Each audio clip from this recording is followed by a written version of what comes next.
Good morning, ladies and gentlemen, and welcome to the Canadian National Squash Championships 2016, Day 2, live from Mayfair Lakeshore Fitness Club in Toronto, Ontario. Sponsored by Mayfair Clubs, as well as the Dalton Group, Slate Music, Dunlop, Interseat Design, and partnered with Sport Canada, Dunlop, and Harrow. The Open main draw will be streamed live online on squashstream.tv throughout the entire tournament. And commentating throughout the entirety of proceedings is myself, Jack Turney, University of Toronto, #1 and all-round nice guy. And we are slightly actually behind schedule today. We have at the moment we have Sean Delier versus Rahul Sowat, the #1 seed. Sean Delier just got on court 2. We are about an hour behind schedule, but we'll, due to some very lengthy men's A draw matches, but we'll do our best to try and catch up. If there are any lengthy matches, we do apologise on behalf of the players. So set up for today, all the top 4 seeds, Sean Delier, Andrew Schnell, Graham Snell and Shahir Isik, start their campaigns today in the round of 16. And later on today in the evening, all the quarterfinals of both the men's and women's opens are also being played today. So it's a jam-packed schedule, and there's lots of squash to be played. We'll be with you here until whenever all the matches finish, aiming for around 9 p.m. So it's quite a lengthy day. Just doing a quick run through of the draw that we've got coming up for you. We've got, as I say, on court 2, it's the men's open with Sean Delier, the #1 seed, against Rahul Sowat right now. Followed by Albert Schet versus Dane Sharp, the 5'8 seed. And then Nicholas Touchby, the 5'8 seed, takes on Thomas Brinkman after that. All on court 2, remember.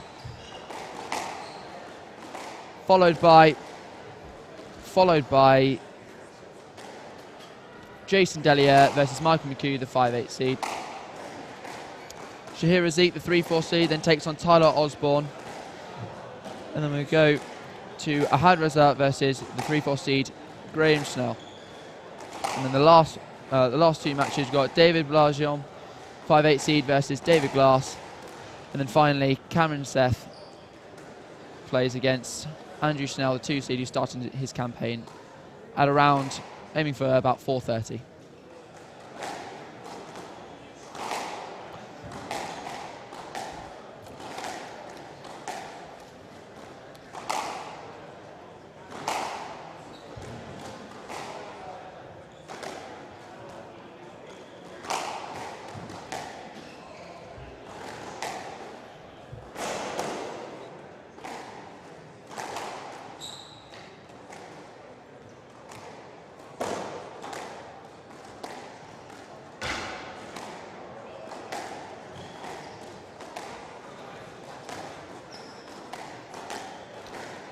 After those round of 16 matches finishes, we do have the quarterfinals coming up for you later on in the evening.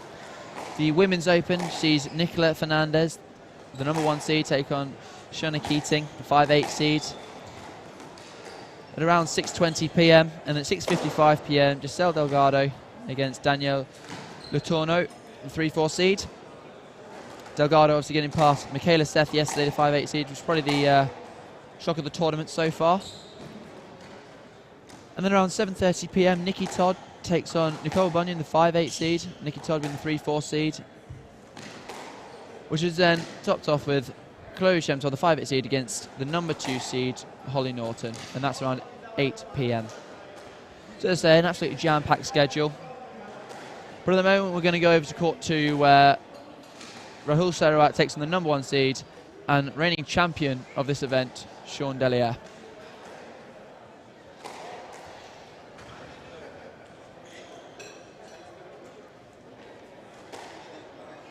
The crowds are flooding in. It's looking quite packed in here today, packed to the rafters. All the guys eager to see the #1 seed in action in his first round or round of 16 match. Obviously had a bye yesterday. Bowman seems itching to go, and very excited for this match.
Also on court now, Delier versus Rahul Sowat. Delier, the #1 seed, age 33. He's the number one seed for this event. He's the favourite with 2 Canadian Nationals titles under his belt. Last year, final an absolute epic with a 3-2 against the #2 seed this year, Andrew Snell. So I think got 11-8 in the 5th. So went right down to the wire. In the same month last year in May, he also won the Regatta Resistencia Open in Argentina. This year in January, he's runner-up at the Bankers Hall Club Pro-Am and the Gas City Pro-Am as well. Currently world number 59, but he reached 35 in the world as well. And he's up against Rahul Sowat, trains at the National Squash Academy. He came 3rd in the under-19s Canadian Juniors in December. He reached the 2nd round of the under-19 British Open, and he's 368 in the world.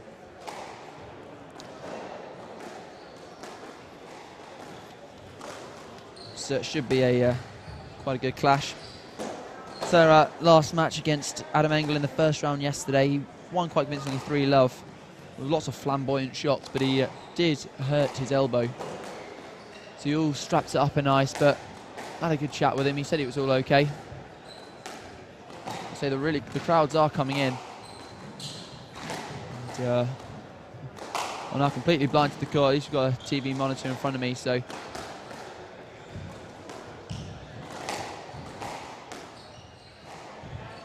As I say, I'm Jack Turney, and I'm commentating with you here for the entirety of proceedings today. If you would like a shout out, please tweet us.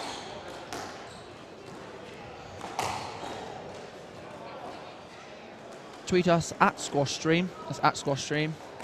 I'll give you a bit of a shout out wherever you may be in the world.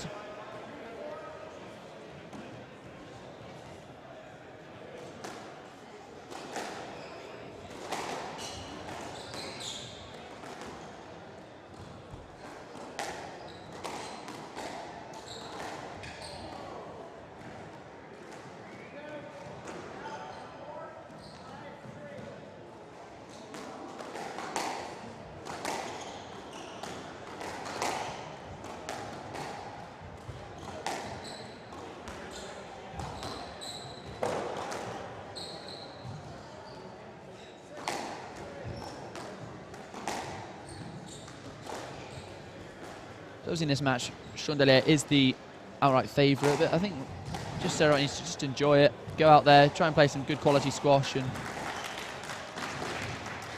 just see a sort of volley there from Delier. But Sowat just go out there and enjoy it, because it's a great experience playing against someone of Delier's calibre.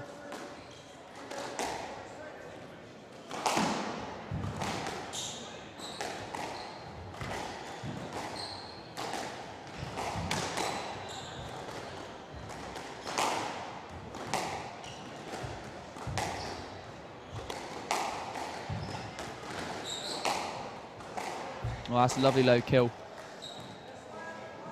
He's absolutely crooning the ball just above the tin there. Bit of a shot. Quite loose from Sowat, but it's a good start though from Delier. Get a few points on the board. Settle. I don't think he'll have any nerves.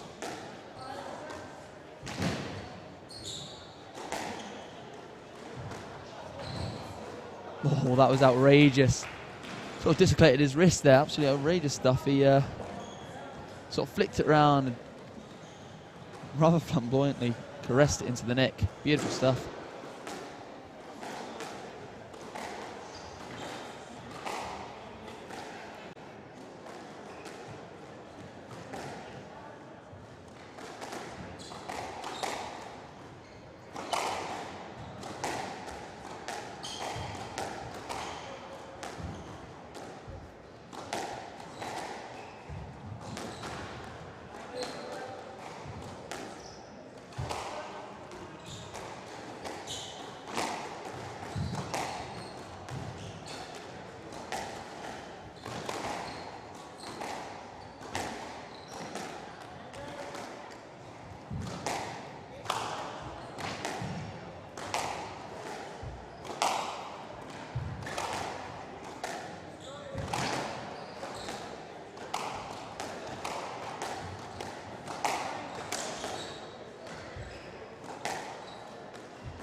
It's a great shot. It's a very, very lengthy rally to begin with here.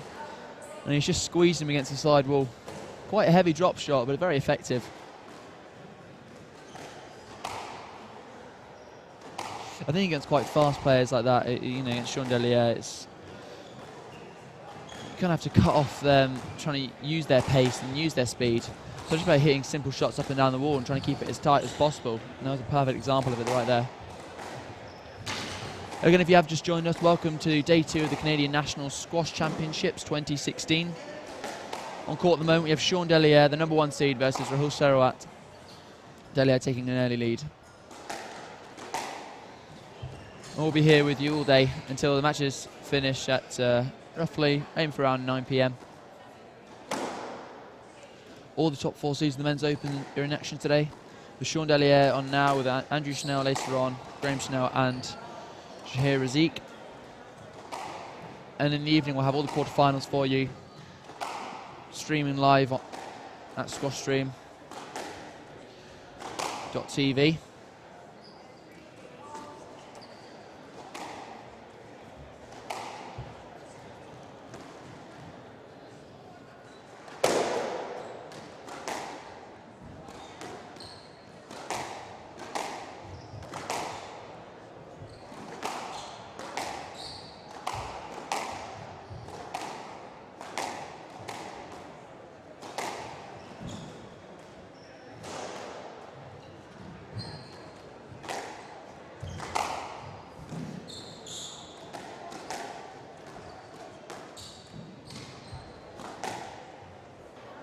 That's a great shot, great rally.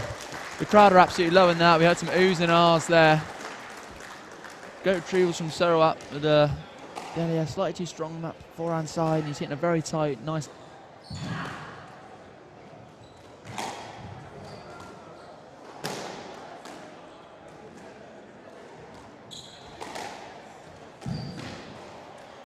Kicking into the sidewall.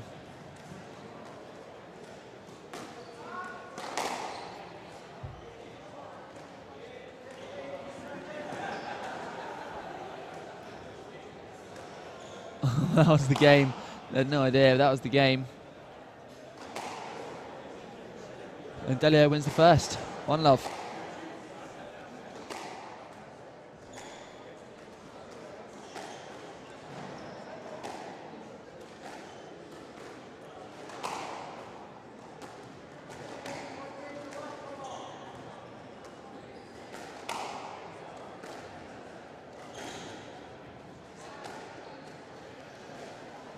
Over on court 3, the Women's Open will be starting, but not until the evening. At the moment, we have a men's A match going on, so those aren't the women's matches.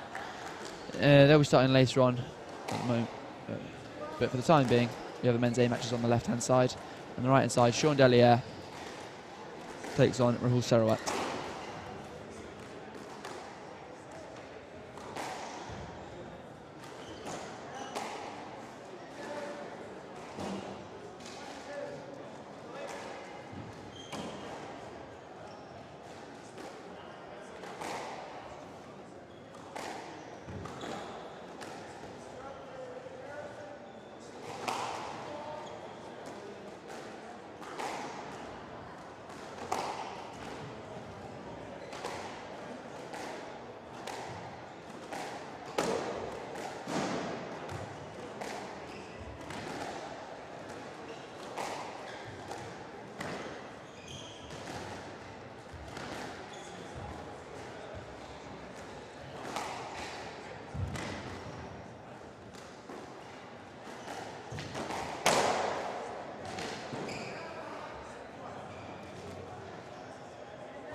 Well, if you are in the local community and fancy watching some squash, please come down to Mayfair Lakeshore, check out some squash. We'd love to have you over here, get the atmosphere going. It's already a good atmosphere here, though. The players are loving watching the #1 seed. Lots of oohs and ahs.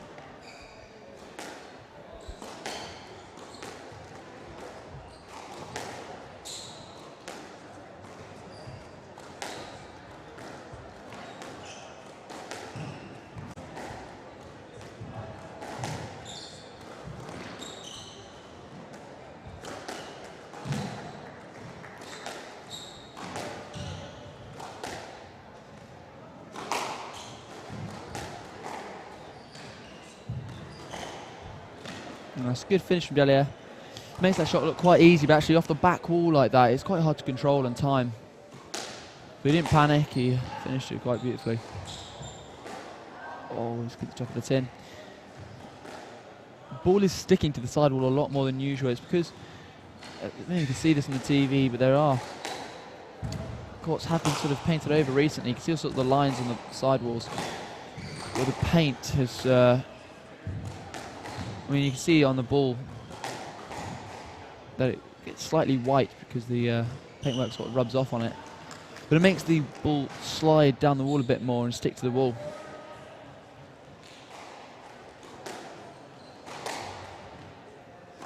Making it harder for your opponent to get it off the sidewall.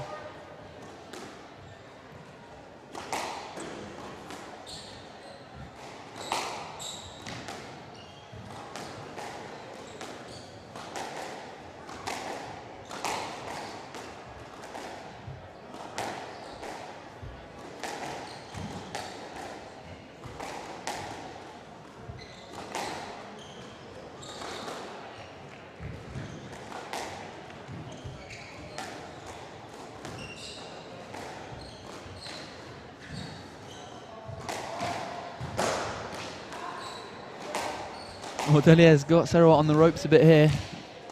That's a great defence. Takes the ball so early and out in front.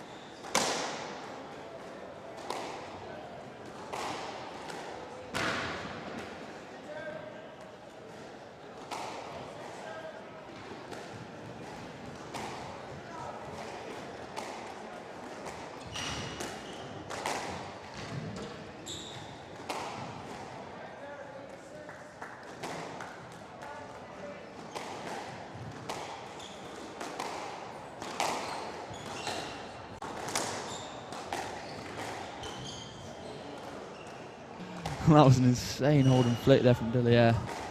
Sort of held it beautifully, and well, Sowat needed a bit of a taxi there. Need to give Uber a ring. That was a great hold and flick.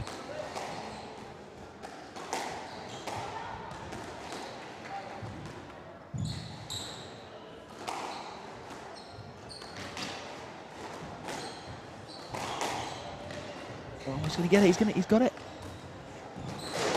It's a great rally, this.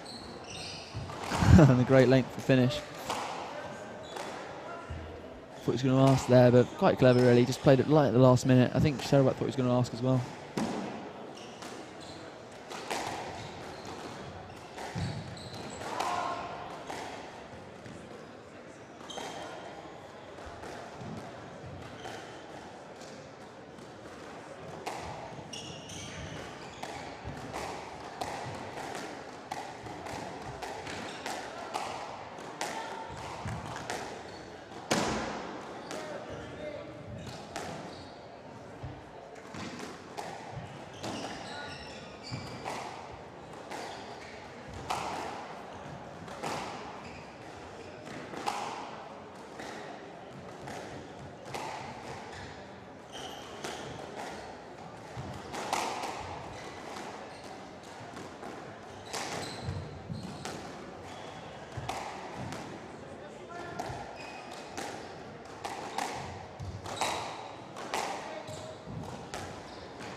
it's a great rally at the moment. Oh. He's got a let ball there. That was a great rally though. Surprised the crowd aren't applauding there because Sowat beautifully controlled some of those balls. Some great volleying and actually got in front of Delier for quite a long duration.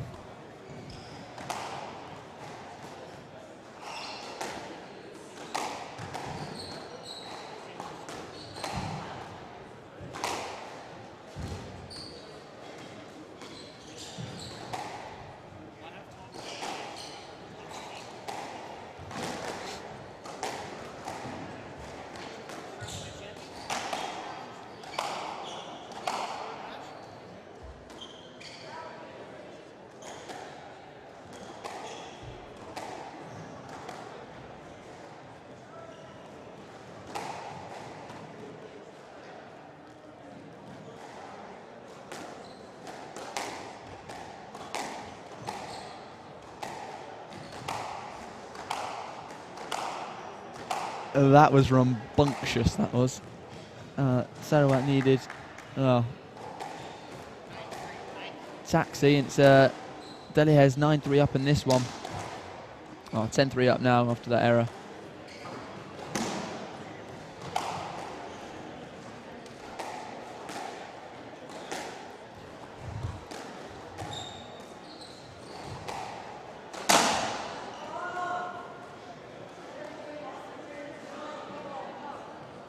And that's game to Delier after that error again on that, clipping the top of the tin again on that forehand side.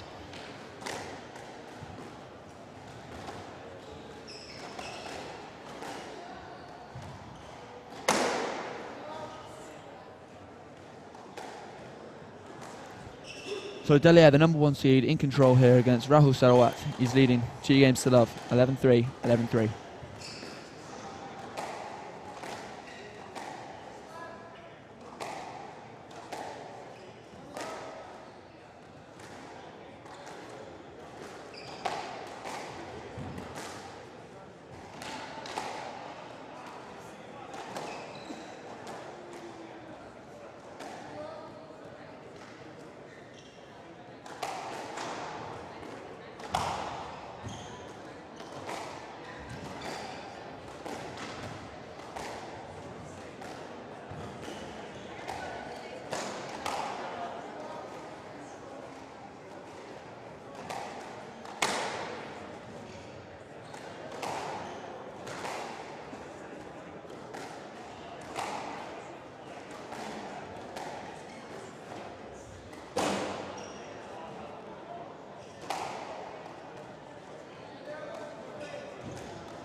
So Delier keeping control here. He's leading 2 games to love.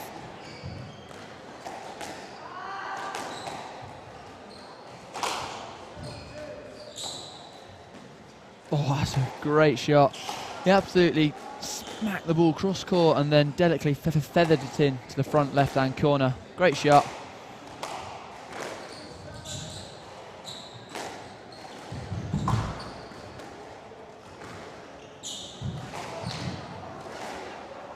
Well, that's a little cheeky.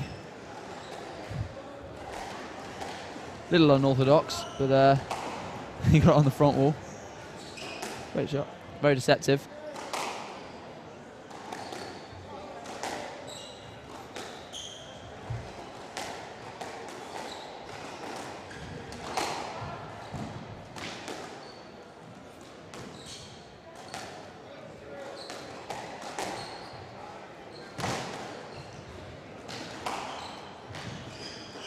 That's a good squeeze. That's a great squeeze from Sowat.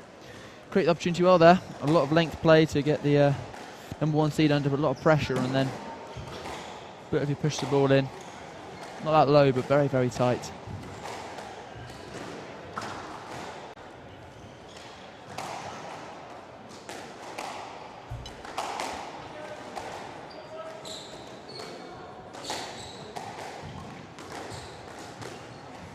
Oh, that's a great shot. No, that's a thanks for coming. Best wishes. Great shot. Cut down on the ball really high up on the backhand side and directed it straight into the neck.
Technically, on the backhand side particularly, Delier's got a very compact swing, generates a lot of power. That's a great shot. No, I was going to say technically he's very compact and he generates a lot of power in the rotation of his body.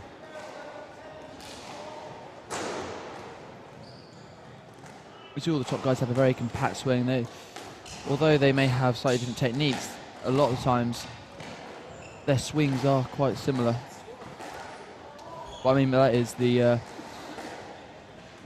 underneath all the flare and sort of the follow throughs, there is still the racket going over the wrist like that, over the forearm, the rotation of the forearm. and the whole head keeps still, and their body, using their body to generate the power and get nice and low.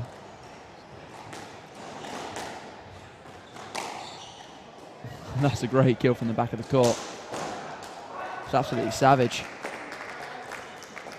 Didn't hit it that hard, but just above the tin, and Sowat was nowhere near it.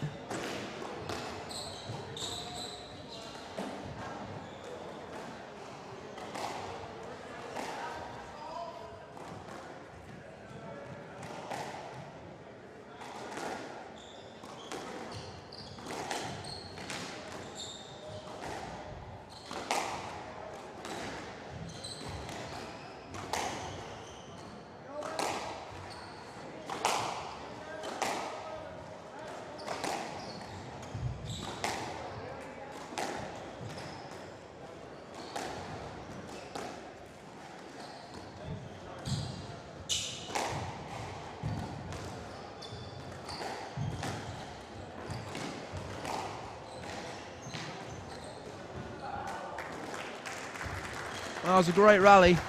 Crowd absolutely loving it. Groaning from the sidelines. So everyone's really enjoying this. Itching around in their seats.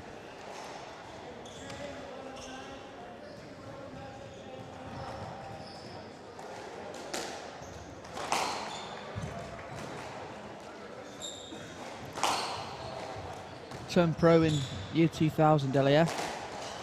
So he's age 33, so he's been on the tour a long time. Born in Montreal. He's, I say he's won this title 2 times and beating last year's final. So absolutely epic against Schnell, which was 11-8 in the 5th, which was great to watch.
Well, this absolute monster rally. Delier ending up getting a volley, hitting it short. Great shot.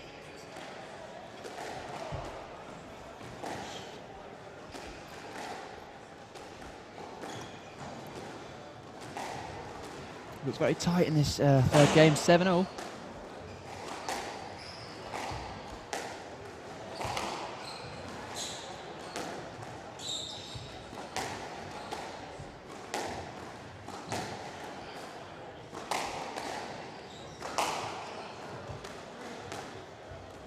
Nice use of height. It's great to see. Using height, trying to vary the pace. I mean, these guys are hitting it quite hard. Quite a uniform pace, but it's... You see all the top guys using all these heights and varying the pace a lot. Amishibana was renowned for it.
Well, Sowat's playing some really good squash here. He's got it down to 8-0 and he's got...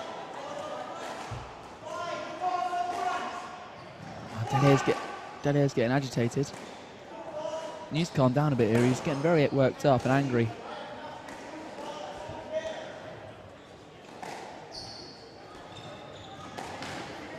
Again, if you have just tuned in, this is 2016 Canadian National Squash Championships. If you'd like a shout out, please tweet to us. That's at Squash Stream. We'll give you a bit of a shout out wherever you are in the world. We've got a jam-packed schedule today. We've got all the round of 16 men's matches, followed by all the quarterfinals as well, all in the same day. So probably the men are going to be absolutely exhausted by the end of this. And the women's don't start till around 6 p.m. We are slightly behind schedule actually. The men's A matches on the courts. Playing beforehand, they had some absolute battles out there this morning. Where a lot of 3-2s and a lot of long matches. That's why we are behind by about an hour. But we'll be here with you for the entire day's squash. So aim to be finished by around 9 p.m. Stay with us, and again, if you want to shout out, please tweet to us at Squash Stream.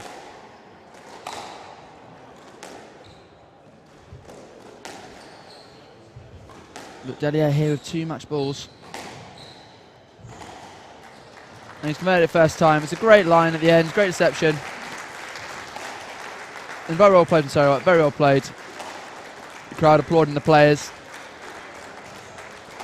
So Delier, the number 1 seed, is through. 3-love, 11-3, 11-3, 11-8.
Welcome back, ladies and gentlemen. If you have just tuned in, it's the 2016 Canadian National Squash Championship.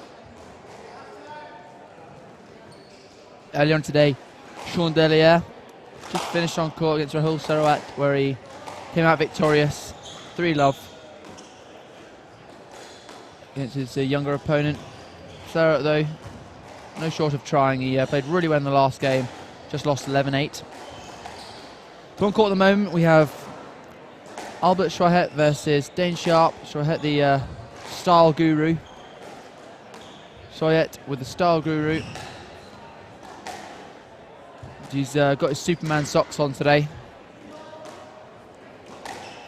And again, his top knot to keep his hair out of his eyes. He's in the blue against Dane Sharp, who's in the he's in the black jumper at the moment. He's wearing the white bandana. Schet, 23 years of age, 191 in the world rankings. He's already played 6 tournaments in the PSA Tour this year, getting past his seeding on 3 of those occasions, so he's still rising through the rankings.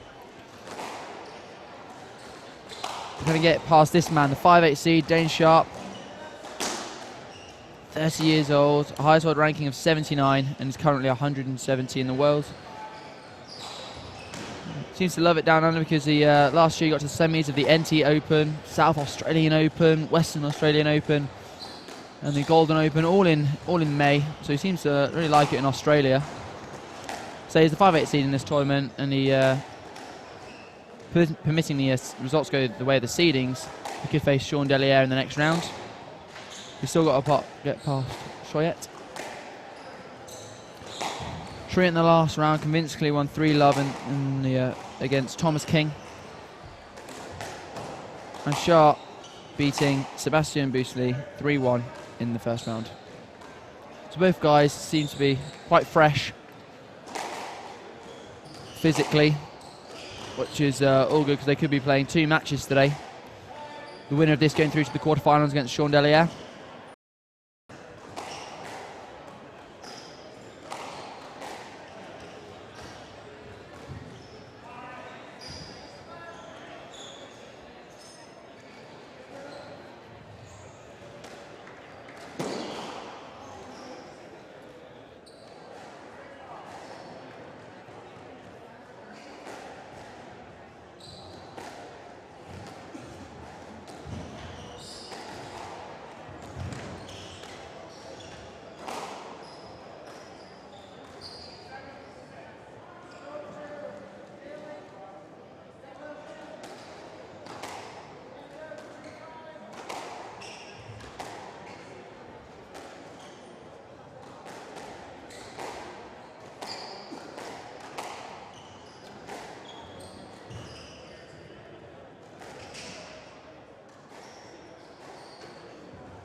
Well, things get underway here on the round of 16 match between Andrew Schet and Dane Sharp.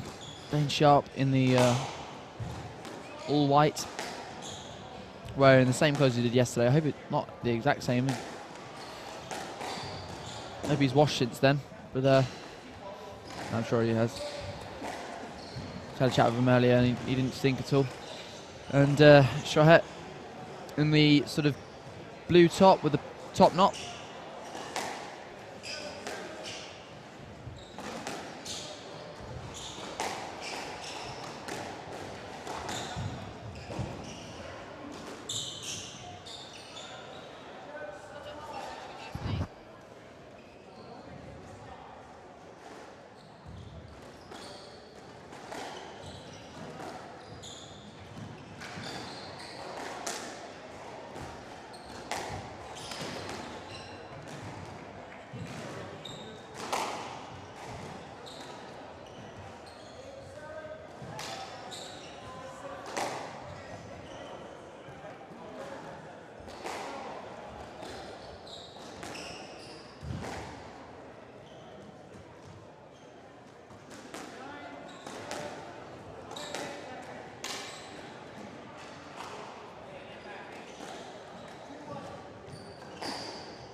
Both players in the early exchanges of this match are hitting a couple of tins and trying to figure each other out, hitting a lot of length-based shots.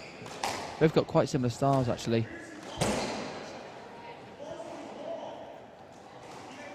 I think it's just a standard let, really. The ball wasn't good enough to be a no let. And yeah, both players trying to do a lot of length, actually, to begin with.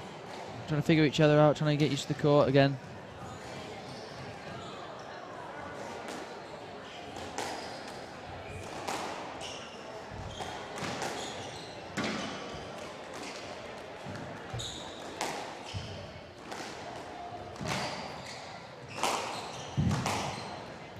Great rally.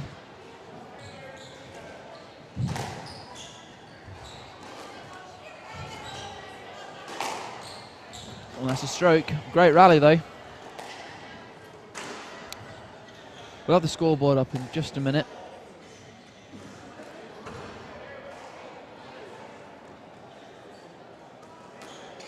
Players just having a word with themselves, with each other there.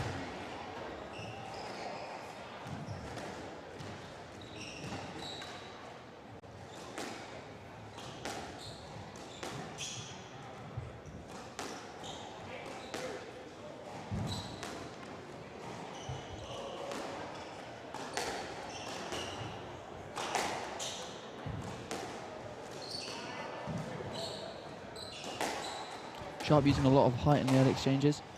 Whenever he's in trouble, just lifting the ball up very sensibly.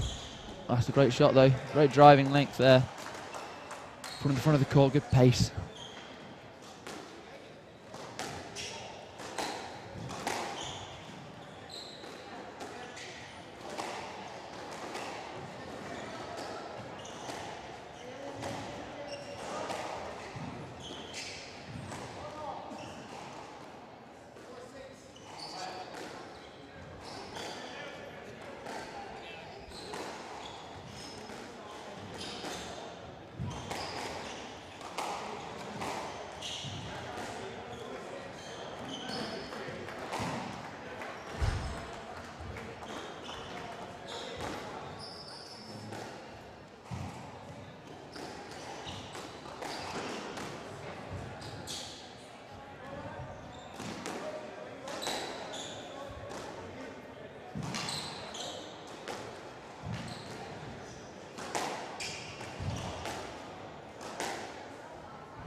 That's a great rally.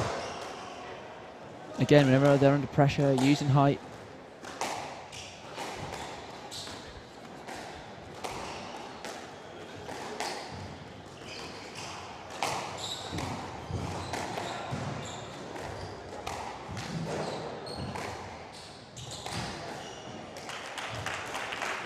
The crowd absolutely loving that. It's a great rally. Very nice drop shot from the front.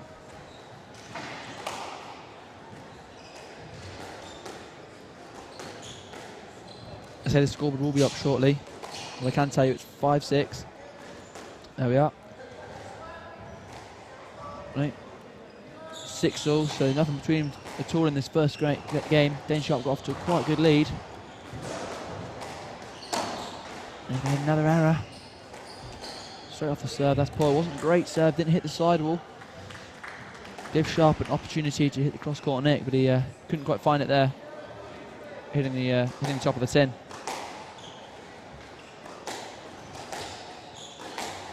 So his opening game, Sharp leads 7-6. Sorry, 7.6.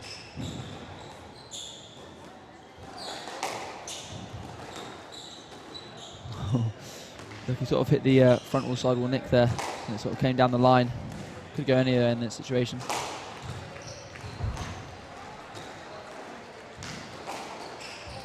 I think it was there.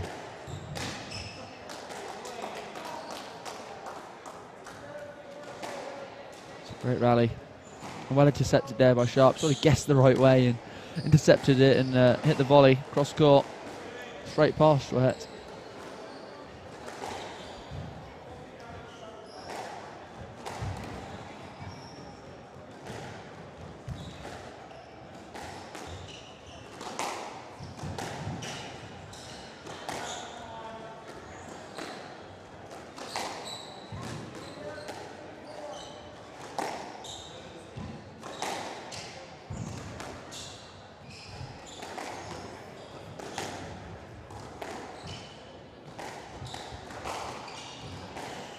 Very tight down that backhand side. Down that backhand side there. There's again. Very tight ball. Both players taking the ball very early, trying to dominate the tee.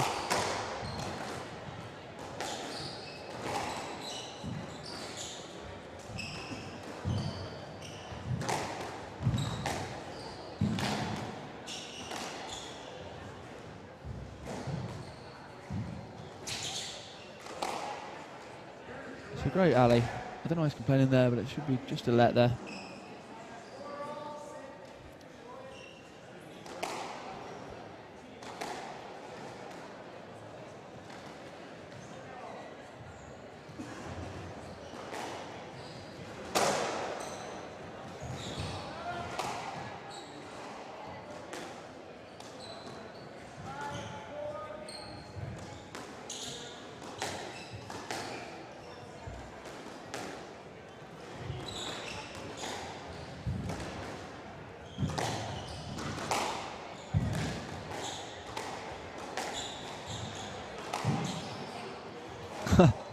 He did a bit of a 360 there. A bit of a ballerina, and the crowd absolutely loving that. Say, the crowd are packed to the rafters here. Everyone's enjoying the squash, players and fans alike. These two locked up in the first game, 7-all.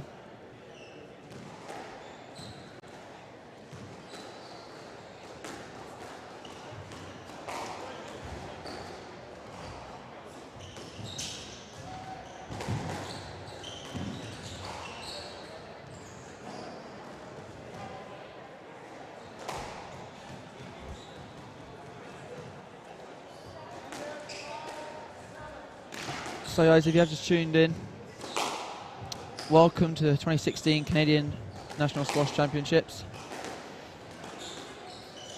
here at Mayfair Lakeshore. I'm Jack Turney, and I'll be commentating throughout the entirety of proceedings today until the 7th, where we have a final of the Nationals. But for the time being, we've got some excellent squash coming up for you. We've got the round of 16 matches, including the quarterfinals later on this evening. The men's are playing the round of 16s right now, this morning through to the early afternoon, and then playing again in the quarterfinals. So they're going to be absolutely exhausted by the end of today.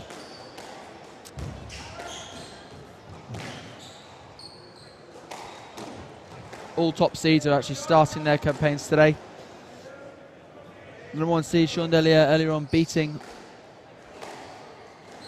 Rahul Sowat 3-love, 11-3, 11-3, 11-8. So he gets by quite convincingly there against his younger, quite talented opponent.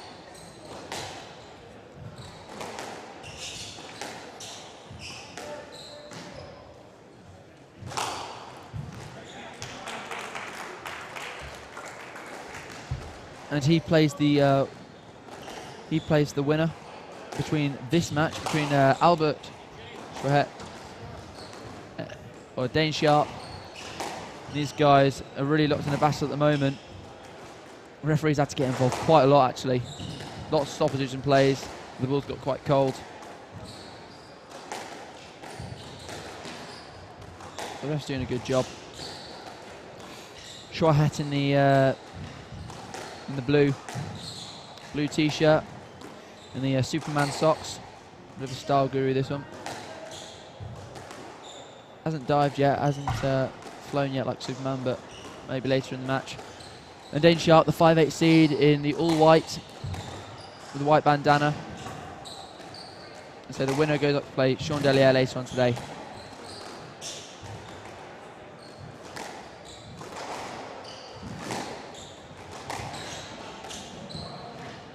Blimey, that was a bit of a rugby tackle. He's calmed down a bit because he is getting a bit worked up, Schet.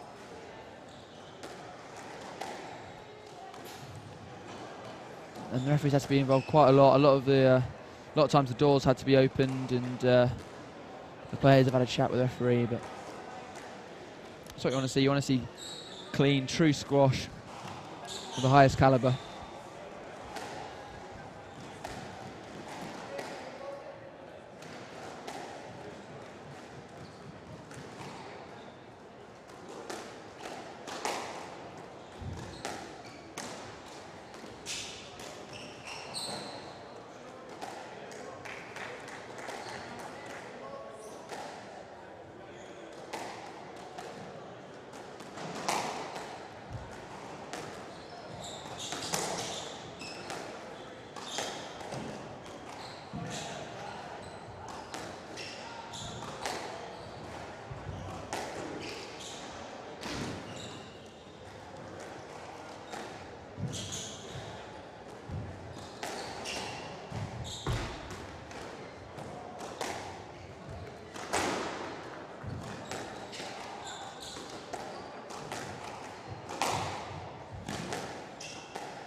Oh, and that's game. First game to Sharp. It's a great rally to finish. The 5-8 seed, Dane Sharp, is leading 1 game to love.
So the players come back on court. Dane Sharp taking the first, 11-9.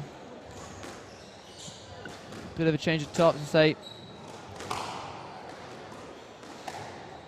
Choyer's got the change of top to a white top now, so it's a bit hard to distinguish between the two, but he's the one with the top knot.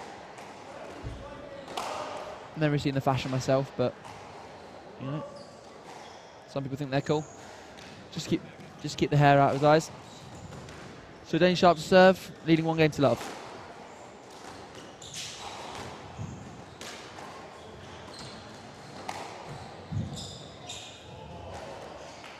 Nice, good improvisation. Put in the front corner there.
And still the rally goes on. That was unbelievable reactions from Schet.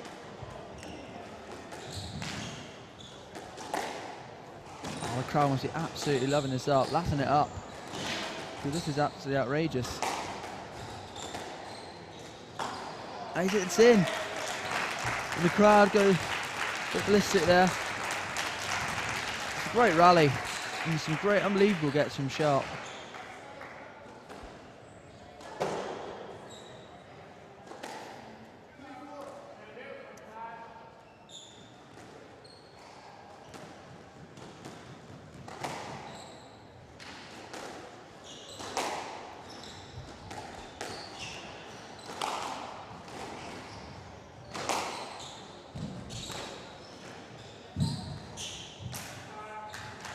Here's a squeeze. It's very tight along the side wall. Again, these guys giving themselves room for error, but about half a foot above the tin, but it's very tight, and they can't really hit a good, decent shot off the drop shot.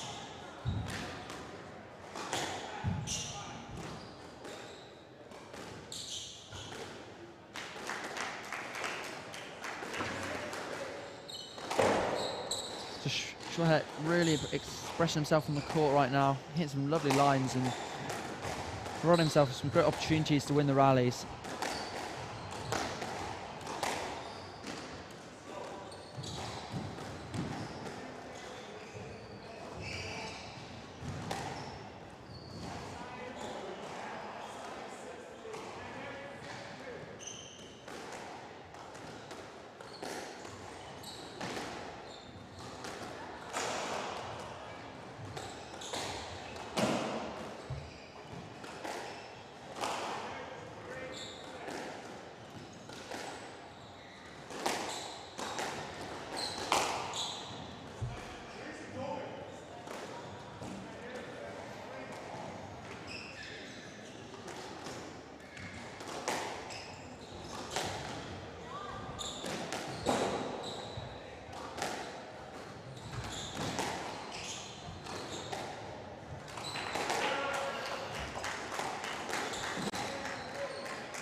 So again, just like the first time, the referee has to get involved quite a bit here. Most players seem very agitated.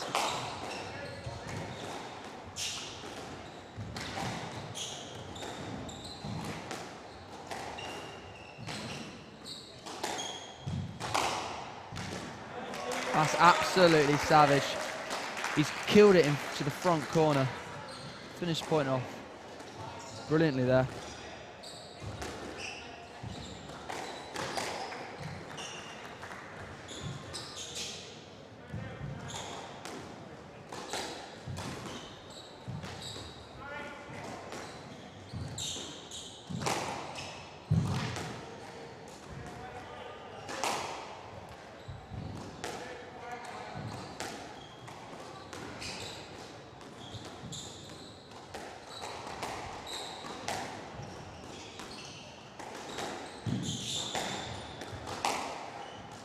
It's great to see this camera angle, the way the players sort of, excuse the error. It's great to see this camera angle. I was going to say that the way these players sort of dance around each other around the tee. Not just their movement to the ball, but back from the ball, back to the tee. As they hit the drives, they're sort of pushing off the ball as they make their way to the centre of the court. Again, if they're ever under pressure, they just hit that lob up. Get that lob up there.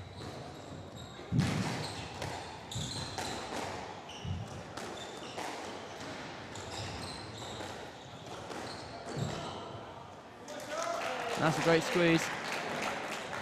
Very tight shot there on the drop from backhand side.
Well, he's lost it a bit there.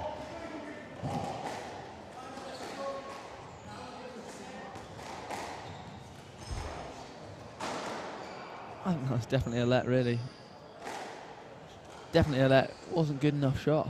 I don't know what he's complaining about, but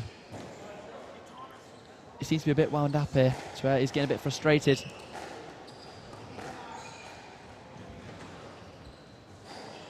But score here, I mean, it's very important. You can tell why he's agitated. It's a very important second game here. It's 8-9 in the second.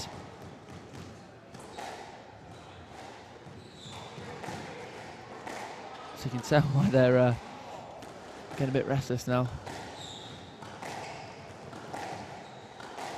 So it's gone to very stop-start squash.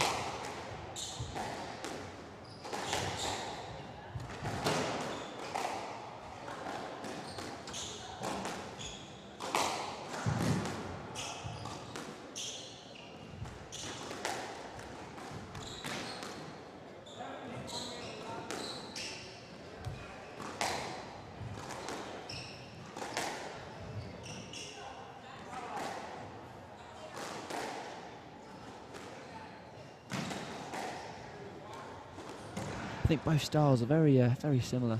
Both have quite a compact swing, which has a lot of power. I mean, Sharp notably gets very low to each ball. I mean, even on the backhand side, backhand corners, he gets extremely low. I mean, look at there. It always looks like he's sort of hunching over, but it's a great technique.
That's a great rallying.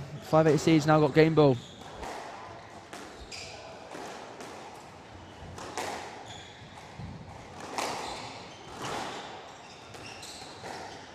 He's put on the ropes here. That's a great shot. That's interesting. It's either a stroke or a no-let. He's gone for a no-let. Yeah, Sharp seems to go a bit the wrong way there.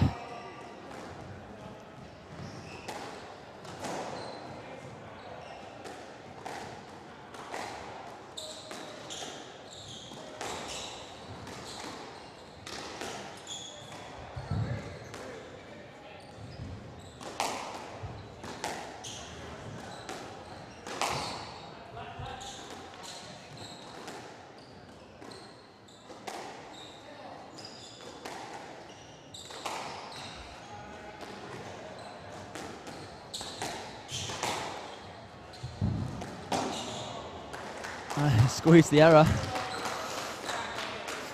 We want to a tiebreaker now.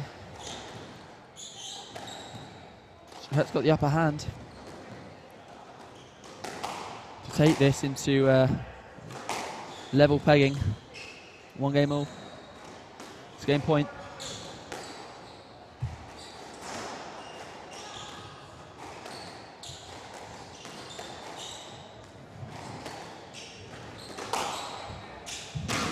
That's an awesome shot. High up on the forehand side and absolutely smacking the ball down the line with a perfect length. Such a hard shot to play, but made it look pretty easy there. So that's it, things are all level in this round of 16 match. One game all.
So I say the crowd's looking extremely excited for this one. Very tight affair, and well, the 5-8 seed in a bit of trouble. It's 1 game all. Both seem a little rattled actually, both getting the referees involved a lot. We've seen some great squash, some good variations of pace, and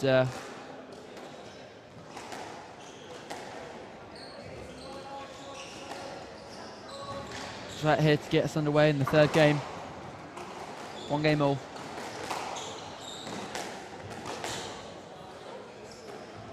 Straight away a stroke. Very loose volley.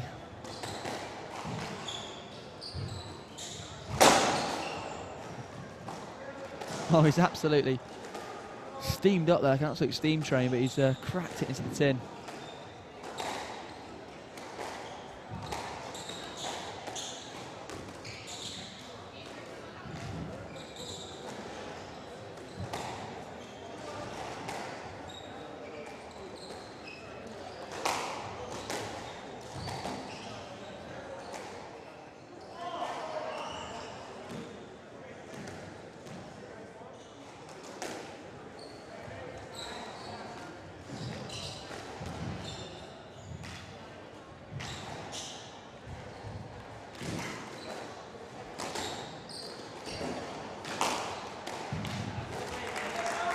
Yeah, it's a great shutout. The crowd loving that.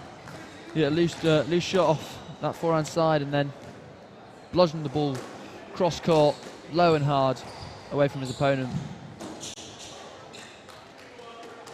So Sharp leads in this 3rd game 4-2.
Well, I'm not quite sure he didn't play that ball. He had it up on his racket, and he was really sort of fishing for that stroke.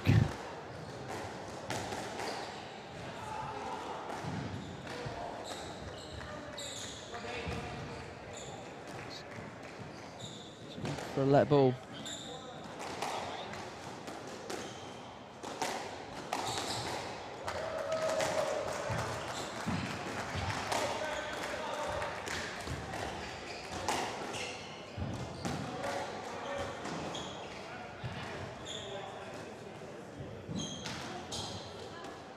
A great exchange at the front of the court, and again another let has to be called.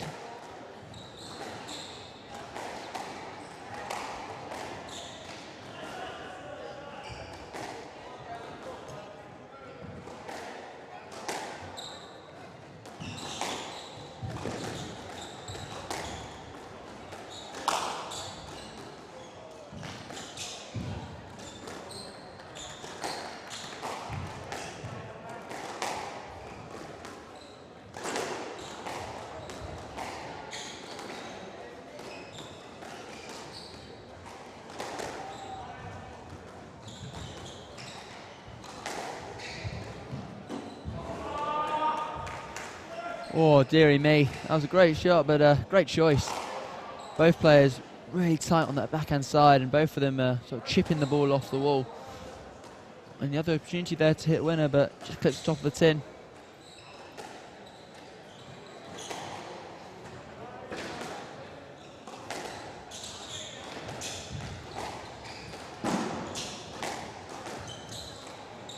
He's on there again. It's got to be a straight ball. He didn't have room to play that ball at all. Chap in the bottom right hand corner of the screen nodding.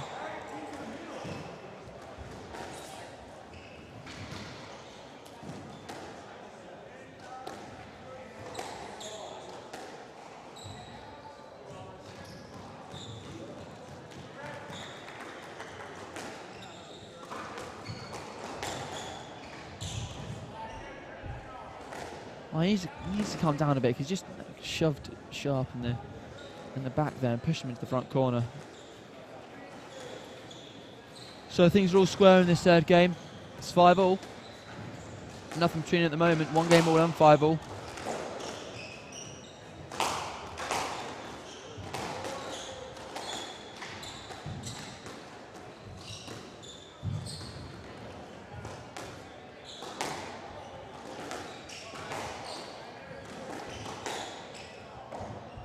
Go out. Well, it doesn't matter now. It's academic now because Dane Sharp hit a beautiful length off that. Now he's leading this game 6-5.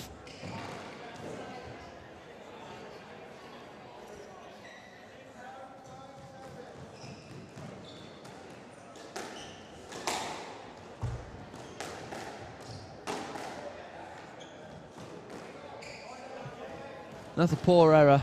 Very tentative in that swing, not much of a follow through. And he's hit the bottom of the tin. Look at that. So Sharp's leading this now 7-5. And again, the ref has to be called into action.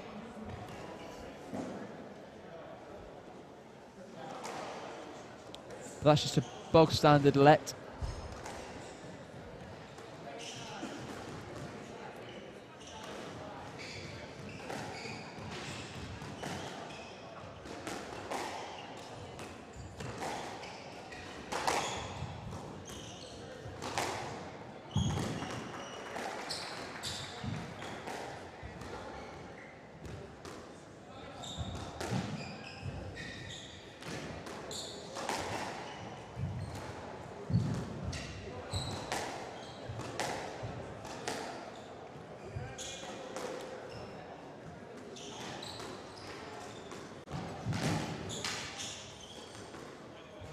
Well, some great retrievals. Sort of falling over on that one of those balls. Schet, but he's still in it. And he's made the error. Well, Sharp now the 5-8 seed. Looking a bit more comfortable in this game. 8-5 up.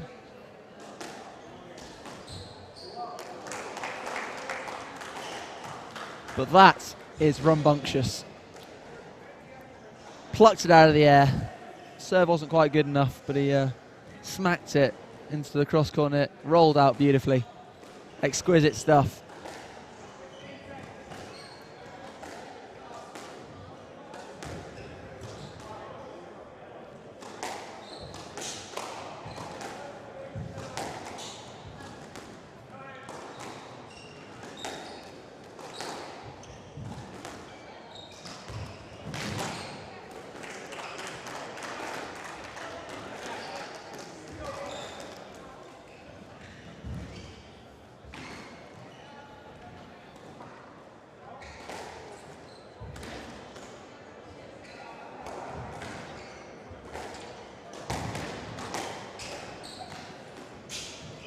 So thought Sharp was in control of this match, but Schweier has now got 2 points in a row.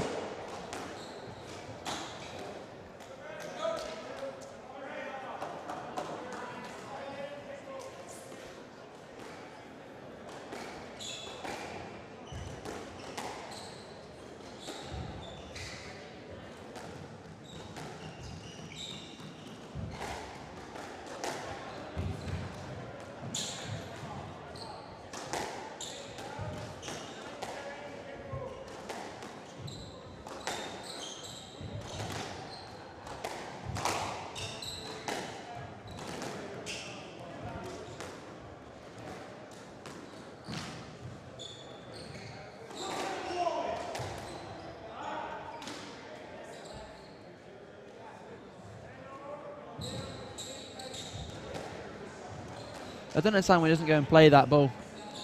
It's come back a long way, but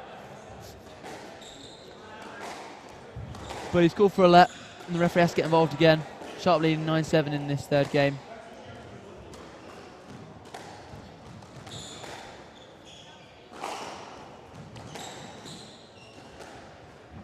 If you have just joined us, this is the 2016 Canadian National Squash Championships at Mayfair Lakeshore.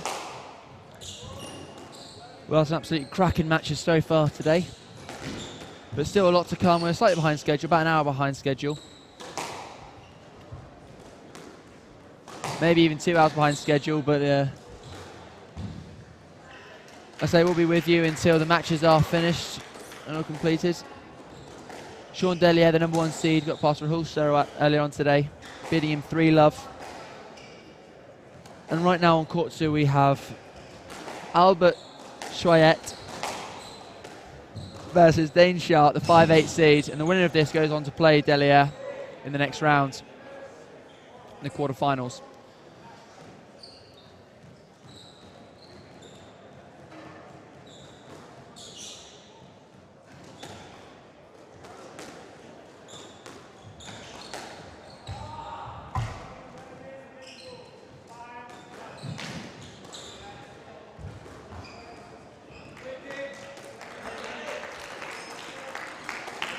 Yeah, and he's forced the error with a tight shot. Sowat could only try and chip it off the wall, but it goes loose and he's got a stroke. So the 5-8 seed, Dean Sharp, is now leading 2-1.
Welcome back, Dame Sharp, leading 2-1 in this, the 5-8 seed against Bertie Schet.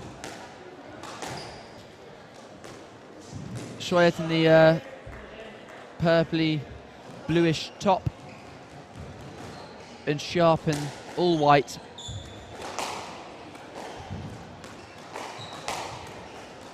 been a quite a tense affair. Both players getting very agitated, and the referees have done very well, really, keeping consistent and making some good calls.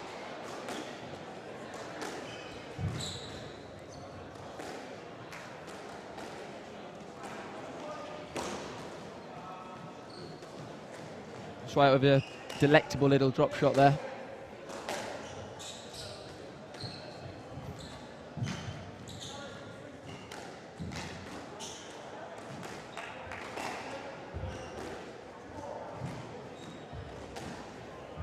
And a lovely little back and forth there at the front of the court. Some exchanging and drop shots and counter work.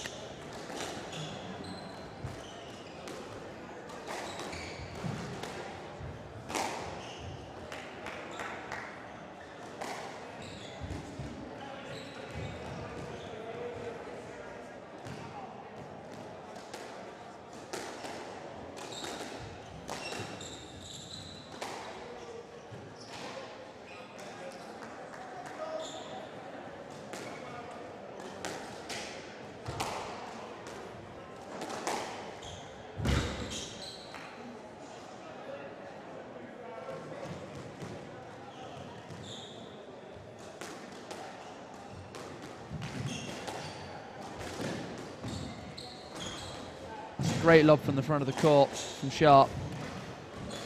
Nah, it's brilliant squash.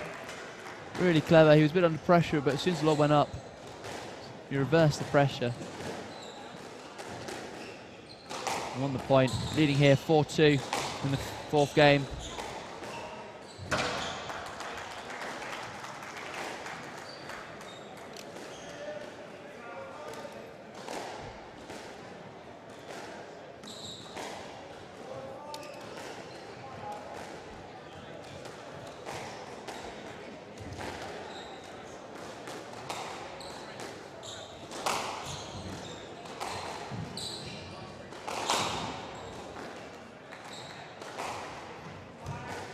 That's delightful. Earlier on the rally, he played a nice working boast to get Sowat under pressure and Sharp there. With a lovely little drop shot to the front of the court, cutting the ball in nicely and winning the point.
Well, it's another tough rally there.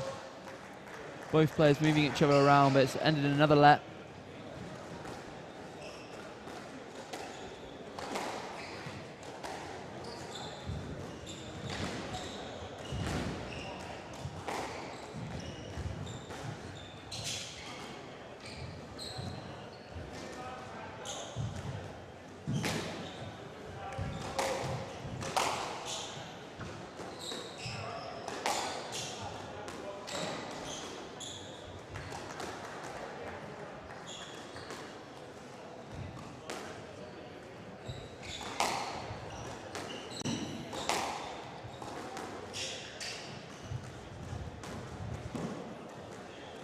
That's good variation from Sowat. Absolutely caning the ball down the backhand side and using a lob.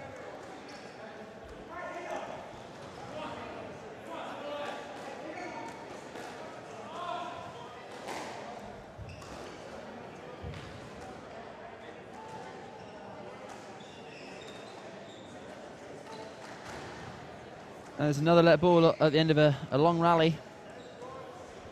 Quite stop-start this. Sharp thinking it was a no-let. There was minimal interference, but maybe enough to give a let ball.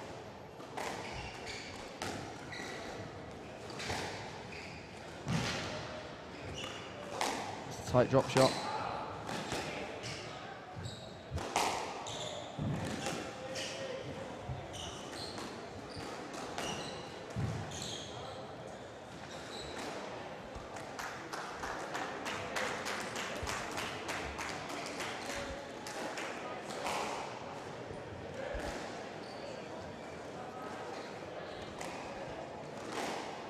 He's given a no-let there, the referee. Rightfully so, he should have really played that ball. It came up for him and he could have hit a winner off it, but went right over his head and he left the ball. Silly really there if he was from Sharp, because he was in a great position. And rightfully so, he's given a no-let. It's not really how squash should be played. It should be clean and true and a lot of long rallies, but these guys obviously both really want to win, showing a lot of passion here, but getting the referee involved quite a lot, occasionally looking for a couple of cheap points really. Sort of backfired a bit on Dane Sharp there.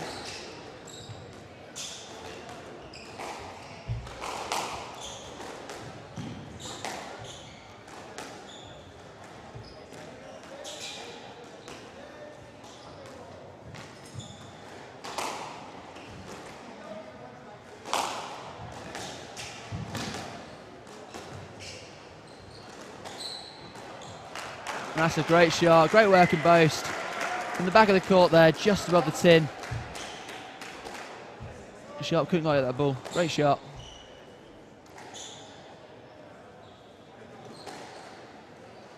So we're locked in here, 6-all in the fourth game. Play is now going to start to get quite tense because it's going to get very important. The back end of this game is extremely important. That's a lovely hold and flick. That's a complete taxi. It's gone completely the wrong way. Hopefully he has enough change in his bag. Great hold and flick.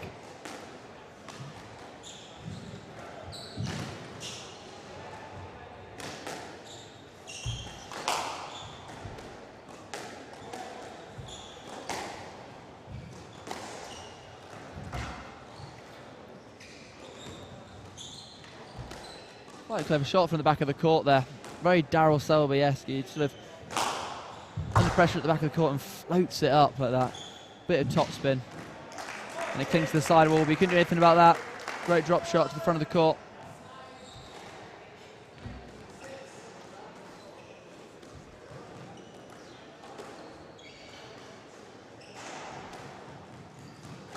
So again, if you want to shout out, please tweet to us at Squash Stream. It's at Squash Stream, and I'll give you a bit of a shout out wherever you are in the world. We're all here and very much enjoying the squash. The crowd are, well, a few of them on their feet really. And the atmosphere is great. It's very exciting.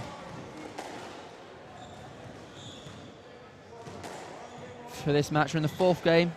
Sharp, the 5-8 seed, leads 2-1, and now 9-6 in this game against Albert Sowat,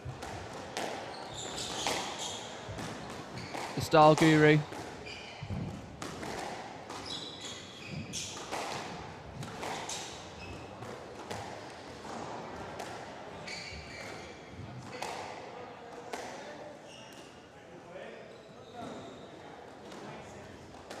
Yeah, simple let ball there.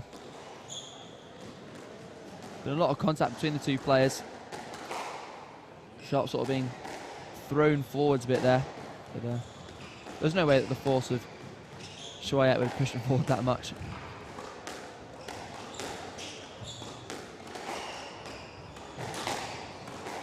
Oh, through the legs.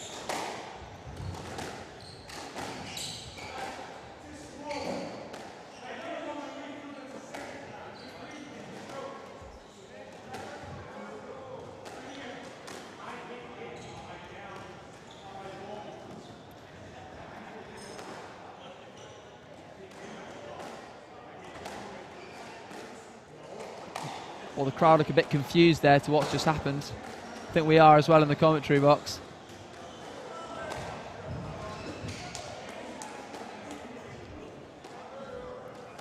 So, Sowat, I think, hit sharp on his swing.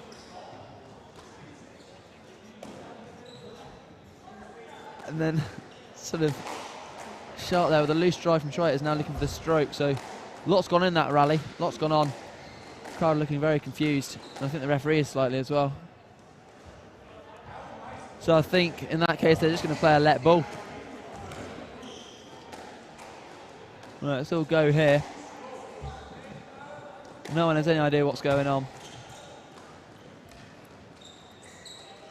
I think least of all the ref.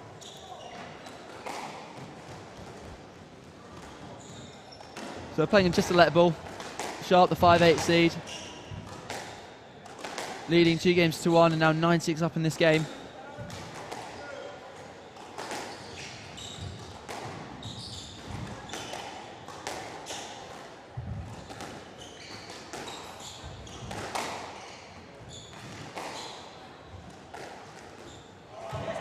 Oh, that's beautiful. For Sean, there's the fist pump.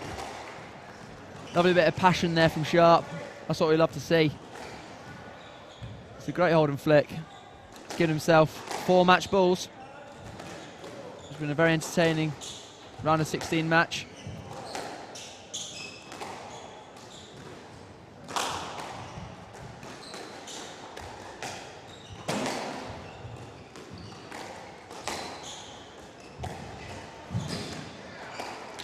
And that's it, the post there. It's a great rally, and Sharp now is through to the quarterfinals where he faces Delier. Then Sharp beats Mchu 3-1, 11-9, 12-10, 11-8, 11-6. Again, I've been Jack Turney commentating on today's proceedings, and well, we're going to take a short break now before the next match. But it's been absolutely brilliant here today. I'd say the crowd's really enjoying it. But we're going to take a short break now. See you soon.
welcome all to the 2016 Canadian National Squash Championships here at Mayfair Lakeshore.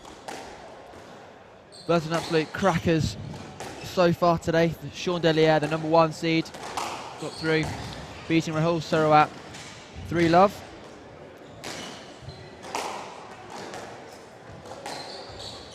And he'll be joined in the quarterfinals with Dane Sharp, who just beat Albert Schet 3-1, a highly entertaining match.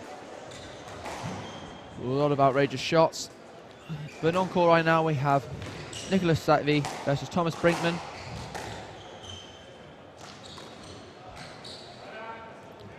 Savi, the 5'8" seed, from St. Catharines. He's aged 24. Currently 141 in the world, and he recently got to the semi-finals of the Northern Ontario Championships, where he lost to Isik 11-9 in the fourth.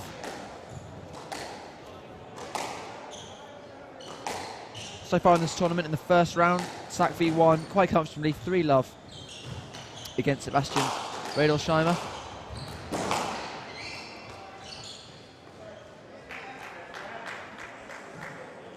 Well, they had some outrageously long rallies, but he got through it 3-love. And Thomas Brinkman, who got through also in his first round 3-love against Corey McCartney. He's 26 years of age, he's from British Columbia, and he's coached by Mike Johnson. He's the former world number 109. So it should be a highly entertaining match. We're going to stick with this one now until the conclusion. If you'd like a shout out or any comments about the event, please let us know at Squash Stream on Twitter. Give us a bit of a tweet at Squash Stream. Commentating today, myself, Jack Turney, and I'll be commentating throughout the entire tournament. And hopefully we can get some players in later on and help to comment on their matches and the results. But at the moment, this first game between the 5'8" seed Savi and Brinkman, scores are all tied at 7-all.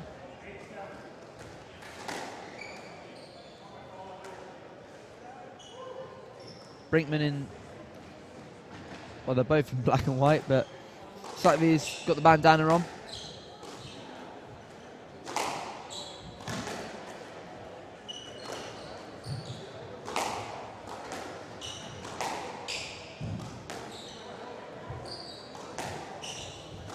Savi takes a very important lead in this first game. First game is probably the most important. Settles any nerves that the players have got. And it gives them a great advantage, as the opponent's always playing catch-up. That's a great length though. Brinkman brings it all square at 8-all.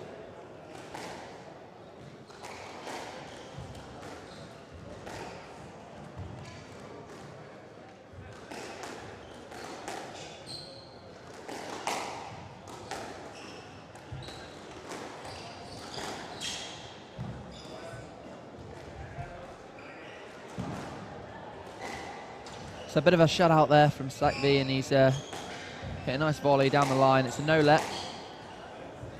So Savi now leading 9-8. And Brinkman with a costly error there. Hits it into the middle of the tin. So Savi now with 2 game balls, leading 10-8 in this first game. All important first game.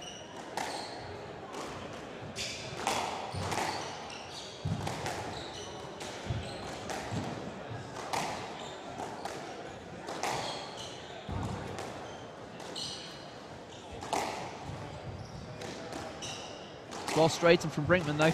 Great shot from the front of the court.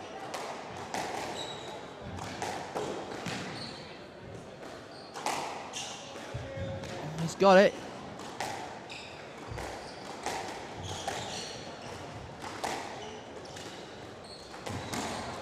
He's hit the bottom of the tin with that. Trying to be very deceptive and skillful, but unfortunately it backfired on him. And Savi, the 5'8" seed, just won the first game. 11-8.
So both players have come back onto the court.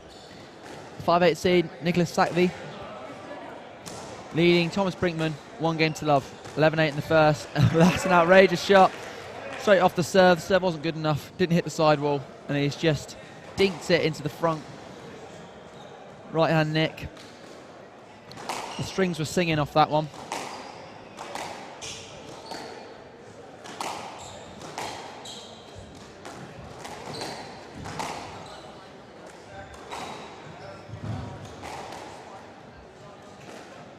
Loose volley, so they called the stroke. Both off to quite a decent start in this game.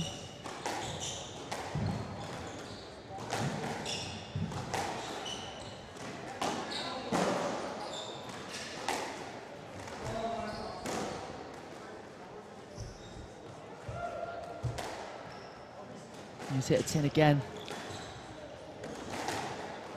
He needs to cut out these tins because he's sort of gifting the points to Savi at the moment with Brinkman.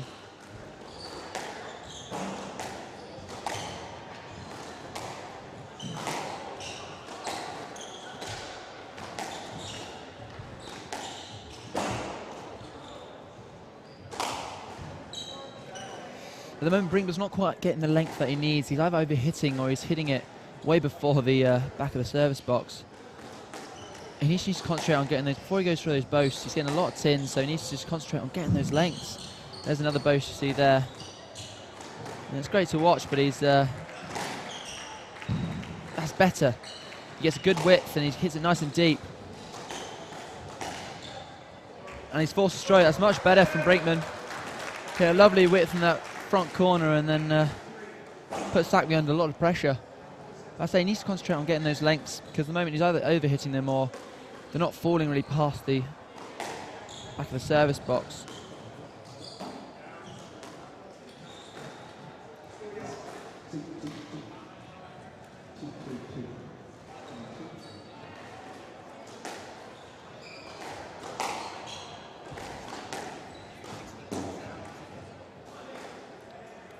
There's quite a few errors creeping into this match actually. Both players trading tins. It's like the adventures of Tintin on this court at the moment.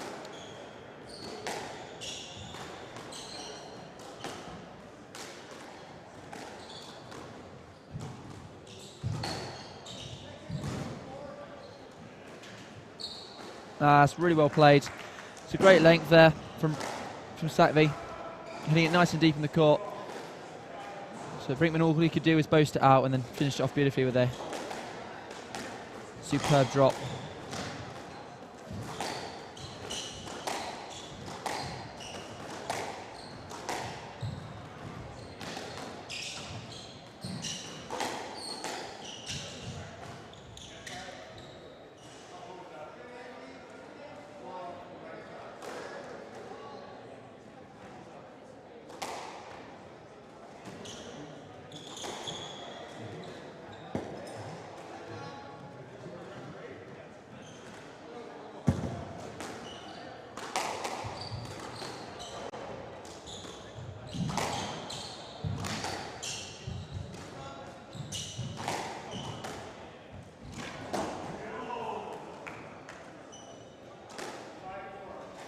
Well, the Raza's getting a really high pace now, and Brinkman just clipping the top of the tin on that one.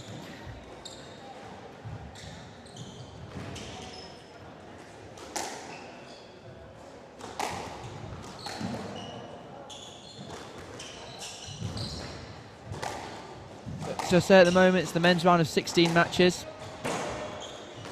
And then later on today we have all the quarterfinals, even the men's as well, so the men's are going to be pretty tired afterwards, as we see a great squeeze there from Brinkman. But later on we see all the Women's Open quarterfinals with Nicolette Fernandez taking on Shona Keating at around 6:20, followed by Giselle Delgado versus Danielle Letourneau. Letourneau actually went to the Blue Jays game last night after her first round win to celebrate. Nikki Todd, 3-4 seed against Nicole Bunyan, 5-8 seed at 7:30 p.m. and followed by Chloe Chemtov versus Holly Norton at 8:05 p.m. So still loads and loads of squash for you here today. And after these round of 16, the men will also be playing their quarterfinals tonight around the same time as the women, so we'll be streaming both of them live for you. At the moment, so the women don't start till around 6, so we've got this full court on one screen.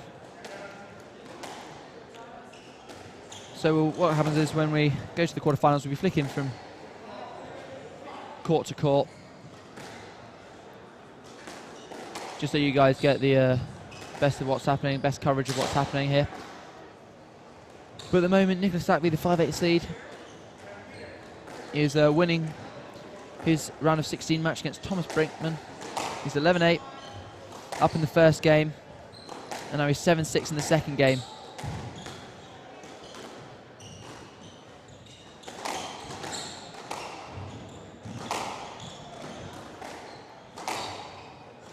Now, that's a great rally. A lot of pressure, a lot of volleying. Brinkman's bent over double there, looking slightly tired, slightly worse for wear. He's constantly under pressure here from Savi. He's very much found his range. He's getting the length that he needs to behind the service box. Yeah, I think the gloves have come off Brinkman here.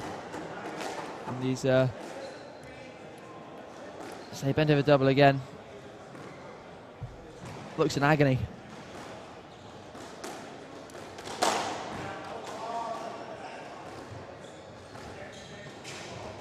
(10-6) then to Savi to go 2 games up in his round of 16 match.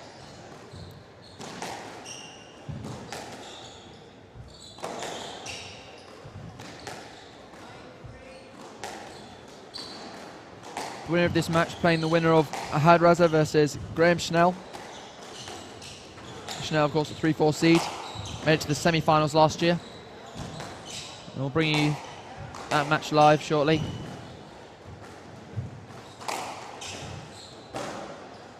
Oh my days, how lucky is that? He's sort of players having a laugh. Brinkman just nudging Savi there, just sort of float up the boast and exquisitely out the neck. But Savi, the 5/8 seed, is leading Brinkman 2 games to love.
So the 5/8 seed Savi leads 2 games to love. Brinkman looking on the looking on the brink of defeat here,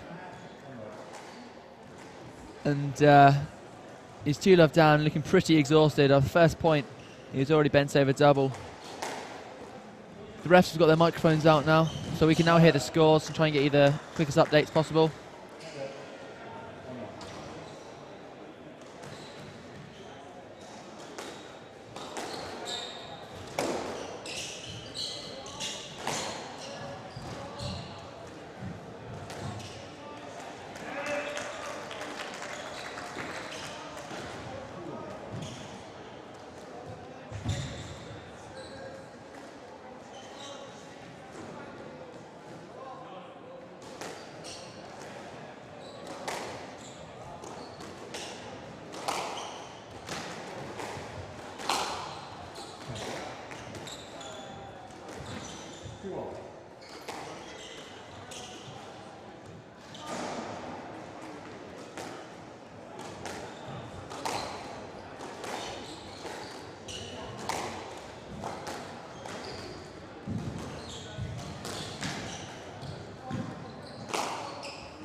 So the 5-8 seed here, Nicholas Savi, leading 3-2 in this game.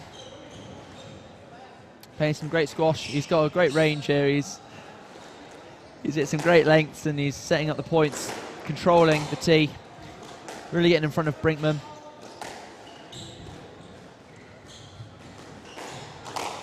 That's a hard movement again for Brinkman.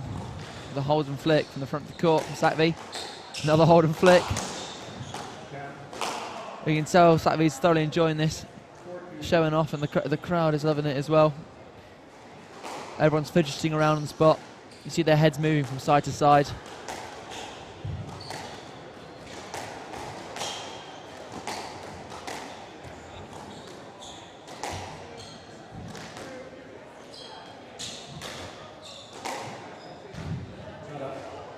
He's up against it here.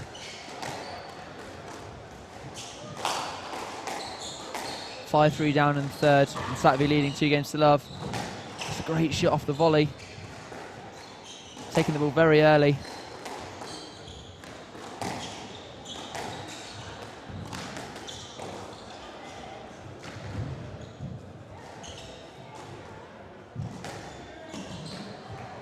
It's a great rally. Brinkman guessing which way the ball's going to go. Unfortunately, guessing wrong. And Savi straightens up extremely well from the front of the court.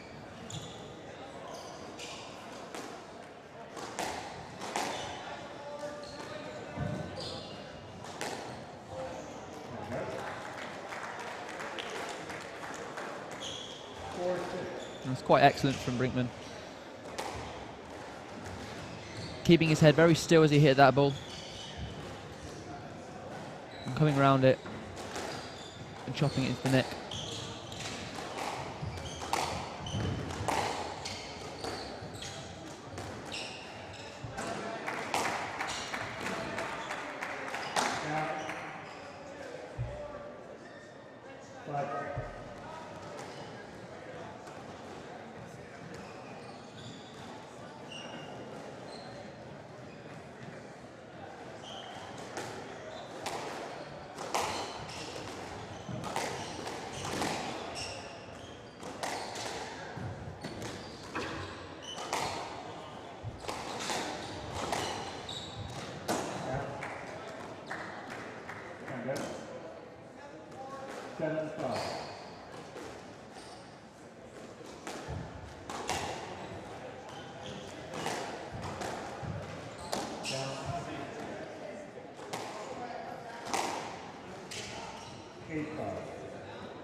So a very tired looking Thomas Brinkman hitting the tin a few times here.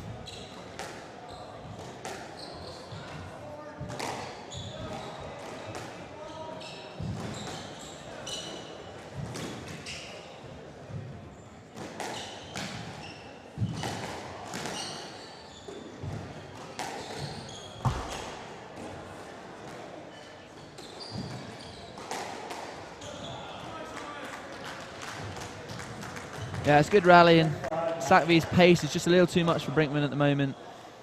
And Brinkman is now on the brink of defeat.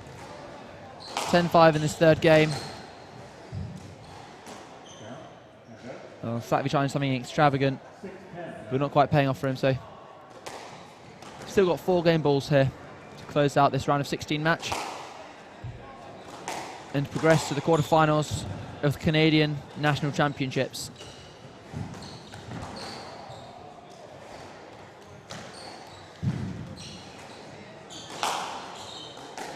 Nice, great movement from Savi.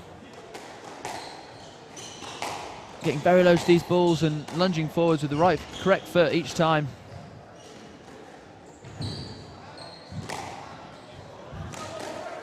Oh, great rally to finish. Straight drive, and Nicholas Savi, the 5-8 seed, comes through against Thomas Brinkman, winning 11-8, 11-6, 11-6, 3-love. And he progresses through to the quarterfinals. And I'm your host, Jack Turney, commenting on proceedings throughout the entire tournament, and we're back shortly. Well, the next round match, where Michael Mchu takes on Jason Delier.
Ladies and gentlemen, welcome back to the 2016 Canadian National Squash Championships, live at Mayfair Lakeshore Fitness Club.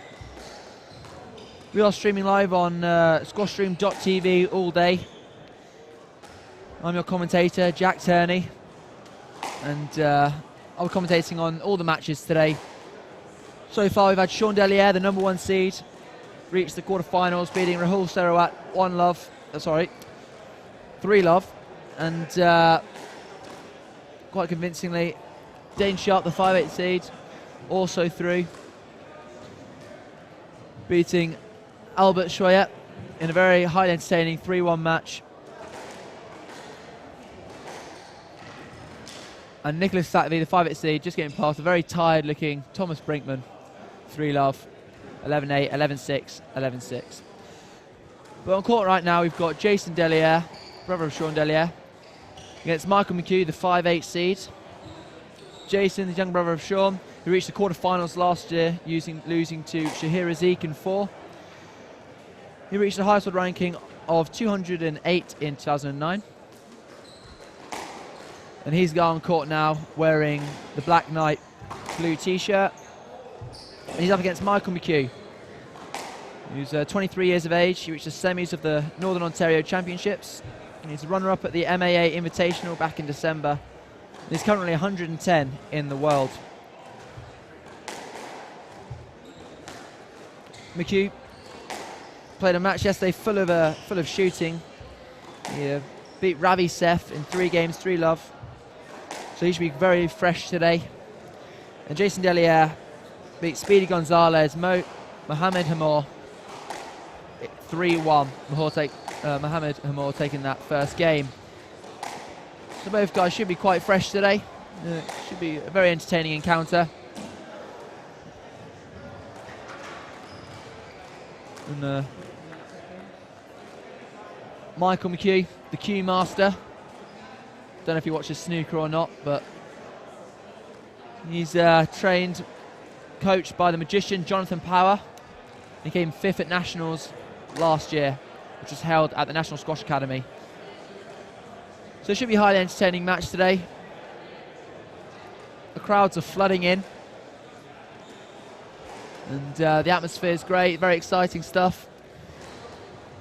As I say, we'll be playing, streaming live online on squashstream.tv until the match is all finished, and we're aiming for around 9 PM tonight. So stay with us for the Jason Delier versus Michael Mchu, the 5/8 seed, in this round of 16 match in the Men's Open.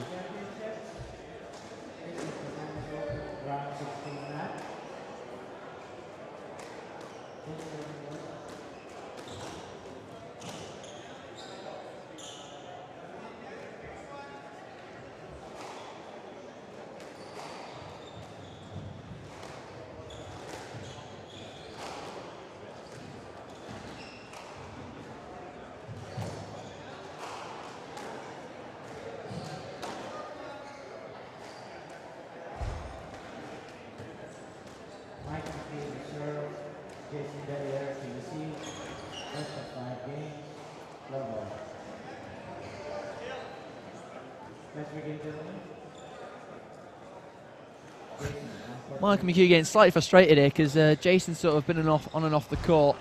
Should really be a continuous start after the warm-up, and but ready to go now. Referee's called Lovell at the start of this round of 16 match. Away we go.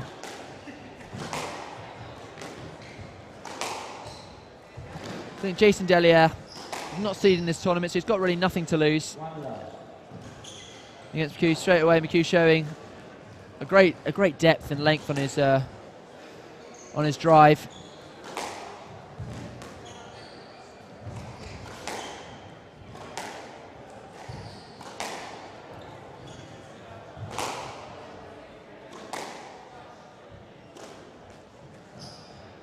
And Michael Mchu losing in 4 to Andrew Snell last year, and then actually played Jason Delier in one of the consolation matches where he came out on top, that time winning 3-love. So Delier is probably seeking a bit of revenge this time round. And straight away you can see What the guy's trying to do, take the ball as early as possible. And Delier leaping onto that shot there and putting in the drop shot at the top of the bounce.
I think both guys hitting quite good range. You just see there in the ball very tight on the drop shot. Said earlier on, the courts have been recently refurbished. You can tell by the, if you can see the slight line on the side walls where the court's been recently painted. So as the ball hits the side wall on a drive, it's sort of skidding along it a bit and creating a very tight shot, making it very hard for the opponents to chip the ball off the wall.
Again, much like the previous match, Delier's not quite settled yet, and his range isn't quite there. He's over-hitting, that's a better shot, but he's slightly over-hitting the ball, as I say there, or under-hitting it, and his width's not quite getting past the wingspan of Mchu, and he's just volleying everything, controlling on the tee, stepping forward,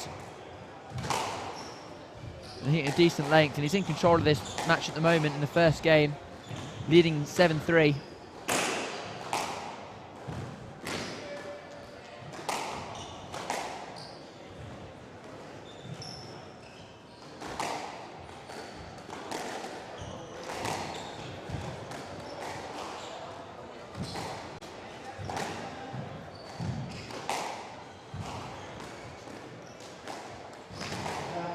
That's well played. He's controlled the tee there, got in front of his opponent and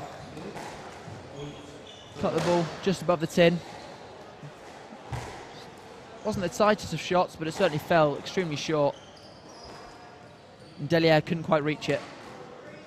So Mchu, the 5-8 seed, is in control of this game at the moment. 8-3 up. That's another great drop shot. Coming in quite hot to that ball, but he's got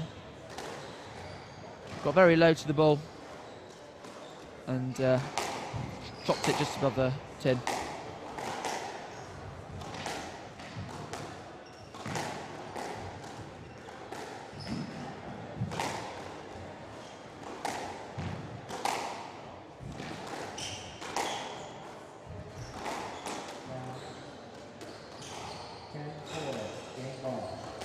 So Mchu now leading 10-4 in this game.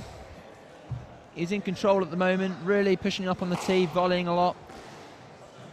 I think I was Delier. I'd aim to regroup after this game and just exaggerate everything he's hitting, exaggerate the width, because at the moment he's putting it on a bit of a plate for Mchu, who's just launching off from the tee and volleying everything. See there.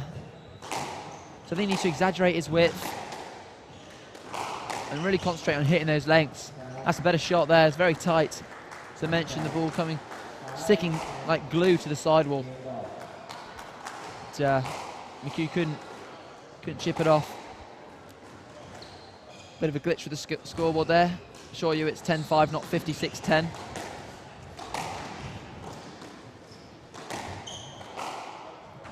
that's a stroke to Mchu. He's won the first game, so the 5-8 seed goes 1 game to love up against Jason Delier.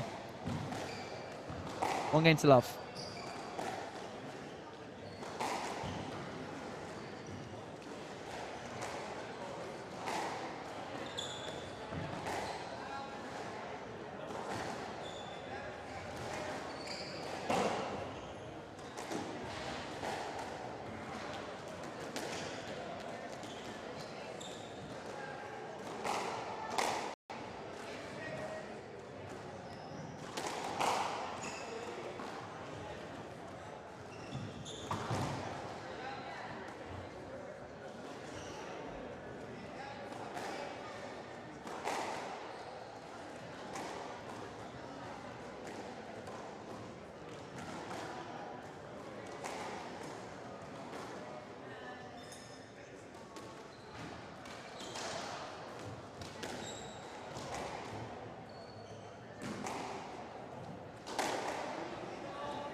So the 5-8 seed, Michael Mchu, is leading Jason Delier at 11-5 in the first game. And he's love all in the second so far. Just kick things off. Say the cue master is, well, he's finding his range beautifully here.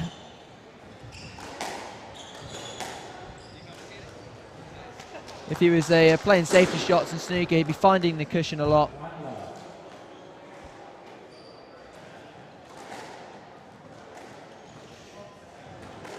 He just hit a great length there to go 1 love up.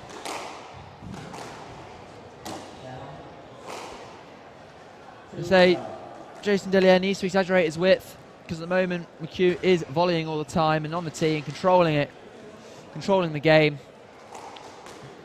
Again, that is harder said than done. Nice.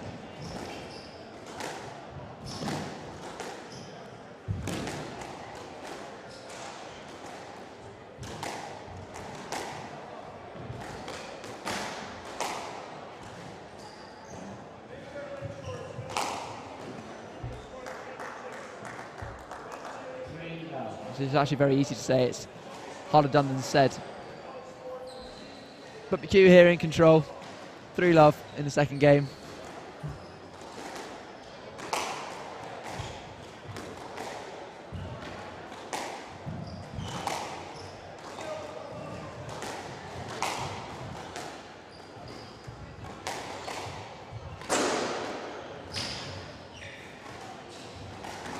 It's well controlled there, high up on the backhand shot, backhand volley. He's cressed it beautifully into the neck.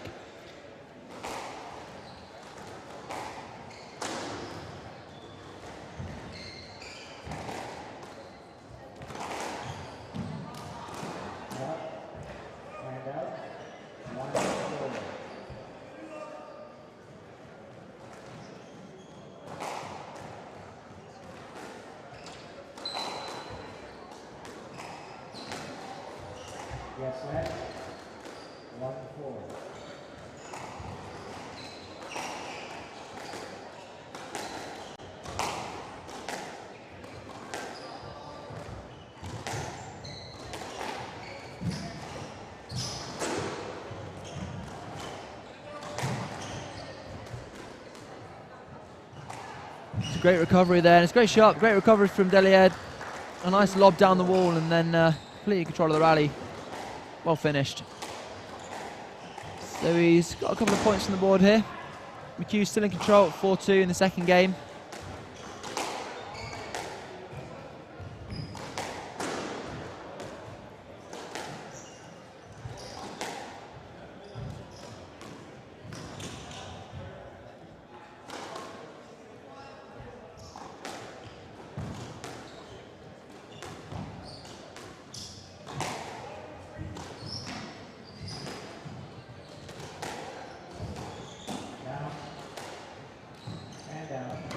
He's just made the error.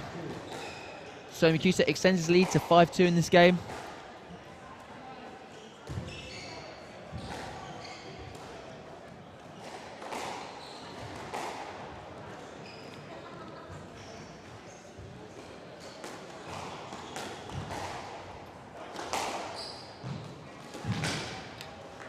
Mchu, a very steady player.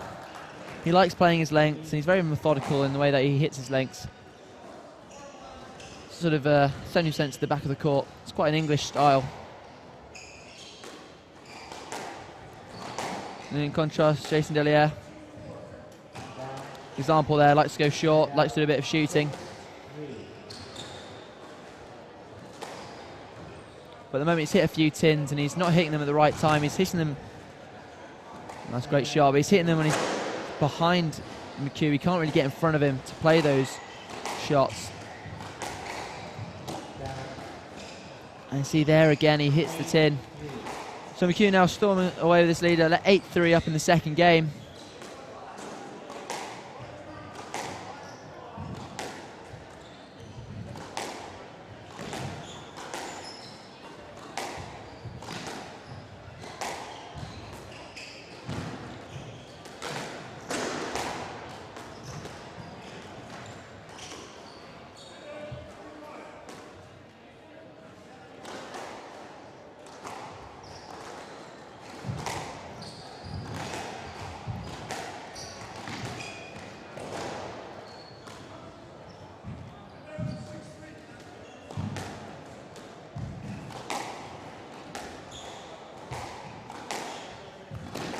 Of course, the winner of this goes on to play the winner between Isik, the 3-4 seed, or Tyler Osborne. Osborne getting through an absolute grueling match yesterday, where he managed to beat Blake Rhinton 11-8 in the fifth. It was a very close game, so I wonder how much is taken out of him.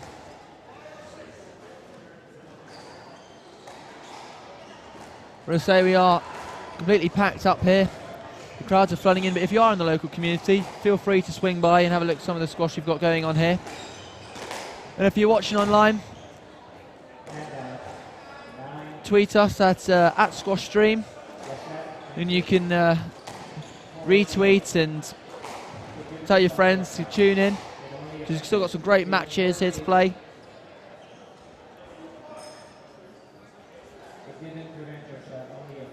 Up next is one of the legends of Squash Canada, Isik. He's the 7-time Canadian Nationals champion. And he's the 3-4 seed in this event, so stay tuned, got some great squash coming up. Again, if you have any comments, you want a bit of a shout out, please tweet us at Squash Stream, wherever you are in the world, we'll give you a bit of a shout out. Again, here we're streaming live from Mayfair Lakeshore, sponsored by Slate Music, and every now and again we may play some music in between games, keep you guys entertained if there's a bit of a break in play. Slate Music sending us a couple of tracks from the Canadian music community, from all the emerging artists. So as I say, we'll play some of that music in between games to keep you guys entertained. At the moment, we've got a great match here against Michael Mchu against Jason Delier, with a 5-8 seed. Mchu is in control of this match. Won the first 11-5. They're now up in this second, 9-4.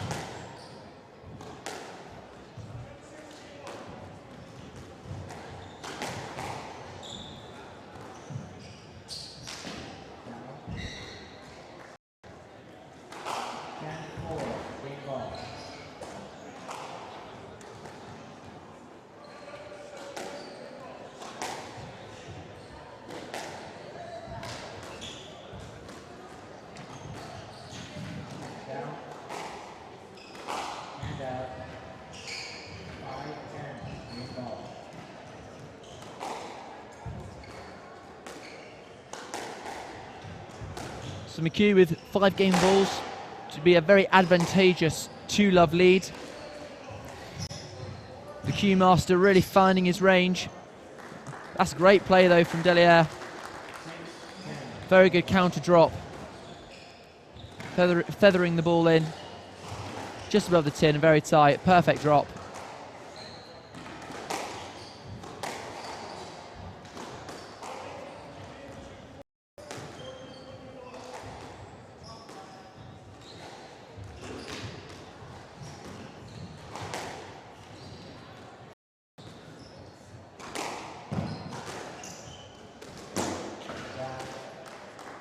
And that's it, so Mchu, the 5-8C goes 2-love up, 11-5, 11-6.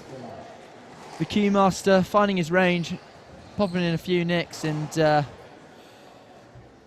Delier's not quite finding the range that he needs to get in front of Mchu.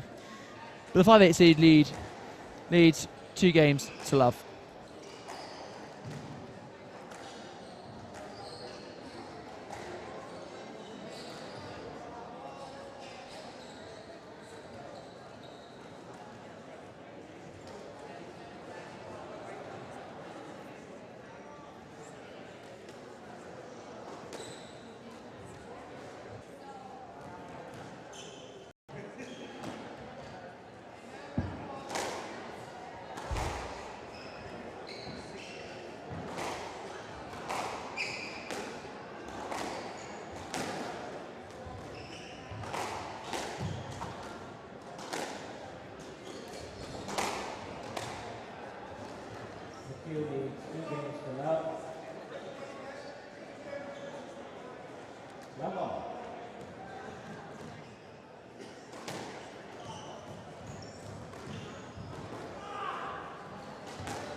So things are back underway here in the round of 16 match between Jason Delier and the 5-8 seed Michael Mchu.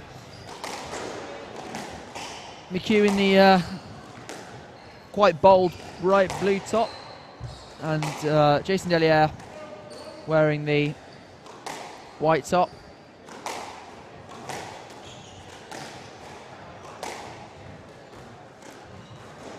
Both changing obviously because the sweat probably building up quite a lot. It's quite hot conditions. The court's very fast, so dripping all over the court.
Up to Delier, 4-2.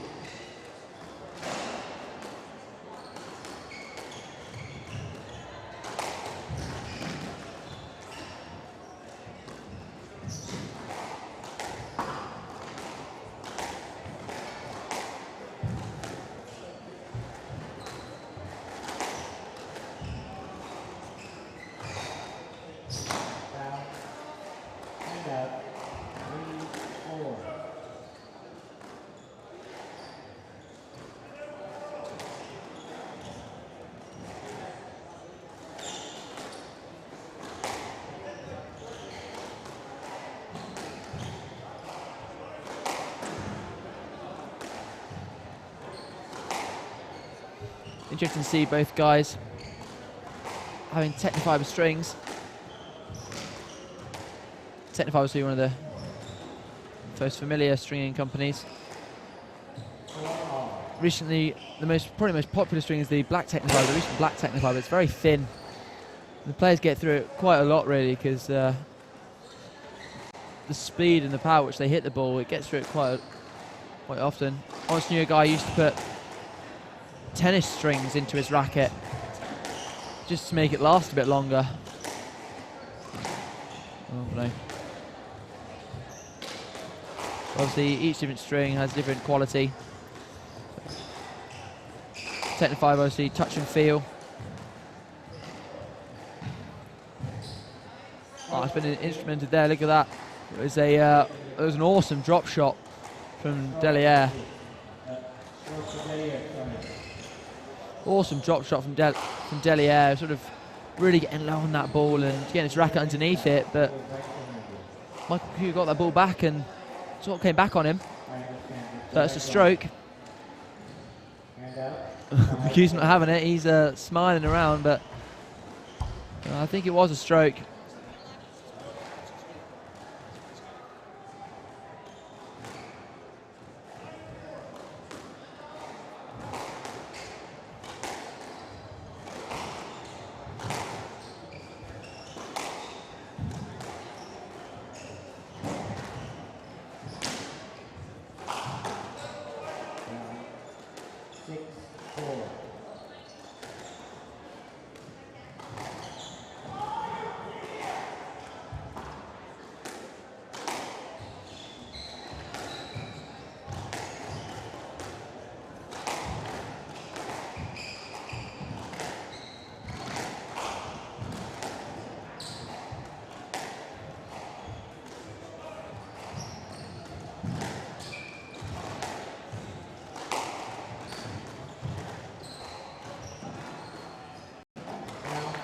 Oh, he's just clipping the top of the tin. Great rally.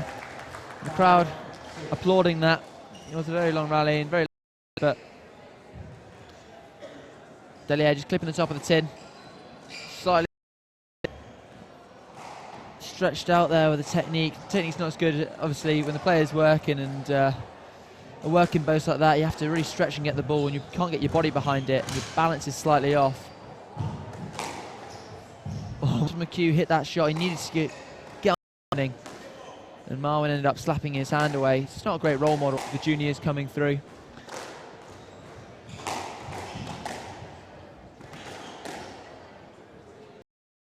but just there.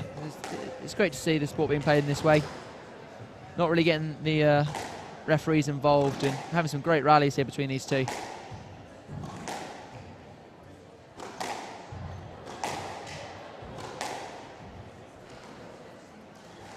It's a very long rally. Jason Delier just getting these balls back. He's still going. Oh, the crowd must be absolutely loving this. And it's ended in a let. Oh, the crowd really aren't showing the recognition that rally deserves. That was a great rally. Delier getting some balls back. He had no right to get back. And such a crucial stage in this third game now. We're getting to the business end. 6-all.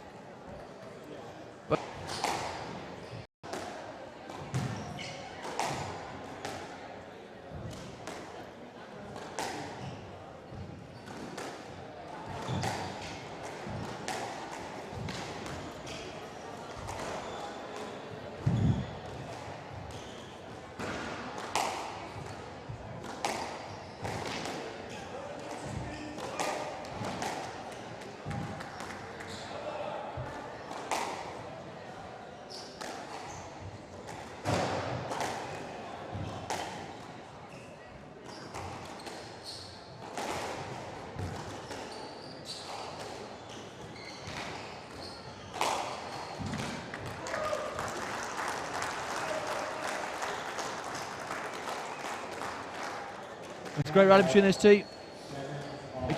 Mchu bent over double in that one.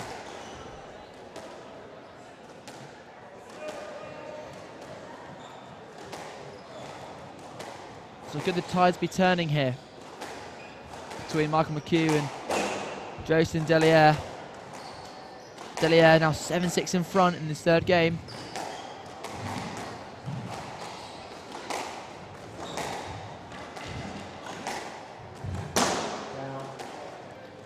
Oh, he's tinned it again.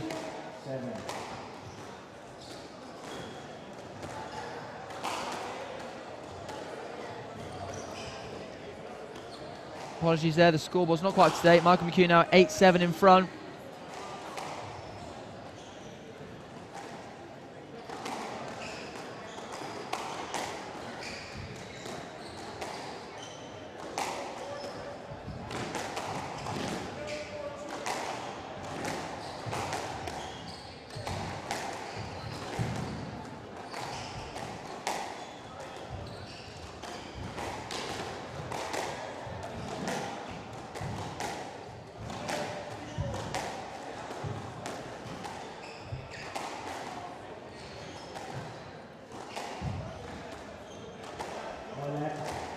Yeah, rightfully so. I don't know why he didn't play that shot. It's a no-let.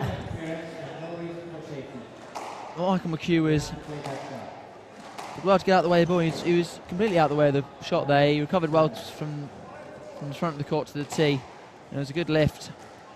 Rightfully so, he's been punished. Should play those balls. So he's 9-7 in front now as Mchu.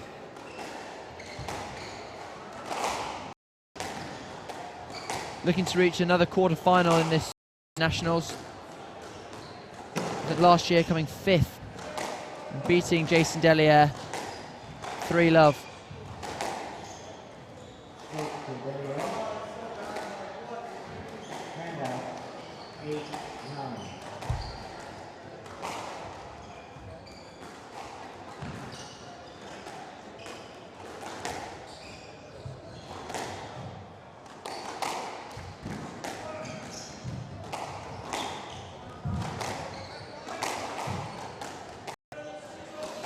Can he take it first time? Kit. And it's 9-10. Tense times now from Mchu.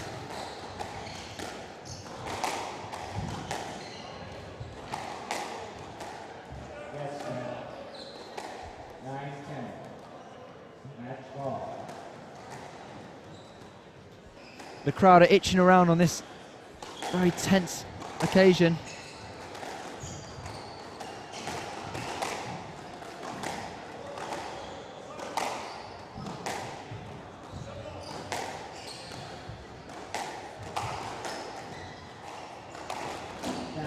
And he's made the error. So the Q master, Michael Mchu, the 5'8" seed, gets through this round. It's a very tough encounter. 11-5, 11-6, 11-9 against Jason Delier. So Mchu goes through to the quarterfinals of the Canadian Nationals. 3 games to love. So you have any comments or you want a bit of a shout out, please tweet at us at SquashStream. We'll be streaming live at squashstream.tv throughout the entire day of matches. We'll be here till early hours of the in the morning probably. So we'll stay with you.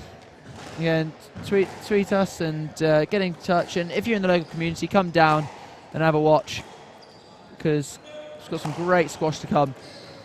Next up, one of the legends of Squash Canada, Isik, the 3-4 seed versus Tyler Osborne. So it should be an absolute crackerjack, so stay with us. We're back shortly.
ladies and gentlemen, welcome back to the 2016 Canadian National Squash Championships.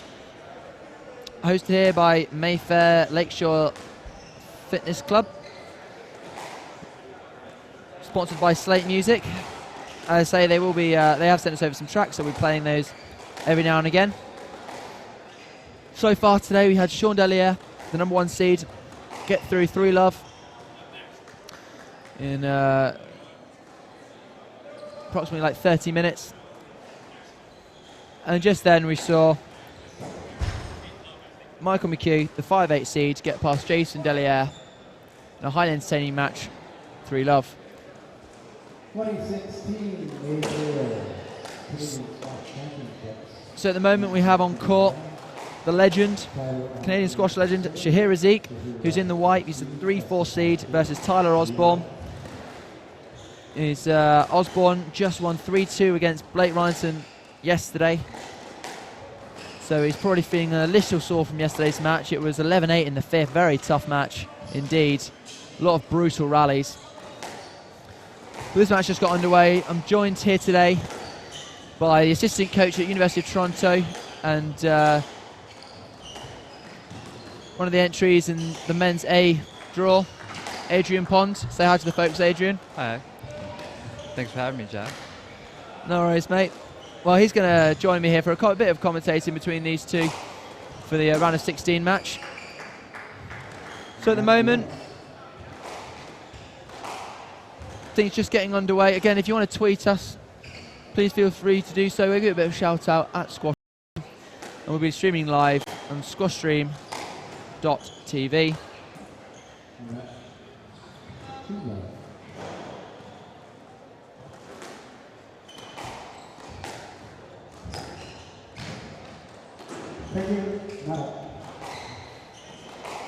But Osborne got off to a very good start here.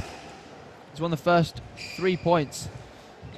Isik, obviously this is his first round match because he had a bye yesterday, in fact, so he's obviously extremely fresh, but he's not sure if he's quite used to the courts yet. It'll take him a while to find his range. Yeah, Shahir's just trying to find his length right now. Yeah.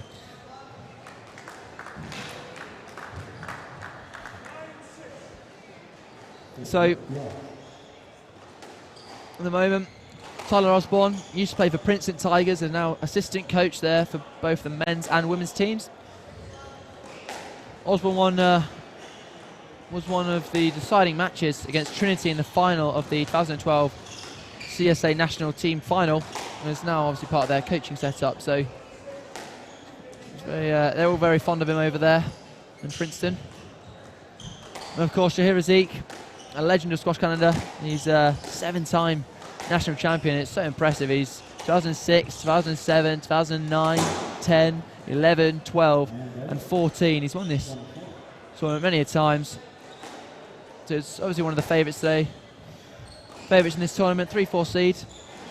Just a few of his accolades. He's been part of the Canadian national team since 1999. So it's obviously great for the sport here in Canada. Shahir and Jonathan Power had many epic battles back in the day, and it's great to see him play live. Absolutely, absolutely, and it must be great for Osborne. Great experience, obviously, to be playing one of the. And he's playing well right now, Tyler. Yeah, he's leading this first game, isn't he? 4-1. It's very good stuff, but he's A bit loose there. very loose there. Squeezing the arrow there from Razik, and it's a stroke. So 2-4 in this first game. Osborne getting off to a great start at 4-love, and Oh, that's a great shot. yeah, it's from the back of the court. He's hit a lovely shot, chopping it in from the at the very back of the court. Takes a high lot of skill level. These are obviously pro. Razik spent a lot of court time doing a lot of solo practice.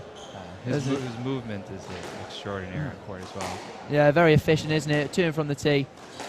He's gets the ball like there. He sort of dances around his opponent. He's a bit like a ballerina on court, isn't he? Just very, very light on his feet. Very light on his feet, exactly. So it's 3-4 here. Razik's actually 38 years old. He's a highly experienced campaigner. He turned pro back in 1996. And he reached the highest world ranking of 20 in the world. Currently it's still 119 in the world, so very impressive really to maintain that kind of level for so long on the tour. I think Tyler was about 5 years old when Shahir joined the tour back in. Maintain a level of very high pace for a very long period of time. It's so impressive how these guys can move for such a long period of time. I know I'd be probably killed off by now, and it's still 6-3 in the first. Yeah, need a timeout about now. Osborne playing really well here. He's not overwhelmed by the occasion. He's actually playing quite an idle as squash calendar, and he's not showing any signs of nerves. He's 6-3 up in this first game. I was very confident. He's taking the ball early, getting in front of Shahir, and making Shahir work in these rallies. He's got such a simple swing, Razik. He's doesn't look like he is going to swing that hard. It doesn't look like he's hitting the ball that hard, but it's just timing is really good, and he just times it so well that hits the ball very crisply. Snaps the wrist. Yeah, snaps the wrist, exactly. There's some good rotation. But look at that there. I don't know how he generates so much power from such a slow swing. And he squeezed the error. There's a really nice drive. I say the ball was sticking to the glued to the sidewall there, and he's forced the error. Yeah, but Tyler's moving very well right now. No signs of the 3-2. You can't be thinking about your previous matches. You just gotta focus on the matches tonight.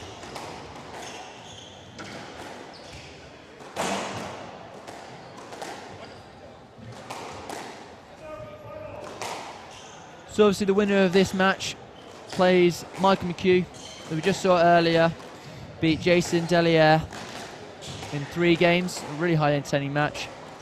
Later on today we do also have the quarterfinals of the Men's Open, so men's squash team. And I'm Jack Turney. And I'll be with you for the entire 4 days of squash here.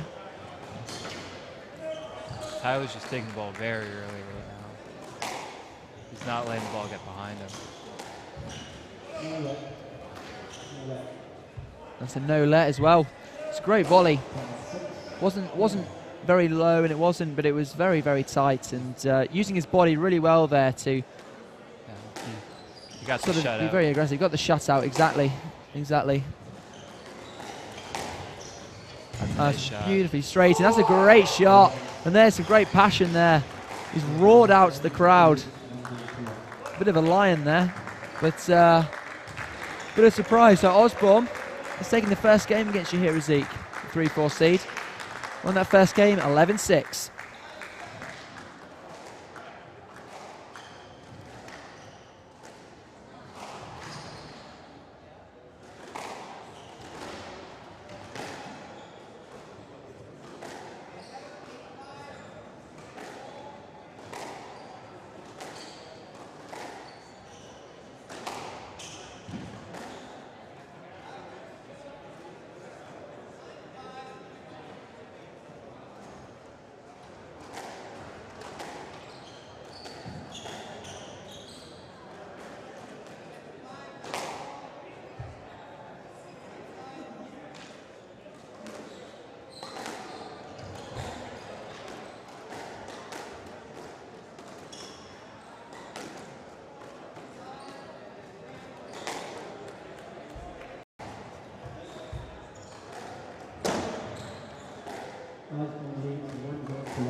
So the players have come back on court.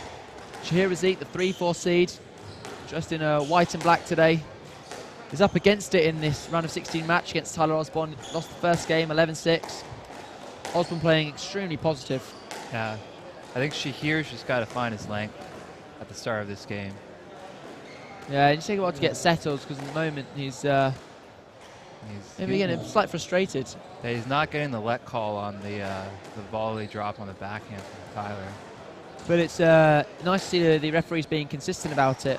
He is. It's very consistent, which is great to see. I mean, we say all these referees that as long as they're fair for both players, even if they get a decision wrong, which you hope they didn't, but if they do, they're sort of consistently wrong with the same as call. they're fair to both players, then they're can't really argue too much. Can't exactly.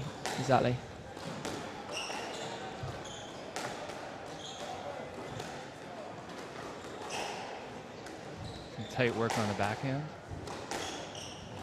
Yeah, both players. Oh, sort of shoved Osborne into that corner there. I know, slightly aggressive. Maybe his frustration coming out a bit there, but I think he is getting a bit frustrated that he's not getting a few let calls on the backhand side right now. But he's not going to now because the referees are being consistent, and he needs to just move on from that now and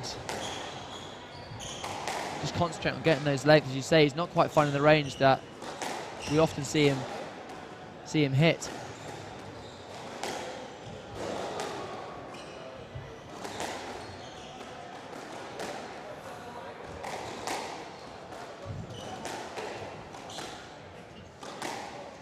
He's finding a bit more here now, isn't he? He's trying to get a bit more of a length going. He's hitting almost every ball tight.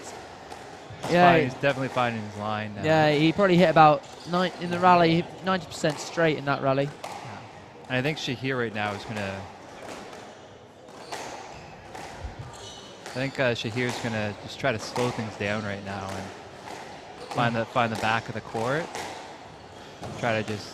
I just wonder if that initial pace from Osborne, which was extremely fast, if after that 3-2 yesterday, it's going to start to affect him. Yeah, that'll be something to watch as the match goes on. Yeah, exactly. And if Tyler can hold the tee as well as he did in the first game. And Razik will know that as well. I mean, he's not going to be thinking about it too much. He would probably want to just focus on his own shots. But Shahir's a veteran player, so I don't think he'll get rattled too much. Yeah, he's so experienced. The first game. So experienced. As we were pointing out, 7 national titles. It's extremely impressive. So he's been in this position so many times before and come out the other end on top. So I say he's hitting a lot of the balls straight at the moment. Oh, there's another one. And he's really found his range. Oh.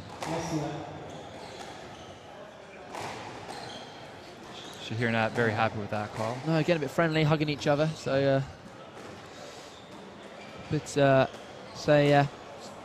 starting to find his length now, and he's starting to hit some good, that last lines. rally did a great job of really moving Tyler around the court. And you can notice noticeably that the pace has actually dropped slightly in the first game. In the first game, Osborne was volleying absolutely everything, not giving Razik a chance to settle. That's a great shot, though. That's a great shot. Very deceptive. Identical swing to what he normally plays in the drive, but manages to whip the ball round from the post. Tyler has to be careful because Shahir does have those shots from the back of the court. He's got a great backhand drop from the back, and he can throw in a boast from wherever.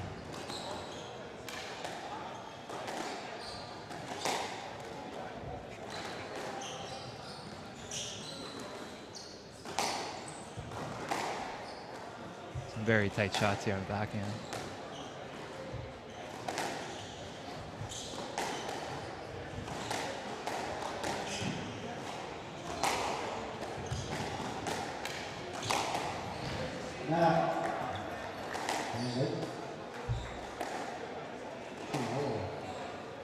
Shout out here to at Squash Rob. Glad you're enjoying the matches. We're thoroughly enjoying them, aren't we, Adrian? Yeah, this is fantastic. It's great to see these guys playing some great stuff. Osborne really expressed himself on the court, not being overwhelmed by the occasion, and playing some great squash. So yeah, shout out to at Squash Rob. And again, if you would like another shout out, anyone out there, please feel free to tweet us at Squash Stream. But Razik getting a bit frustrated again. He keeps turning to the referees and shrugging. He definitely is getting a little frustrated with Tyler's movement there. He thinks Tyler is not clearing in time.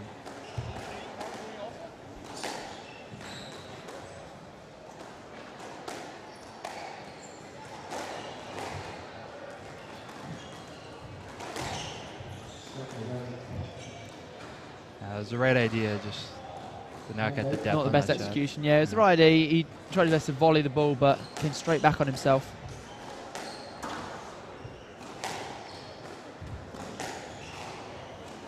Tyler's just letting the ball get a bit behind him, a bit more than he did in the first game. He's allowing Shahir to get a little more comfortable, a little more set. Oh, that's a great shot. That's a great shot. And there's another fist. There's another fist pump. Yeah. He's showing a lot of passion. He's getting the crowd behind him. Actually, the crowd are absolutely loving this. We're absolutely jam-packed here. Absolute chock-a-block.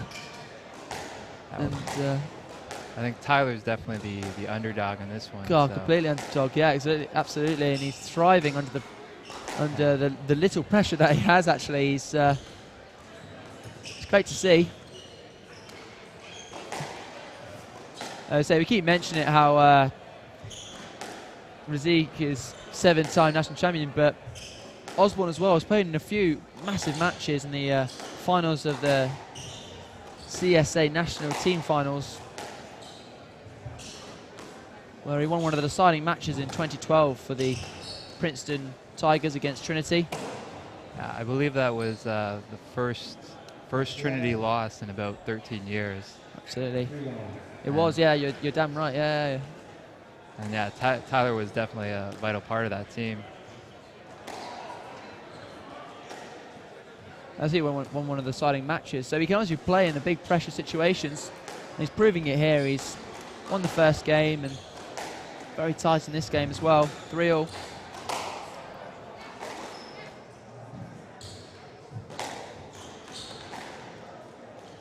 Yes, left.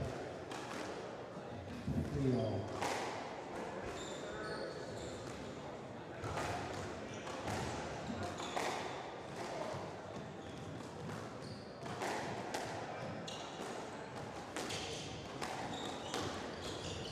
That's left. 3-all.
Both the players here resorting to a very length-based Yeah, this is a very rally. long rally. Very calm and calculated.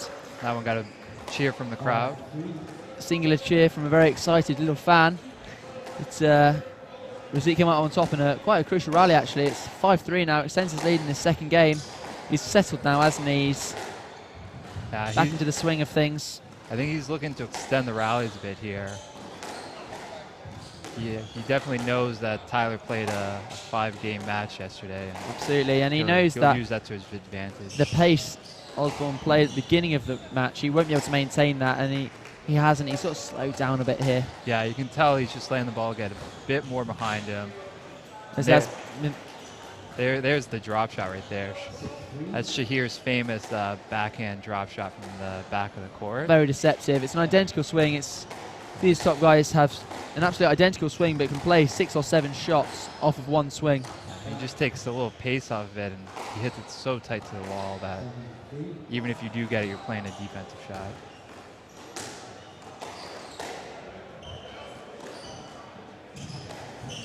But the amount of court time, the amount of solo practice it takes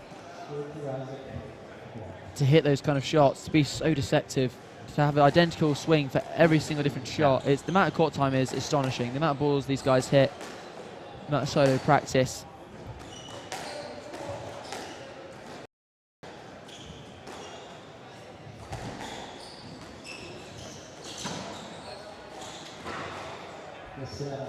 Well, I don't know about that. If he wants to be consistent, he's just called a stroke on exactly the same situation. And the referee hasn't been consistent there, and he's well. There's another. That's a bit of consistency there, but I think both players are getting a bit frustrated with the calls. That's a great shot there from Osborne. Nice little trickle boast. Yeah. Trickling over. So Isik is now 9-4 up in this game. And he's settled now. He's hitting a great range on his drives. Hitting it very tight on the sidewall. Squeeze another stroke. So it's 10-4. Game ball to make things all square in this. Absolute ding-dong of a match.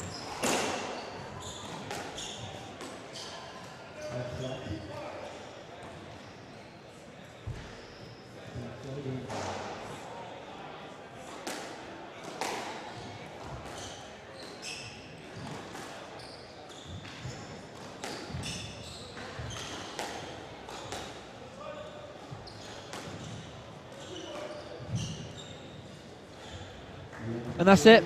3-4 siege. You hear Isik, the highly experienced campaigner, takes that second game, and now it's 1 game all.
So return here where Shahir Isik, the number 3-4 seed, leads 2-1 in this third game against Tyler Osborne, the Princeton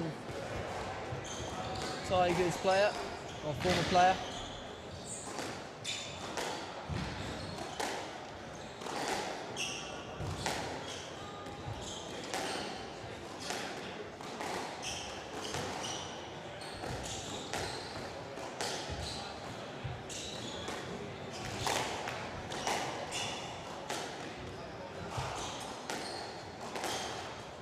you would like to tweet us, we'll give you a bit of a shout out at SquashStream, and we'll, wherever you are in the world watching, we'll say hello. And if you have any comments, please let us know.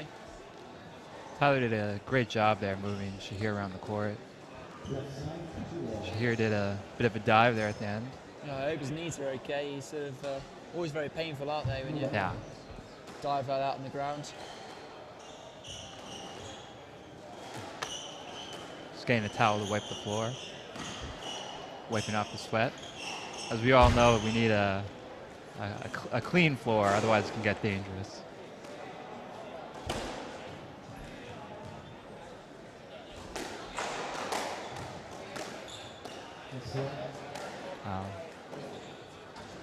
I think Shahir's getting a little frustrated because he thinks Tyler isn't clearing out, and Tyler's getting a bit frustrated because he wants Shahir to go around. What are your thoughts on that, Jack? Well, I don't know how frustrated Tyler is. I think Tyler's a bit exhausted, so he's more than happy to have all these long breaks. Right.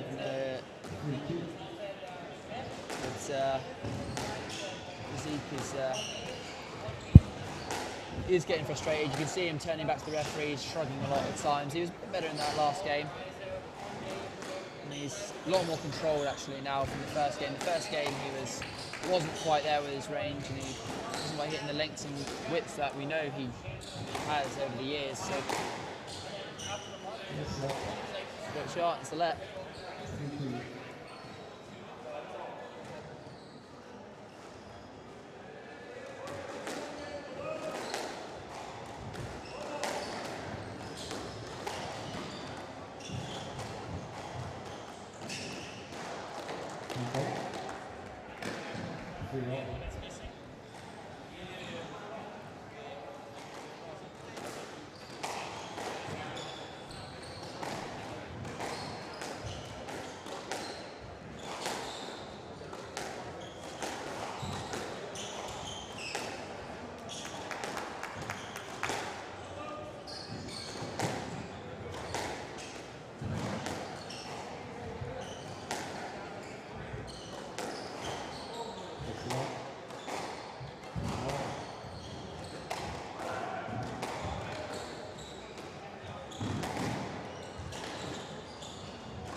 Sweetly, and he doesn't have a huge swing, just follows through beautifully, and it's all about timing.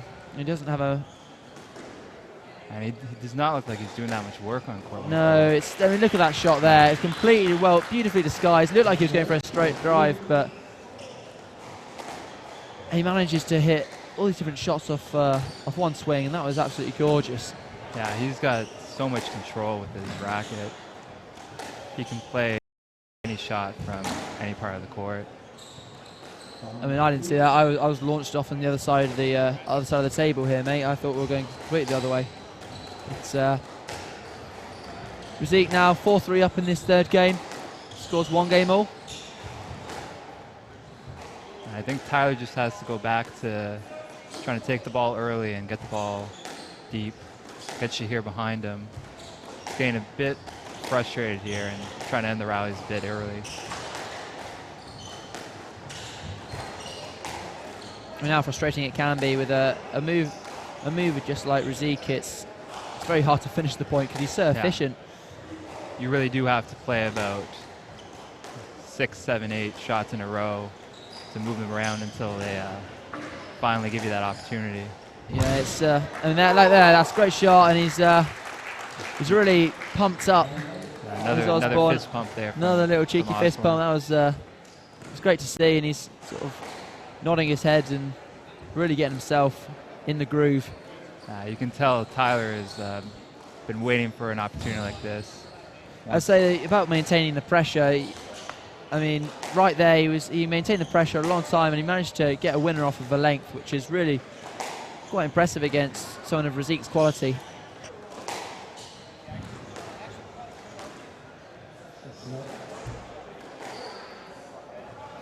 5-all.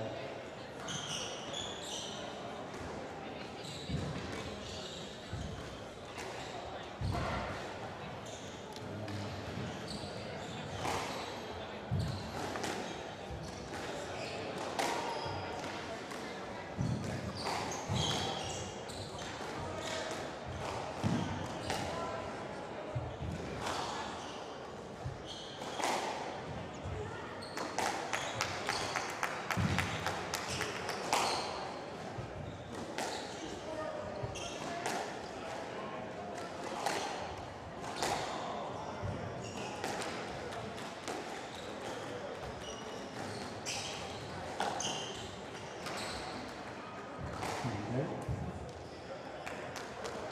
6-5.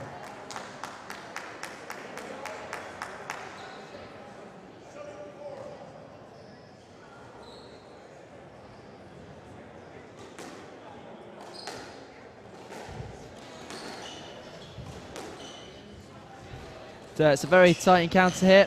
Isik now 6-5. Oh, that'll be interesting. What do you think, Adrian? I'm not sure Tyler had his racket set to play that one, but I think they're playing a let on that. I think they are playing a let on that. It's a very strategic shot there by Shahir. We're seeing that shot played more and more where you're up in the front corner and play the ball down the middle so they can't take it early with the volley.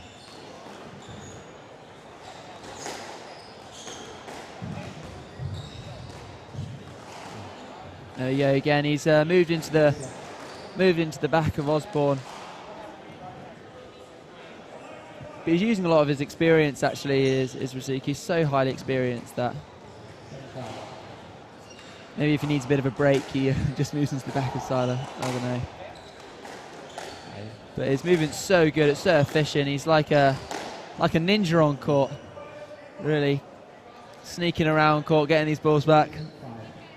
Ninja smooth, courtesy of a tweet there from Ninja Trump 1. Guys, keep these tweets coming in. They're absolutely superb. Whatever you think, whatever you're thinking, we'll give you a bit of a shout out. But we're really thoroughly enjoying this match. It's another let there. And Isik now 8-5 up in this third game. He's definitely using his veteran experience here to just calm the play down, get the ball deep, and wait until Tyler gives him the opportunities. And on Tyler's side, he's just got to go back to taking the ball early. He's letting Shahir dictate the pace right now, and Shahir is more than willing to let him do that. Well, I think he's starting to feel the effects of that game yesterday where it was 3-2 and it was a absolutely brutal match. It was some monstrous rallies between him and Blake Ryanson, which ended up winning 11-8 in the fifth. Yeah. Apologies for some of the shudders on the camera. Some of the people trying to watch this match are walking past the camera and knocking it slightly. Everyone's eager to watch this match. It's a great get by Shahir. Yeah, I say his movement is outrageous. His movement for anyone is outrageous, but the fact that he's 38, 38 exactly, and still moving like this is unbelievable. Well, he's obviously able to maintain not getting that injured all the time, or never gets really injured because his movement is so efficient. Yeah. Roger Federer, He's just so light on his feet. and the crowd absolutely loving that rally.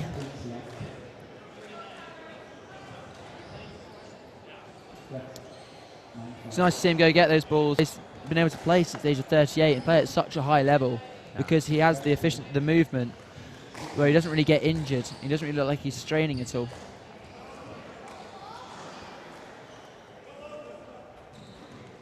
We'll see if he can close out the third game here and take a 2-1 lead. It's 9-6 in the third game for Shahir.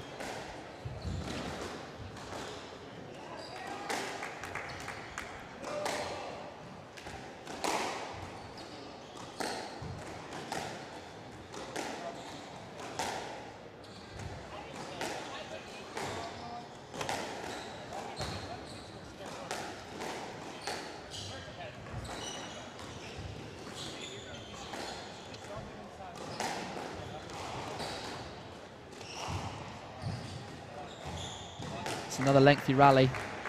Osborne's got to be feeling this. Yeah. I think the long rallies are favoring Shahir at this point.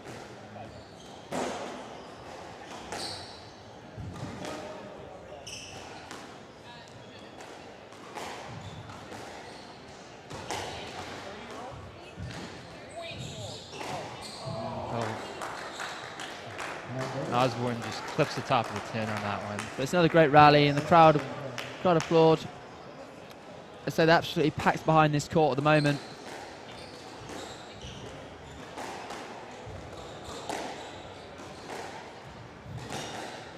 Yeah, you can tell Shahir's getting a little more comfortable on court, and he's starting to attack a bit now.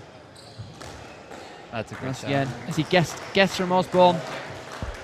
And that's the game. So Shahir Isik, the legend, 3-4 seed, now leads 2-1.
So as you just seen, the crowd's loving this. We've had a bit of activity on Twitter recently, and some people thinking that the movement of Razik straight into the back of Tyler, the referee should start calling no lets. What do you think about that, Adrian? I think that since the referee's been calling lets the entire way through, he's got to stay consistent with that call.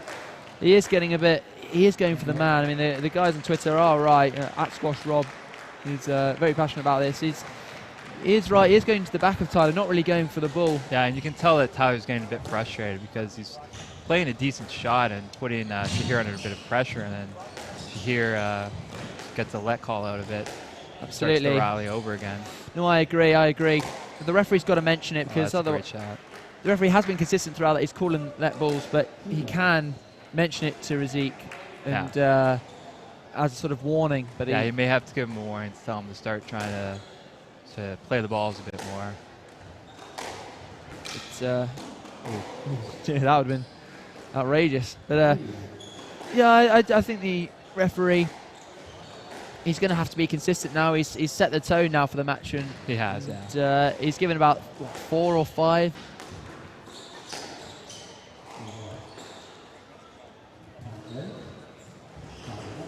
There's another one where Tyler just takes the ball early and pounds it into the front left corner. Yeah, he's off to a great start as well. He's very confident. Back to how he was playing in the first game, actually, taking the ball very early. He's 5-1 in front in this game. He's definitely attacking a lot more. Yeah, I think he realizes that his best shot here is to try to put a little more pressure on Shahir. Shahir's a master at winning the long rallies, so Tyler might be going for a few quick winners.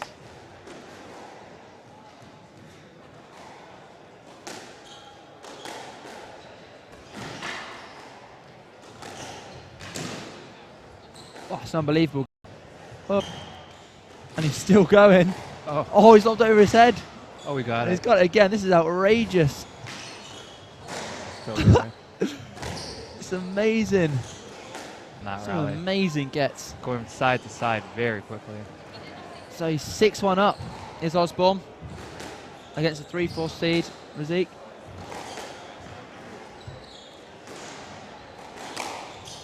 Oh, he's absolutely thumped it as well. He's hit a few winners on the backhand side, but that equally impressive on the forehand side as well.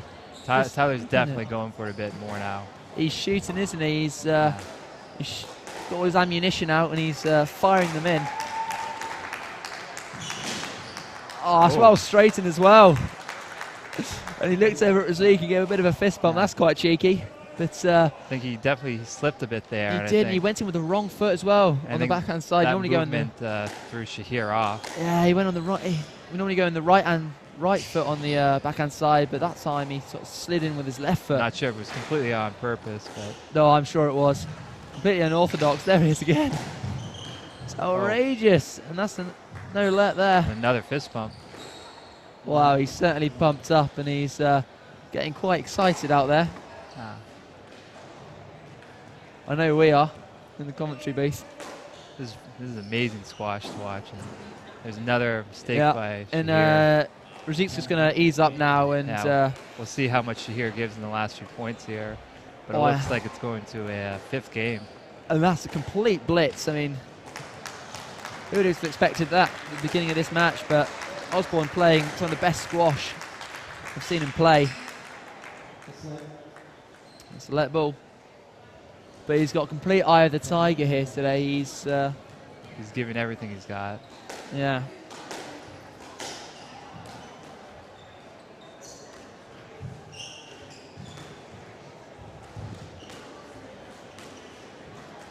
There's another one. And there's another tight on the backhand.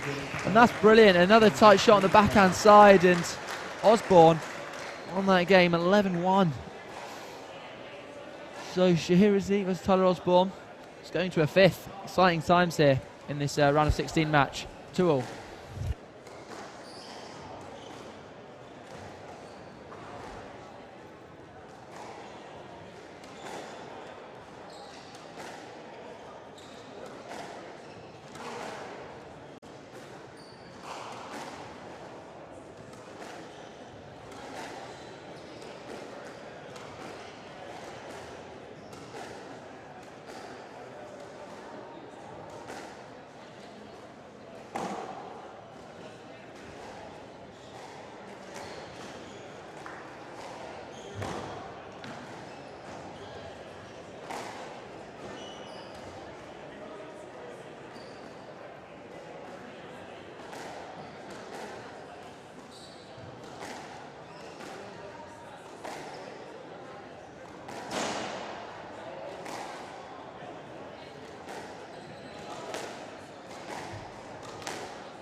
So welcome back to this extremely exciting round of 16 match between 3-4 seed Shahir Isik and Tyler Osborne.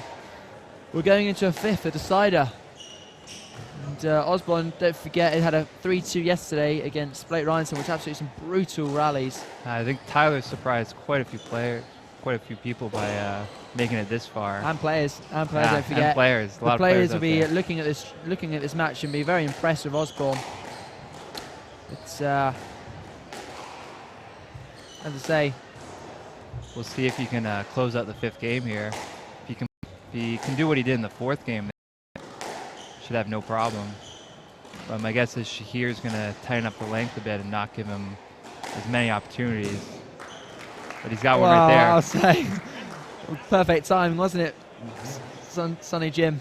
It was came up to him there and he absolutely blasted it into the nick again. So he's on top form right now. He just can't hit anything down really. He's all in here. It's 2-all and 1-all. There's absolutely that's great nothing shot. between them.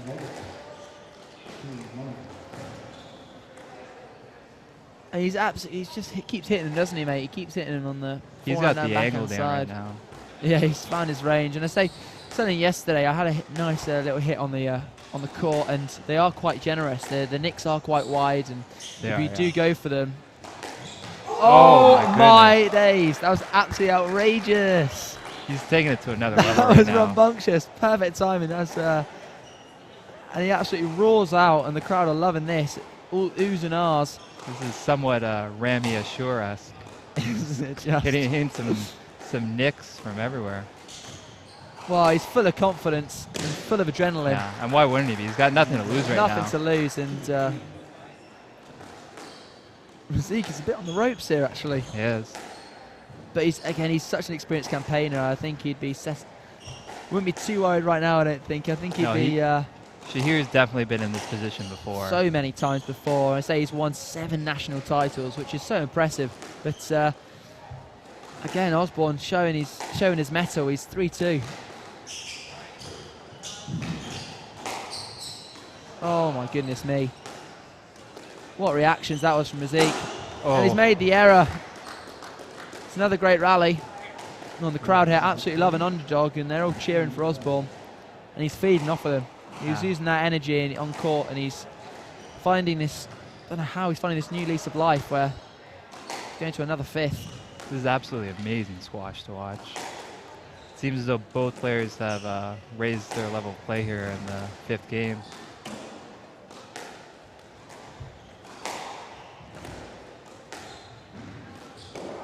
Oh, that's tight length. Well, both me and Adrian have got big smiles on our faces because we're watching this in a complete awe, really. It's some great squash. But Isik turning things around slightly. It's 4-3 in the 5th game.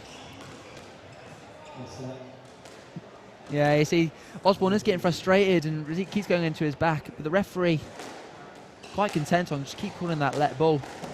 Yeah, well, you got to stay consistent at this point. 4-3 in the 5th game. You can't start changing that call.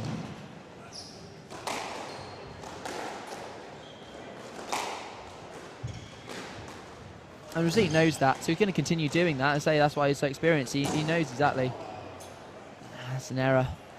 But he knows exactly what he's doing, really. He's, you know, Osborne's getting a bit frustrated when he does it. So and a bit tired as well. Yeah, exactly. And Osborne just making the mistake there.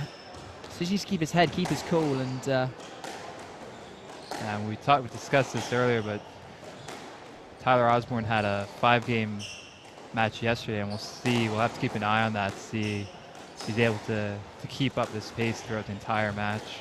But he still seems to be running around like a busy bee, and there's another shot on the backhand side where he just hits it above the tin. He's taking the ball very early right now. But he's still going around like a Duracell bunny. He's doesn't need to be running out of steam anytime soon. Yeah, you keep expecting him to showing signs of fatigue, but as of right now, he hasn't. It's a great use of height, though.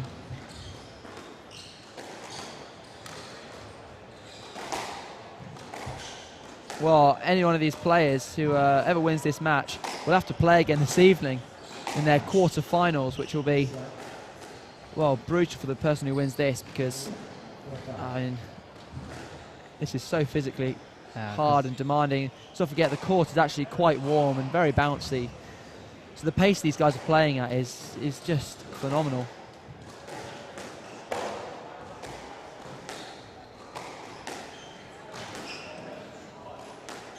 Quick shout out there to Alex Garceau at AK Garceau, who is very much enjoying watching this match. We're at 5-all here in the 5th game.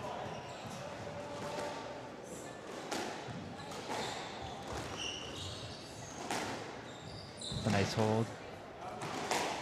Again, if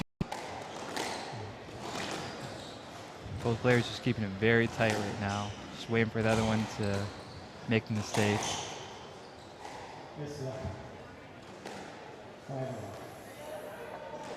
oh, blimey. Well, he's done it again as Isik. He's going into the back of Osborne. But again, the referee has to stay consistent with what he said previously in the match. But there's another long rally that you're just going to have to reset. Exactly. We'll see how many more of these Tyler can do. Well, don't forget. Oh, he's hit the tin. I can't forget, Isik is 38 years old and he's still moving around the court like a 19-year-old. He's so efficient to the tee.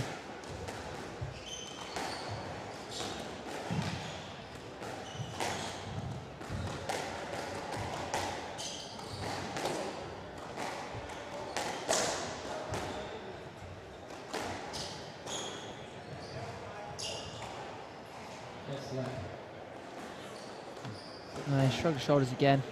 He's done the same thing again. Just watching Isik's moving on the tee, he loves doing a bit of a split step. If any juniors watching, that's a great way to set yourself off the tee before the opponent plays the shot. As he plays a shot, Isik's doing a bit of a split step. You see there, he's doing a bit of a split step, and that just gives him the sort of get-go, the boost to get off the tee and get to that next ball. It also allows him to stay so balanced, so yeah, low center of gravity and all that. You can't really fool him too much on change of direction.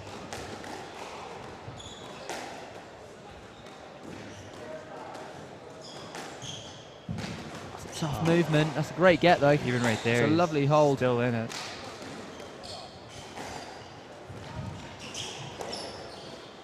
Oh, this is superb. Still the rally continues. Both settling back into those up and down the wall stuff. Both being very patient, but he's gone for it. Oh. This is just awesome.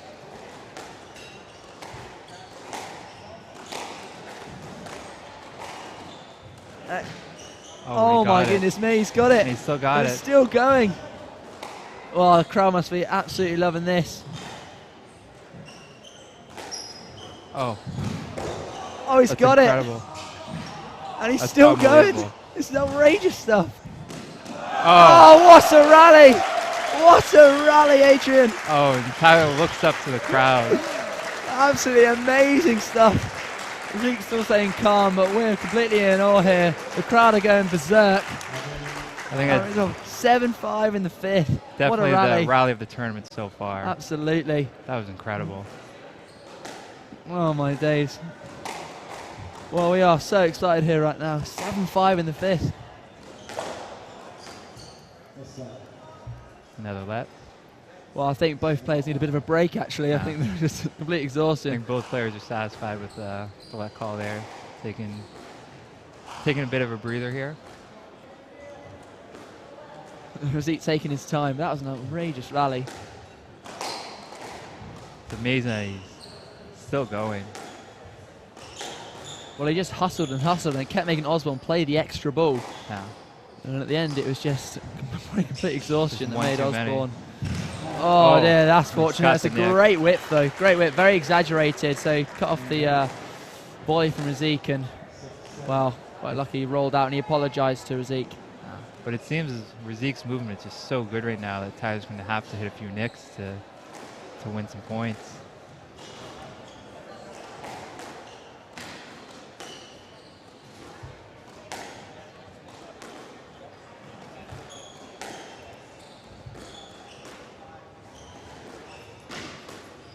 Oh, it's unfortunate. Tyler's racket just clipping the back glass there, forcing the ball out.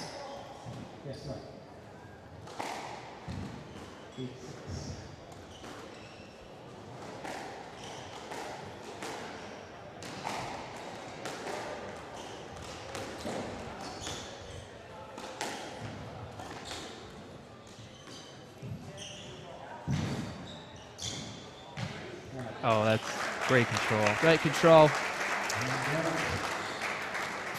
So we're getting to the business end of this round of 16 match, and it's Sure are. 8-7 in the fifth. So tight. Still tight. Does anyone use your money on Adrian? I got to go with Shahir just because he's got the veteran experience. But Tyler's pulling out all the stops right now. Again, he's gone straight for the man there. It's so experienced, so the referee has to be consistent. He's gone for the let. It's just so tough for Tyler to win a point right now against Shahir. He's just getting everything.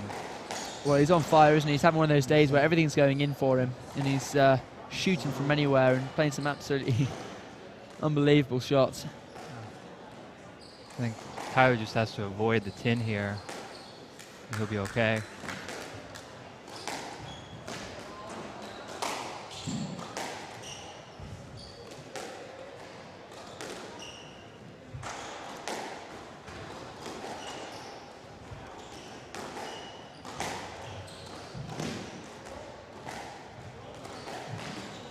Great get.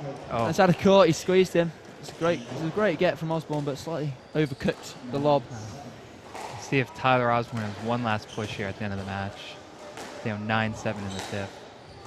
Well, if we weren't behind schedule, we definitely are now in this absolutely epic match. Absolutely classic in the Canadian Nationals.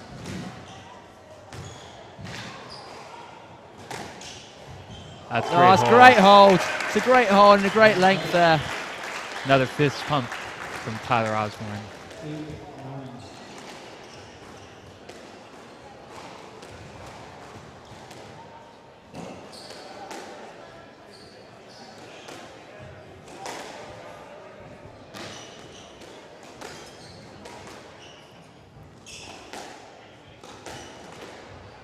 Well, the crowd are itching around. That's a great kill.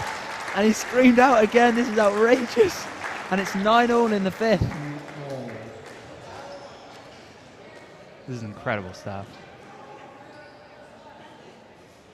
It's absolutely unbelievable. Anyone's game, really. It's blimey. 9-all in the fifth game. Oh, so tough. We just feel so comfortable playing that.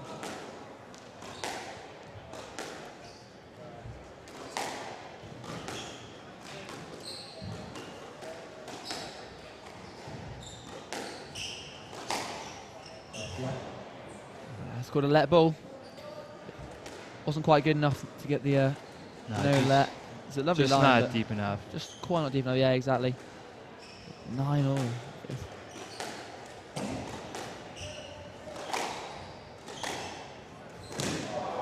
Oh, and there it is. And there it is. Shahir Isik, mightily relieved. You see the weight of the world off his shoulders. He's battled through, winning the last game 11-9 in the fifth. Unbelievable stuff. The packed crowd here is giving them the well-deserved. Well-deserved, absolutely. Applause. And blimey, what a match that was.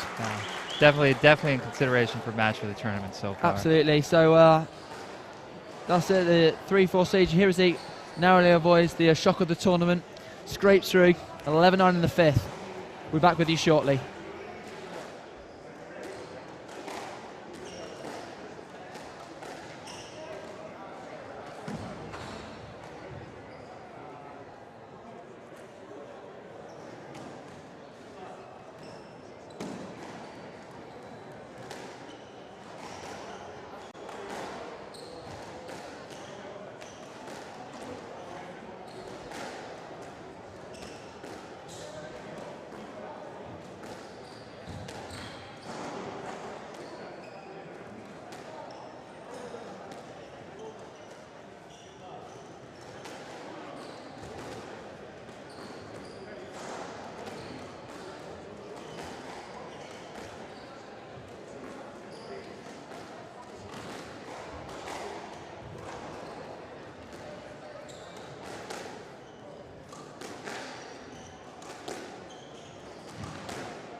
Welcome to the Mayfair Lakeshore 2016 Canadian Squash Championship. The men's open quarterfinal match. Schnell to serve. Raza to receive. Extra 5 games. Cover.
Ladies and gentlemen, welcome back. I do apologise, we had a few server issues in that last match. We can tell you though, if you didn't get to see it, Isik came through 3-2, 11-9 in the fifth against Tyler Osborne. Osborne playing one of the matches of his life. Unbelievable stuff really towards the end of that. The crowd were going absolutely bonkers. I'm commentating today, my name's Jack Turney, and I'm joined here with Adrian Pond, assistant coach at the University of Toronto. Thanks for having me, Jack. No worries, mate. So, on court at the moment, we have another 3-4 seed, Schnell, against Raza. Schnell is the right-hander from Calgary. He's coached by his brother, Andrew Snell, who's the second seed in this tournament. And back in 2015, he was runner-up at their Pan American Games Doubles Championships, where he partnered his bro. And last year at the Nationals, he reached the semis, where he lost to the eventual winner, Delier. He's up against Raza. He's trains at Club Meadowvale. He's a former U of T player. He started playing at quite a late age, at the age of 15. So there you are, kids. If you are watching, you can, and you're inspired by today's events, then get training. And it's only taken him a few years just to get to this level he is at now in the men's open, which is quite impressive, really. Yeah, I was actually teammates for a couple years with Ahad at U of T, and he's just taken his game to a whole nother level. Trains very hard, he's very focused with his training, and you can see that's really paid off over the last couple of years. Well, this is Schnell's first game in the competition. Obviously had a bye in the first round, being one of the top seeds. And Raza won 3-1 in his opening match yesterday. But he's come up against a very strong opponent in Schnell. He's now 7-1 up. Yeah, you can tell Graham's looking very comfortable from the start. Yeah, and he loves to smack the ball around, doesn't he? I've played him actually once in Toronto, and well, the pressure he puts on the ball is absolutely exquisite. He gives you absolutely no time. Gives you absolutely no time on the ball, and he hits the ball very hard. Very powerful hitter. He's very quick and just loves taking the ball early. As you can see here, oh, that's a great shot though from Raza, really getting on that ball and chucking in the post.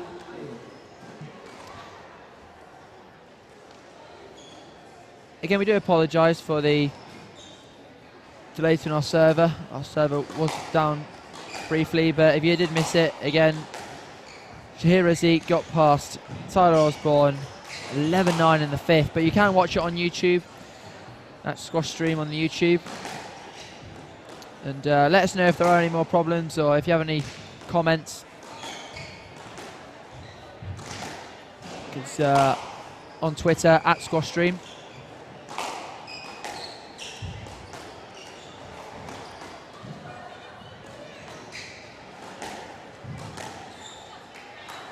Nice shot there by Ahad.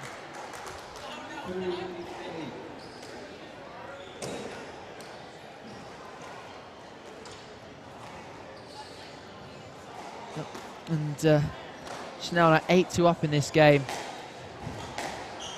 I think Ahad's just going to have to try to control the pace a bit here. Yeah, he's a bit rattled. It's a big occasion for him. It's the round of 16. It's quite a big match, and saw earlier on Osborne really rises to the occasion. But Raza's looking a bit rattled here, and it'll take him a while to settle, and he'll start playing some good squash and he'll start hitting the lines that we know he can hit. So he keeps clipping. He's clipping the sidewall a lot at the moment, and Snell's he's just on it, isn't he? Schnell's just right there on the ball, and Ahad just can't seem to get his length down. Yeah, he's looking pumped.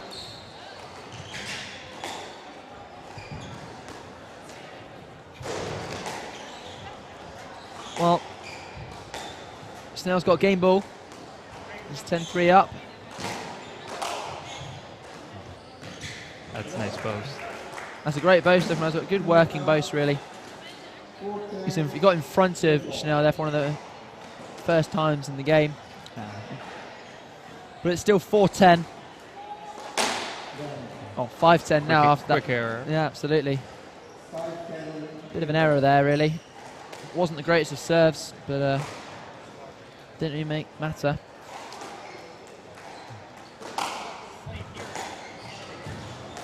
Graham is just pounding the ball right now. He's timing it, so he's seeing it like an absolute football. He's just thumping it over and over again.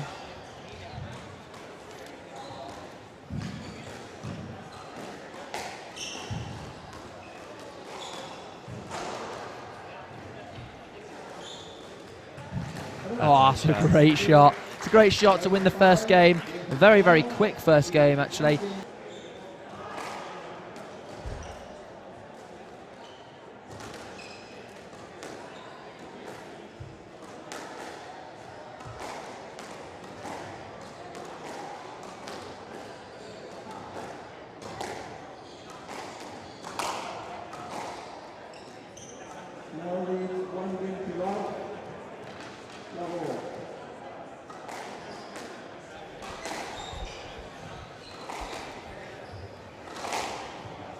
So Schnell, the 3-4 seed here, leading this round of 16 match, 11-5 in the first.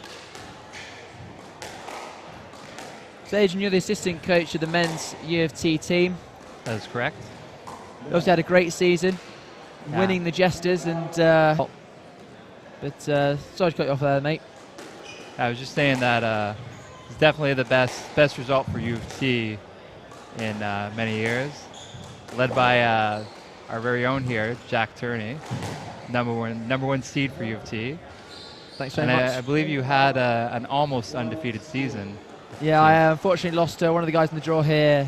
Two of the guys in the draw, actually. I lost to Cam Seth in the OUA's match against Waterloo. But the team, it's not about me, it's the team who but overall, brilliantly. And overall, I also lost to Blake Reinson in the semi-finals. Semi-finals of the individual championships as well. But as I say, the team did great this year, didn't we? And yeah. I believe you were awarded with the OUA All-Star at the end of the year too. Yeah, I was an All-Star, but as I say, it's all about the team. Be very modest about it. It's team did brilliantly well, and hopefully next year we can go one better. For those of you who don't know, Western has won the University Championships for about 35 years in a row now. So and we were, and University of Toronto were what one game off winning. close match against Western that went 5. That would have been the difference.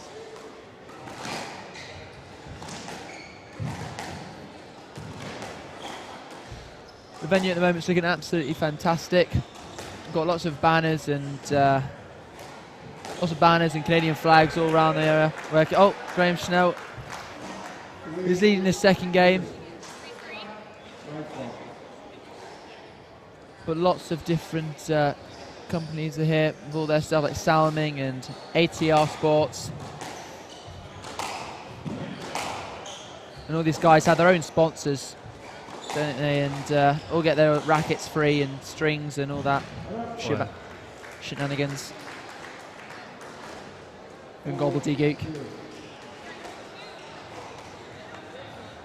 Schnell's up 4-2 in this game.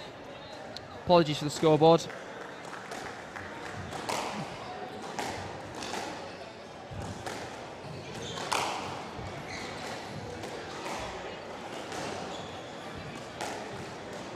Graham's just doing a nice job of keeping a hod behind him right now. But that's a great line. That's an awesome line from the front of the court, wasn't it? It just sort of died in the back corners.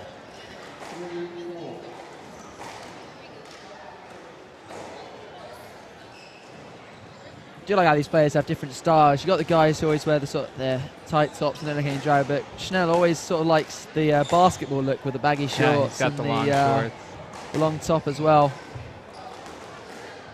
We've seen a lot of players wear those compression socks. The long socks has been a trend. Yeah, we saw Albert Schreier earlier on today wearing a top knot and Superman socks as well. It's a lot of different unique styles that these players have. Absolutely, and a lot of them have superstitions as well, don't they, Adrian? I know I used to always, if I was choosing a top for a tournament, I used to close my eyes and throw all the t-shirts on the ground and choose one. What an odd superstition that was, but did it work out for you? Not as well as I'd hoped, but there we are. But all these guys, what do you feel comfortable in, really? But Schnell here with a 5-4 lead in the second game. What do you think a hod has to do here to well, he's got to slow the control? pace down, because Snell's timing the ball very well and he's just smacking it round court all over the place, really. Putting a head on, there you go again, a head under a lot of pressure. So he's got to slow the pace down, use a lot of height and just chip it up and down the walls. Yeah, you can definitely tell that Graham is more comfortable with the high pace. Absolutely, well, he's more used to it. Yeah, he loves playing fast, taking the ball early. Hyde does a lot of solo work, and he trains with Blake Rhinson, actually, who's in this draw as well. He lost in the first round 3-2 to Tyler Osborne, but he trains a lot of him, 2-3 times a week, and that's where he's improved a lot. It's slightly too high pace for him at the moment. 7-4 here in the second game. There's another error by a hod. Graham just seems very comfortable right now. He does. I think the court suits him down to the ground. It's a very warm court, very high pace with the concrete walls, and it suits him. He likes to thump the ball all over the place. I wonder how hard he actually hits the ball. I think the record is Cameron Pilley with 175 miles an hour, I think it is. Something like that. So, well, I don't think it was an intentional. It was quite a clever shot down the middle there from. Sometimes from that's Raza. the best shot. Sometimes it is. Well, it's very close. It's a very pro shot, yeah. But I don't think it was intentional there. I don't think the width was good enough, and Snell was expecting it to go a bit wider than that. I just caught him off guard. Yeah. So his technique got a bit scrappy, but again, he's 8-4, 8-5 up in this game. It's another great shot, though. Graham just going the wrong way on that one. Thought it was going to be a length.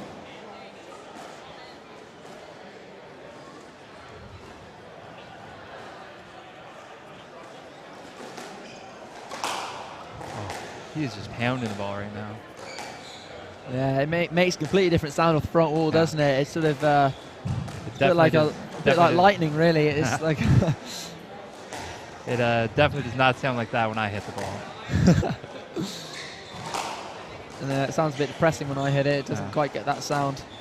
But these guys hit it so sweetly and it feels almost differently. Oh, that's a great improvisation. He sort of went into it awkwardly and used his racket and added a bit of topspin onto it. Just turned his racket around on it. Absolutely, and sort of used his wrist and sort of dribbled over the tin. Just and pushed it in the front wall. Barely made it, but turned out to be a great shot.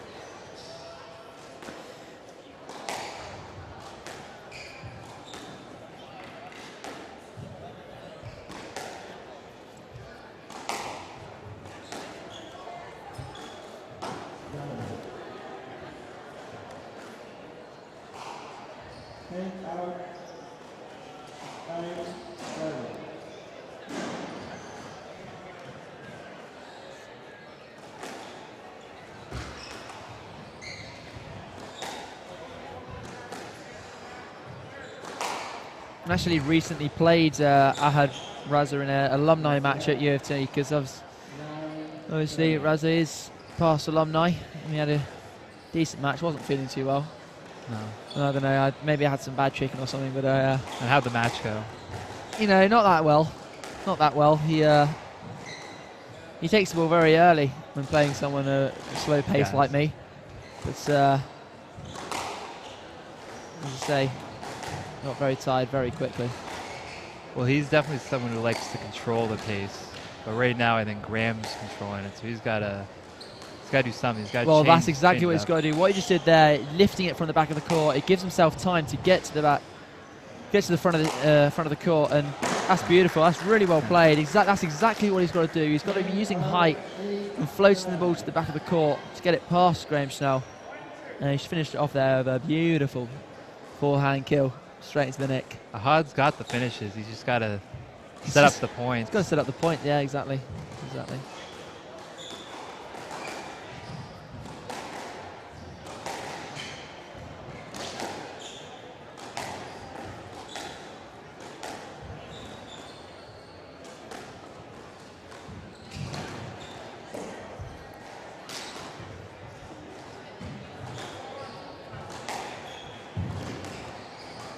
Well, this is a great rally.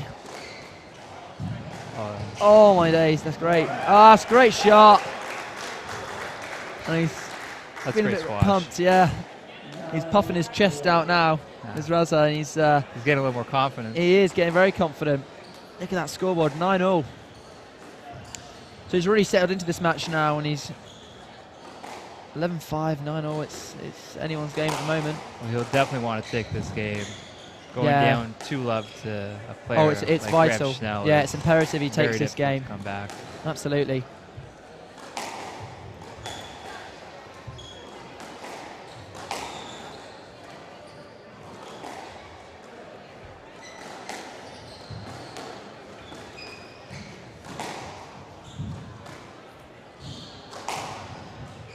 Oh. Just didn't get a full swing in there. He hits it in the bottom of the tin. So Grahamstown now the 3-4 seed. Take a very advantageous 2-love lead. Absolutely vital, really. 10-9 in this game. Can you take it first time?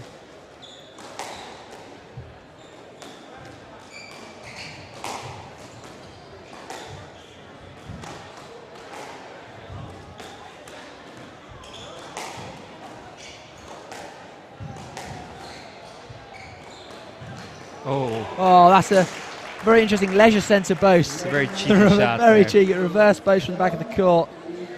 Bamboozling Ahad Raza. And what a leisure centre boast that was. The crowd there absolutely loving that shot. And it's absolutely packed here. Everyone's it's absolutely chock-a-block. Everyone's packed in and very much enjoying the squash.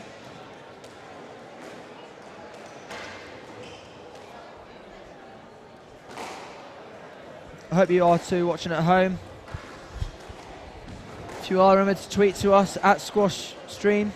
And if you are struggling with the stream, try and go to the YouTube channel for Squash Stream because the website is down at the moment. So check out the squash now on the YouTube channel. And if anyone else that's struggling with it, let them know. And spread this out to friends and family. But it's Graham Snell, the 3-4 seed, who's leading Ahad Raza 2 games to love.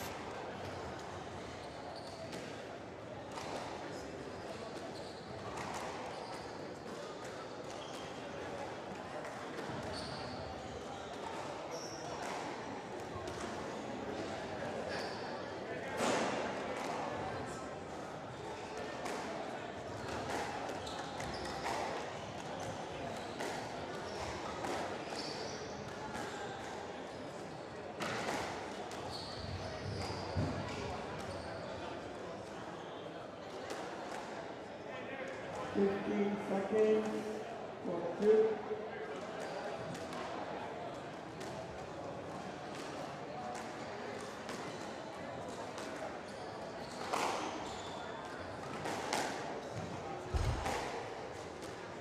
Now is 2 games to love.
So Graham Snell here, the 3-4 seed, is had a very advantageous 2-love lead. Raza now 2-1 up in the 3rd game. But he's starting to come into this match. Ahad Raza. Yeah, he looked a lot more comfortable at the end of that 2nd game than he did at the start of the 1st game. Yeah, and he started sticking his chin out and puffing his chest out, and he's starting to really get into this match and get the adrenaline flowing. And but he's starting to find his range and getting in front of Schnell every now and again. Yeah, he's setting up the points a lot nicer.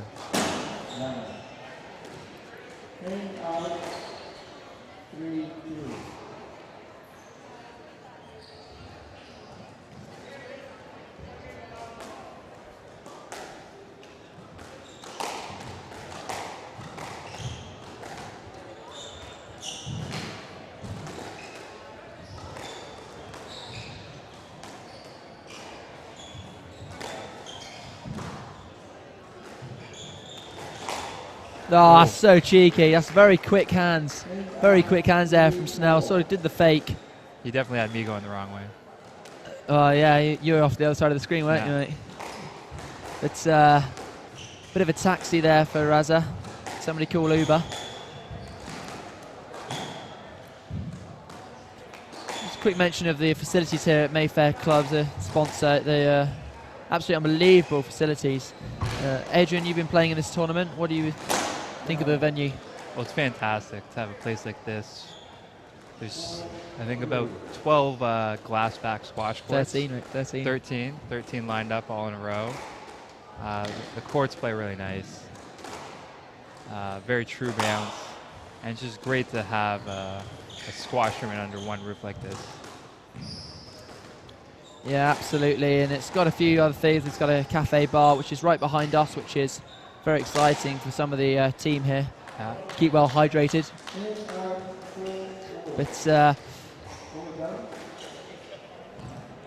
no, the facilities here are absolutely top draw. They also have a newly renovated workout area. A lot of new machines, a lot of space there. They have a lot of tennis courts, swimming pool. They really have everything here, all in one place.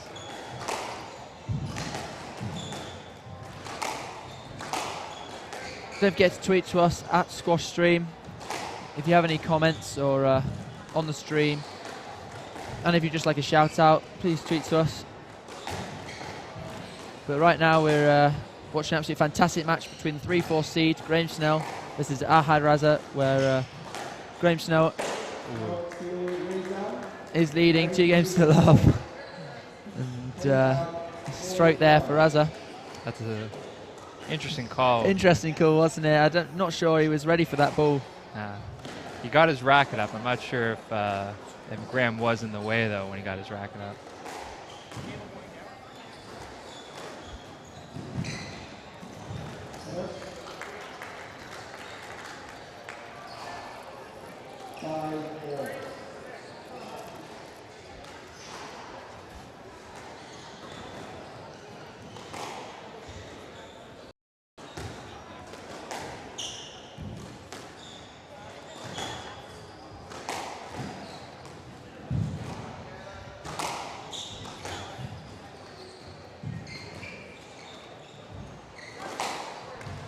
Ahad's using a lot more height in this third game. Definitely able to get Graham behind him with a few more lob shots. He just needs to be able to put a few good rallies together here.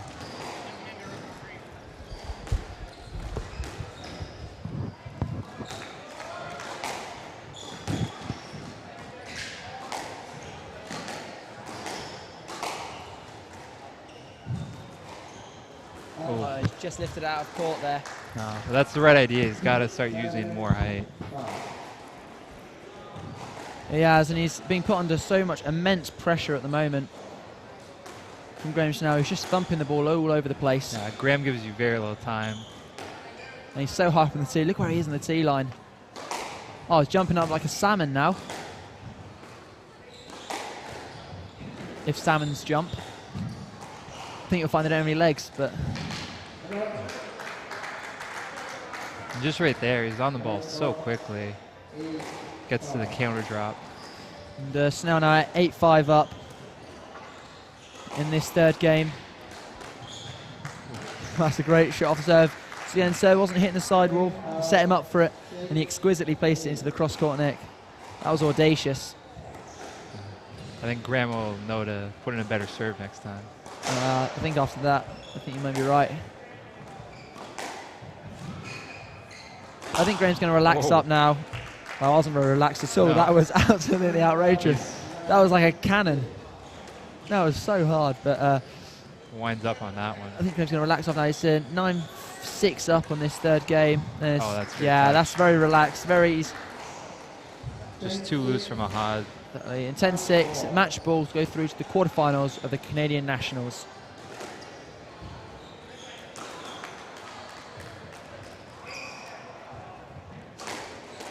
Oh, dearie me.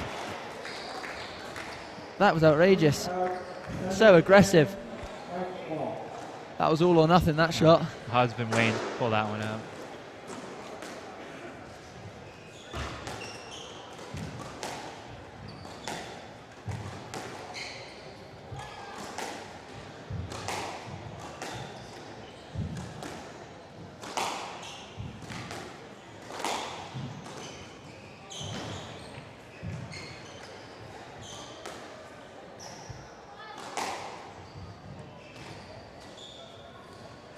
Tight.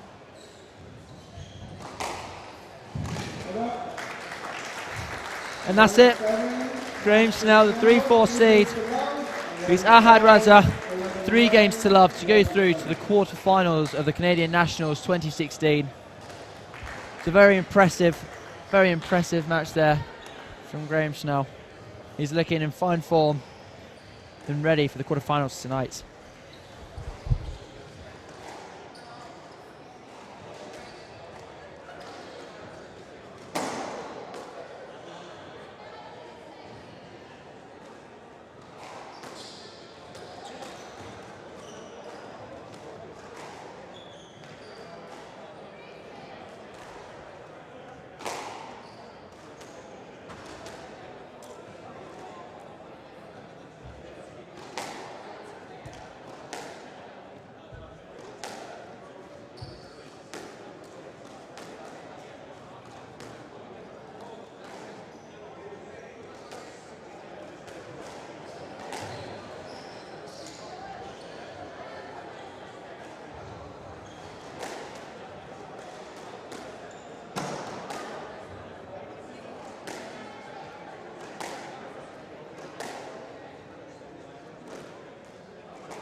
Canadian Squash Championships. This is the men's open second round match.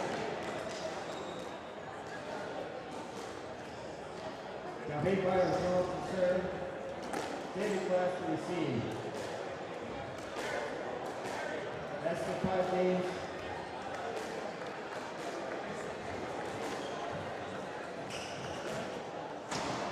Come on.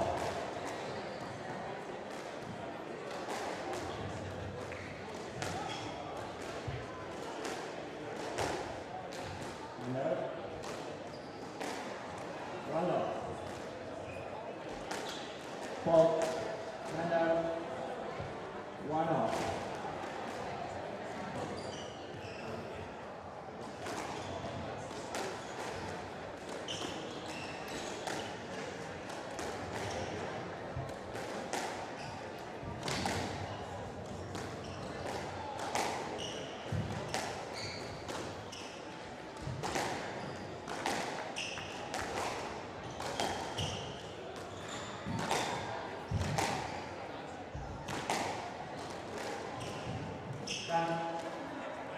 And out.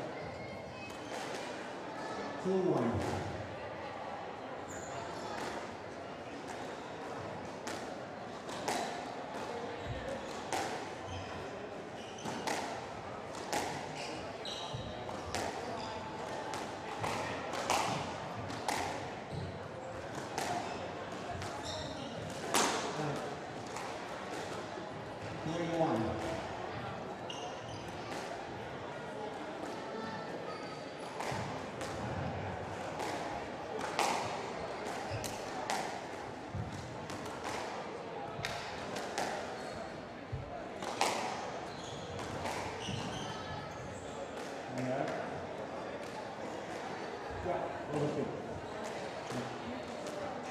And out, 2-3.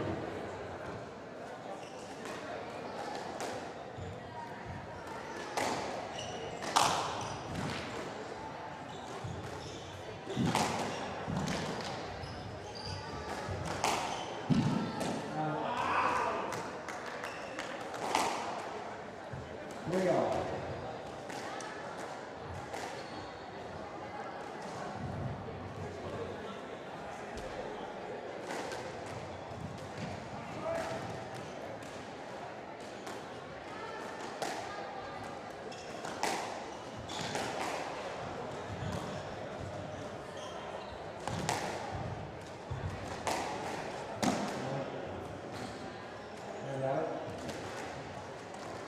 4-3.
6 all.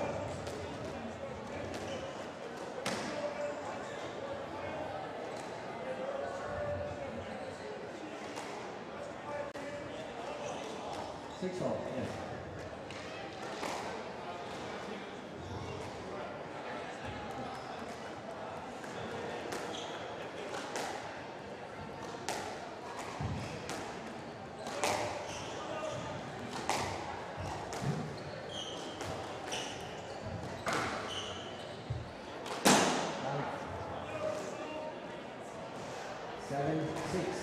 Ladies and gentlemen, welcome back. We've had some great squash so far.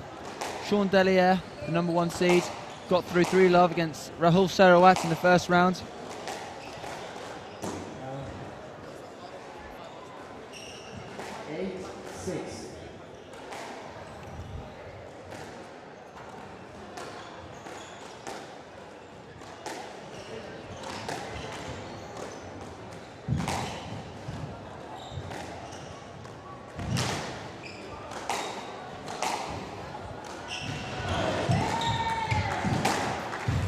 So we've come to a match here where David Balan takes on David Glass, battle of the two Davids. David Balan, the 5'8" seed, beat Joshua Hollings in the first round, 3-love. Crushing the ball wherever. And he's just made an absolutely great shot there as David Glass.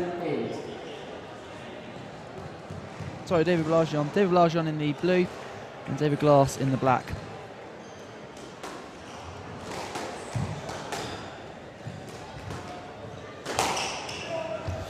Glass is the pro at the Winnipeg Squash Racquetball Club, and last year reached the 3rd round of the Canadian Nationals, where he was knocked out by the semi-finalist Graham Snell. Some ridiculously long rallies the last round, and the crowd were loving it. Let's say the atmosphere here is building and building. The crowd's completely packed out and sort of crammed in. Their heads bobbing up and down. Very insane to see.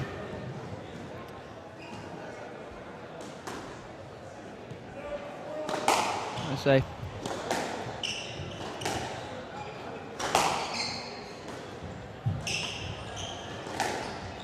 So it's a very tight affair in this first game. David Balan and David Glass at 8-all.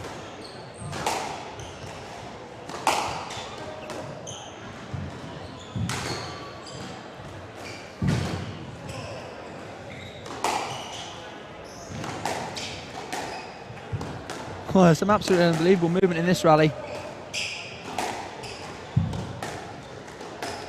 Adrian Pond, my co-commentator, just left to get some light refreshments. He's been playing all day today, so he needs a bit of a break.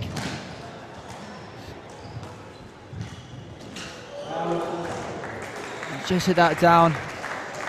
Love a bit of deception though, came in quite hot and heavy into that shot, but put in the drop shot and just clipped the tin.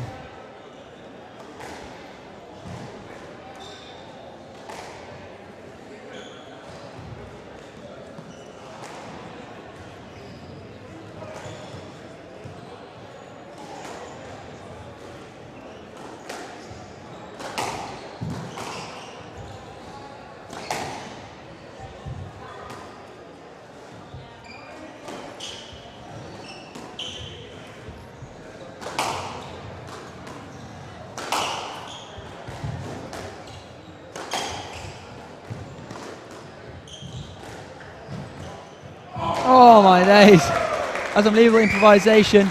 He went in with the wrong foot and curled the ball over and sort of caressed it into the neck, just above the tin.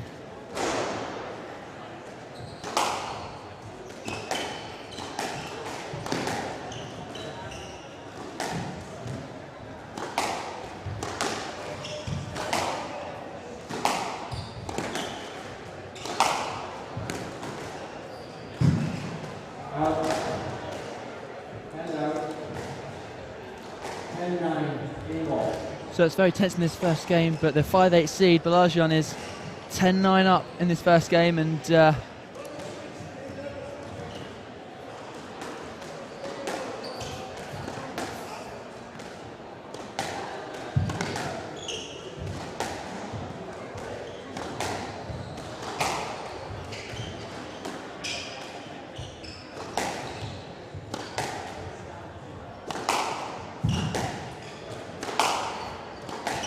well. Glass is going all out for this one, thumping the ball, trying to get into that nick, but he's just missed it that time.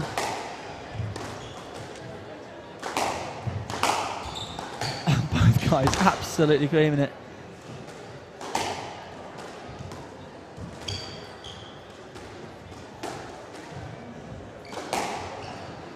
It would be nice to see a bit of variety of pace here, because both of them are just hitting the ball very hard. It's a uniform pace. No, you're right on cue there, using a bit of height to slow the pace down, because they can't be going at that pace forever. It's relentless.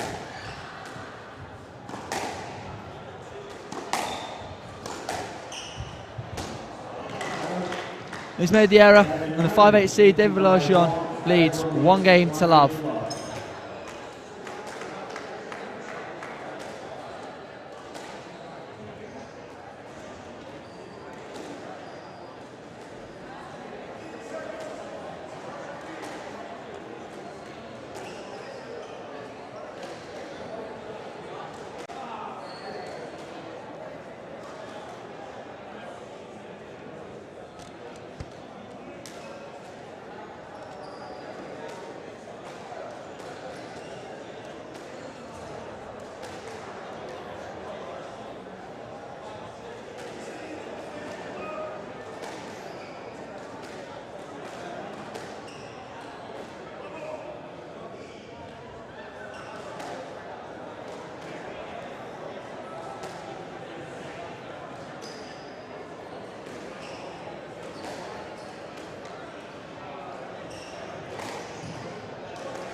So the crowd here really entertained. We've had some great matches. Some of them getting the drinks in, and some great smiles on their faces as they're watching this match. Some news for you: the schedule has changed, and due to the scheduling and the late matches, the quarterfinals of the Men's Open will actually play tomorrow from 10 a.m. So the quarterfinals of the Men's Open will play from tomorrow at 10 a.m. and then we'll have the semi-finals later on in the evening. We're still playing squash here today. We still have the women's quarterfinals still to play, where Nicolette Fernandez plays against Shona Keating, 5'8" seed. And that'll feature after these male matches. But at the moment we've got David Balan, the 5'8" seed, 1 game up against David Glass in a very highly entertaining contest.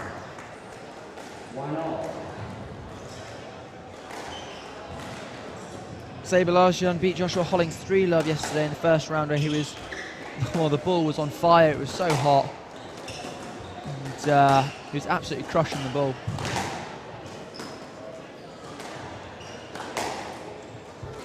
Balan, the one in the green bandana and blue top, and Glass all black.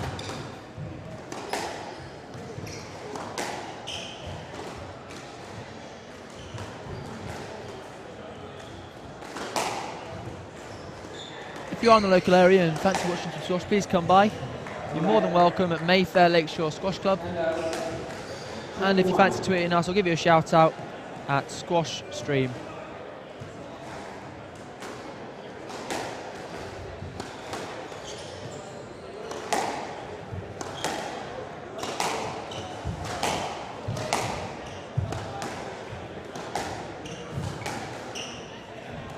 We have had a few server issues today, so if you are watching and your friends want to watch and having some difficulties, please let them know to go and watch it at the Squash Stream YouTube link. It's on Twitter, and retweet it. It's on the Squash Stream YouTube channel. The link's on Twitter.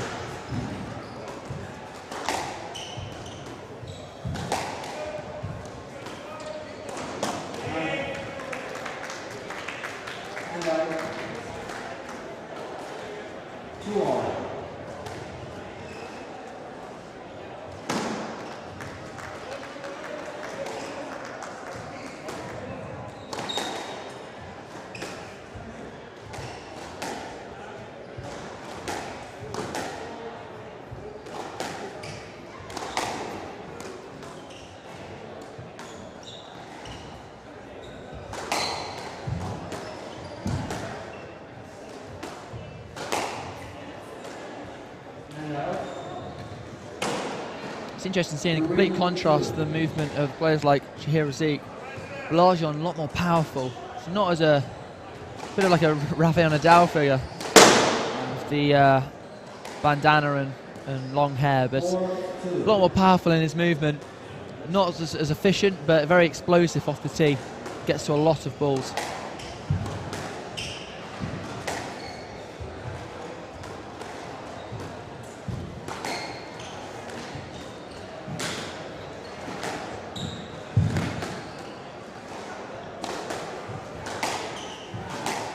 Just to reiterate that the schedule of the Men's Open has changed, and the quarterfinals of the men's, because we are running extremely far behind schedule because of some of the amazing, enthralling matches that we've seen today, and very high duration, very long duration.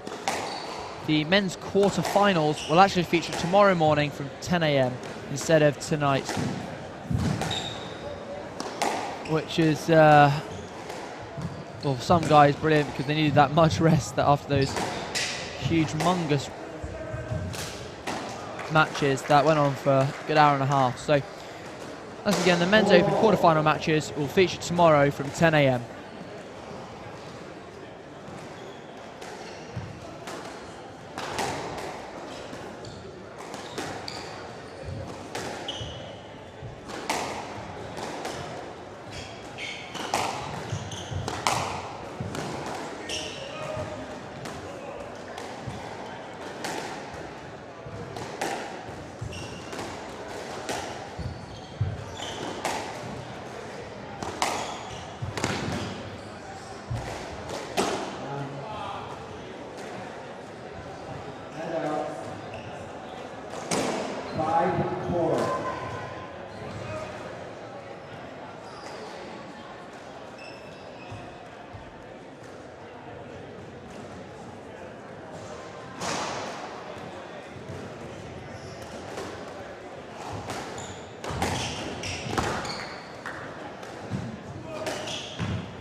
Well, Balan trying a bit of a trick shot there at the front of the court, trying to be very deceptive, but unfortunately fooled himself.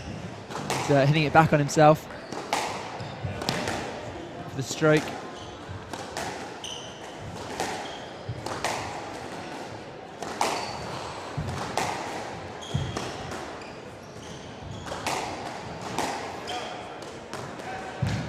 And that's a great shot. Set up though by the very exaggerated width. Getting quite a loose shot from Glass and then plucking it out of the sidewall straight into the neck.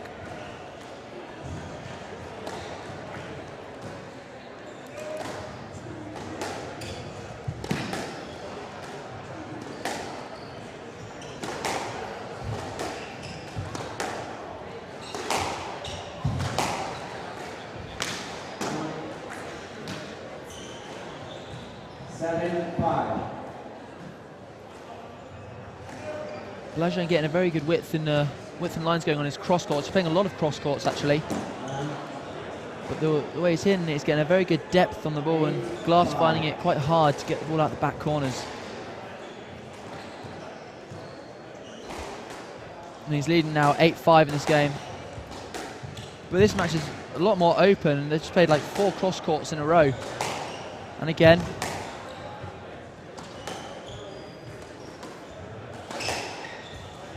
So, from the matches we've seen today, the last match between Raza and Schnell, there were a lot of straight drives and very patient play, whereas here it's a lot of smacking the ball around and a lot of cross courts, a lot of angles coming into play. You see a great counter drop coming in from Glass, pouncing on the ball and hitting a very tight drop shot against the wall.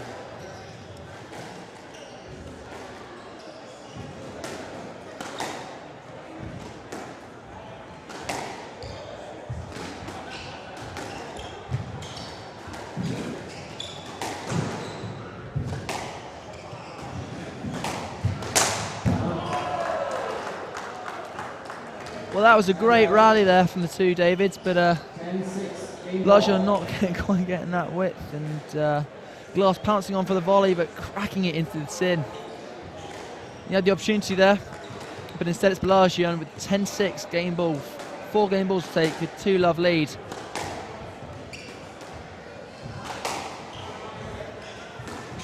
Oh, that's so deceptive. So deceptive. Balan looked like he was on a surfboard there. He went completely the wrong way, and as I say, massive swing from Glass, but still managed to get the ball falling so short.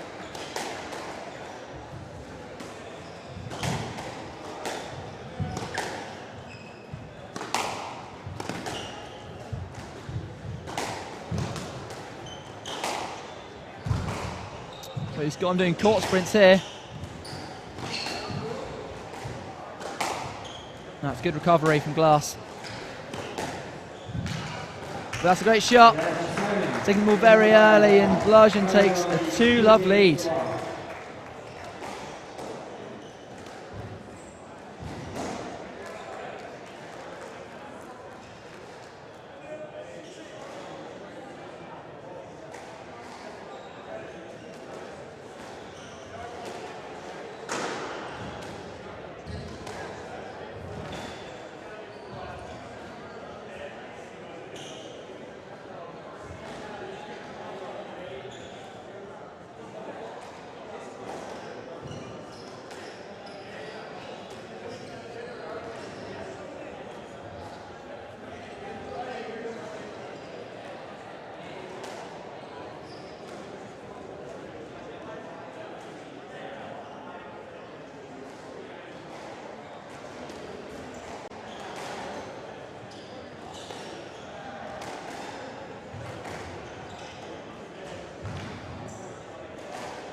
Fire Jolie, 2 games to 1. Balan.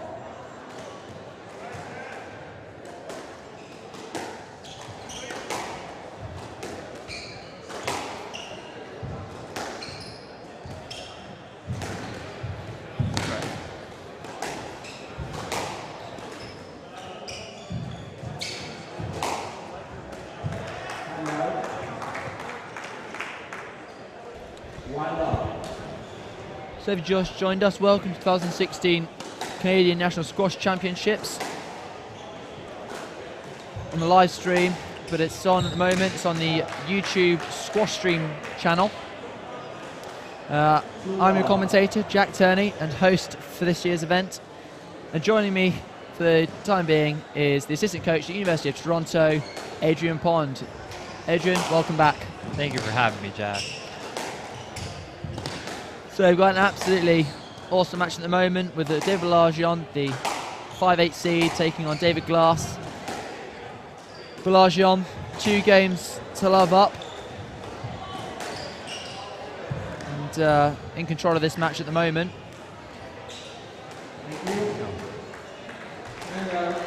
Very, very nice of him to call that one. Yeah, it's good sporting esque. Yeah, I've been very impressed with the sportsmanship going on here this year's tournament.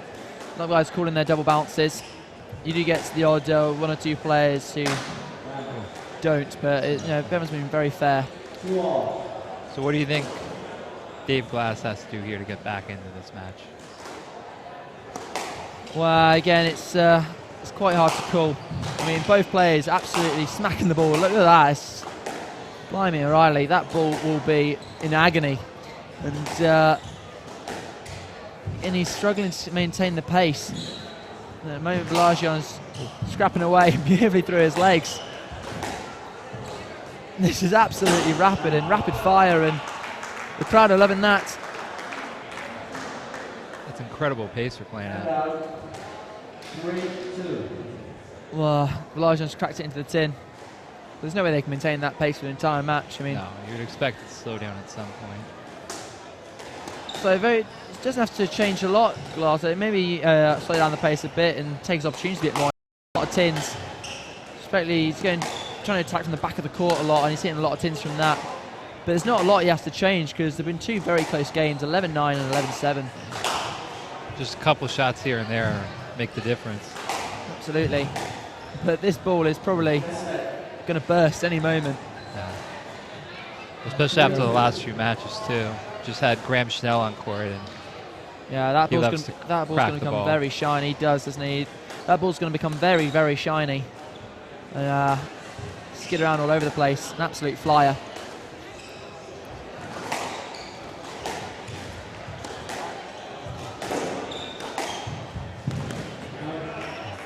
that's a great line. It's a great line. He's bouncing around on the tee. As I explained earlier on, the complete contrast in movement from earlier on matches. Balajian a lot more explosive on the tee. Doesn't have quite the fluidity that you see in a lot of the guys, but still he's very powerful. And his legs, see, when they get going, he's like a train going down the track. He's got a very smooth swing though. Very smooth swing, yeah, but very powerful. Good follow through. He generates a lot of power and a lot of deception. And a lot of rotation with the body, keeping the head very still. This is a great rally at the moment.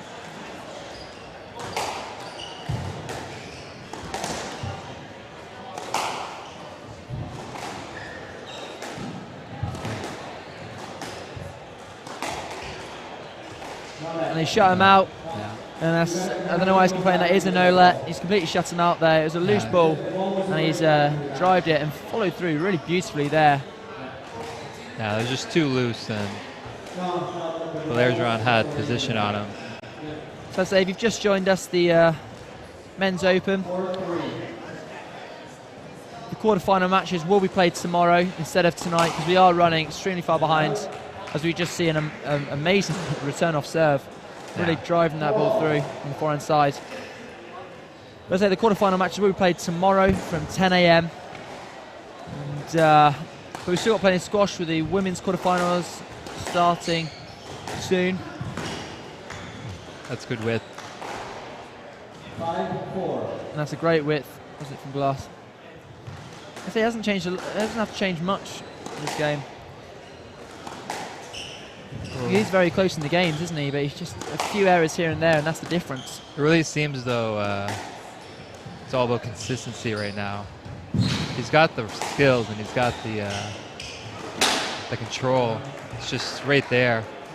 Again, he tried to snatch at the ball there. Yeah. He didn't really have a proper swing, and he went for too much. He's out of position there, and you really just got to play a defensive shot. Absolutely, should have just lifted the ball.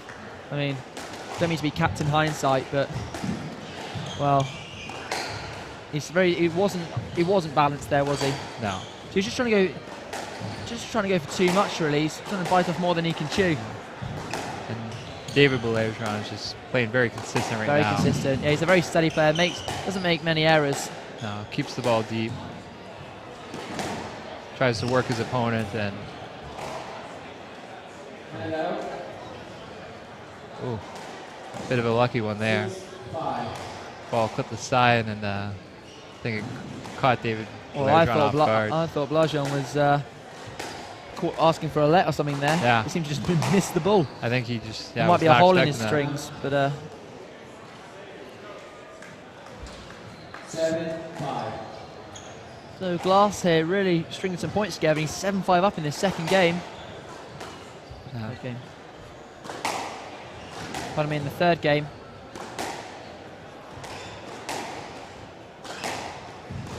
If he can string a few more points together here, put a little pressure on Bellejean to close this one out. He seems to be controlling the rallies at the moment. David Glass is. Yeah, Bellejean, he's sort of lost his way a bit. Maybe a bit of lapse in concentration because he's playing some pretty loose stuff. That's nicely tidied up. It's a great boast from the court, and then a very simple finish on the backhand side.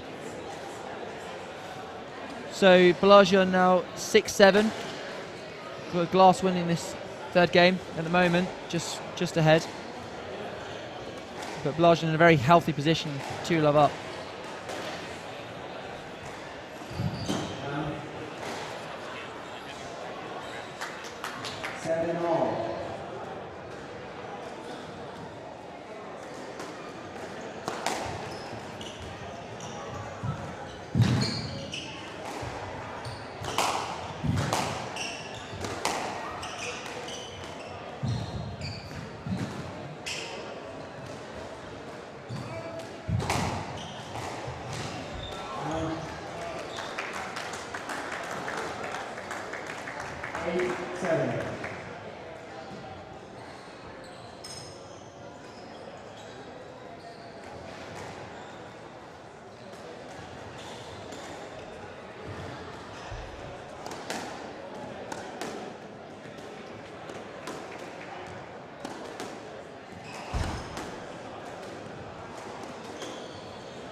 So if you just joined us, it's the 2016 Canadian National Squash Championships, live from Mayfair Lakeshore, where the crowd is absolutely packed in.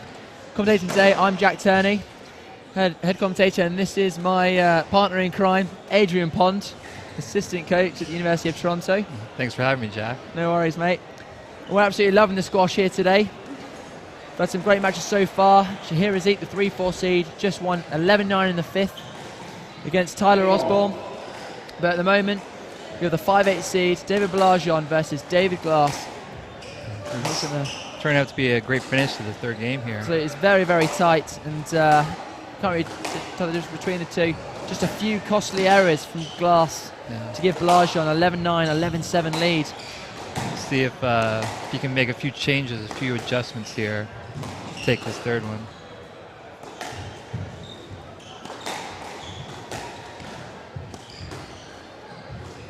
Again, both guys using a lot of cross courts, aren't they? They've just played about 6 cross courts in a row, 7 cross courts in a row there. Yeah, they're really changing direction a lot, and there's another. Do you think it's a tactic of Balajian to use a lot of these different angles, or do you think it's his natural game?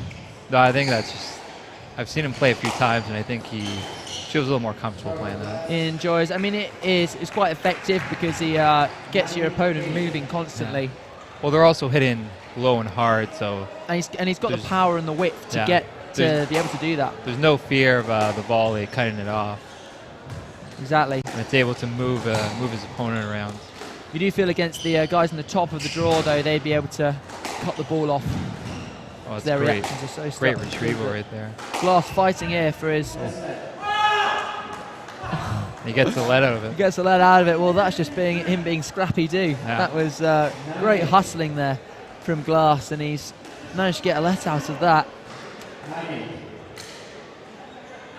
Well, you see the retrieval skills of this young man.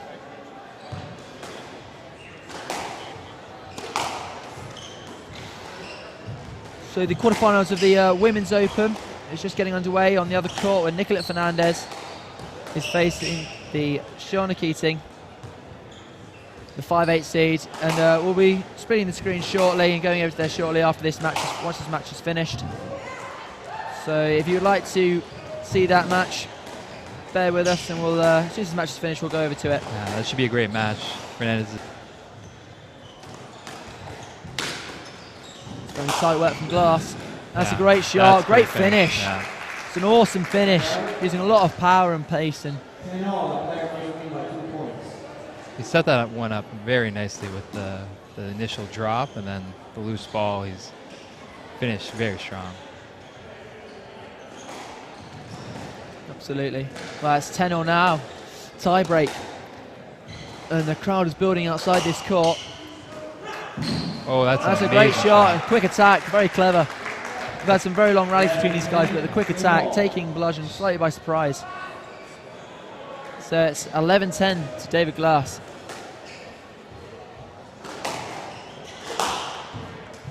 Well, he's absolutely thumped that. Glass says he wants to take he's 2-love down, he wants to take a risk. Yeah. He wants to try and get back into this match, but Well, you do that, he wants this game. He needs this game to stay in it, so he's trying to finish it off. But Balajian there squeezing the error to give himself 12-11 and another match ball. Can Glass save this match? He's got to serve well here, Balajian. He's got to hit the side wall. Oh, that's a great serve. That's a great serve. He wins it off the What a way to win the match. That's 13-11. The 5'8" seed, David Balajian, gets past David Glass. 3 games to love. 11-9, 11-7. A very tight third game. 13-11. Just to reiterate, the quarterfinals of the Men's Open will be tomorrow from 10 a.m.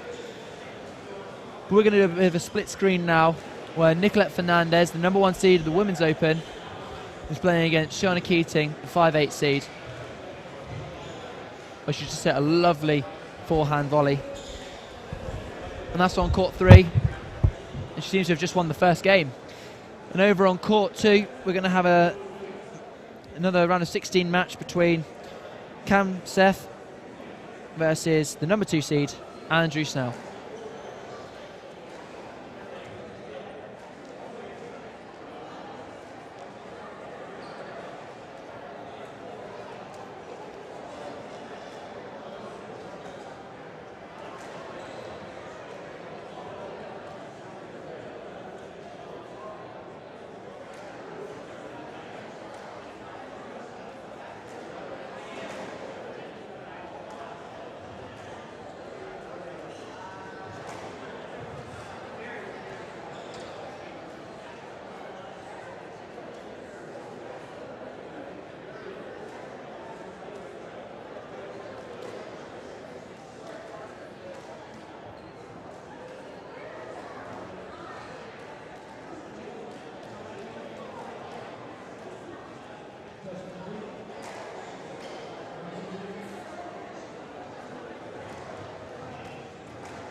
Ladies and gentlemen, welcome to the 2016 Canadian National Squash Championships. If you're just joining us,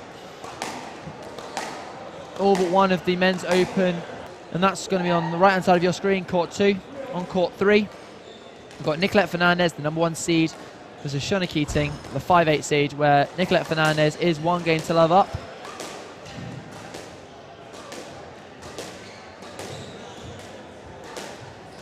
Fernandez, the #1 seed from Guyana. She was born in Canada. She's highly experienced on the World Tour with a career high ranking of 19. In 2006, she actually suffered a career-threatening knee injury, which kept her out for almost 2 years. But she came back and got into the tour, and in 2012, she won the International Sports Open. So this is her first Canadian National, as I was saying. She was born here, and she's 32 years old. She's up against Shona Keating, 44 years of age. She reached the quarterfinals last year, same stage this year, and in 2005 she reached 106 in the world rankings. She is the 5/8 seed.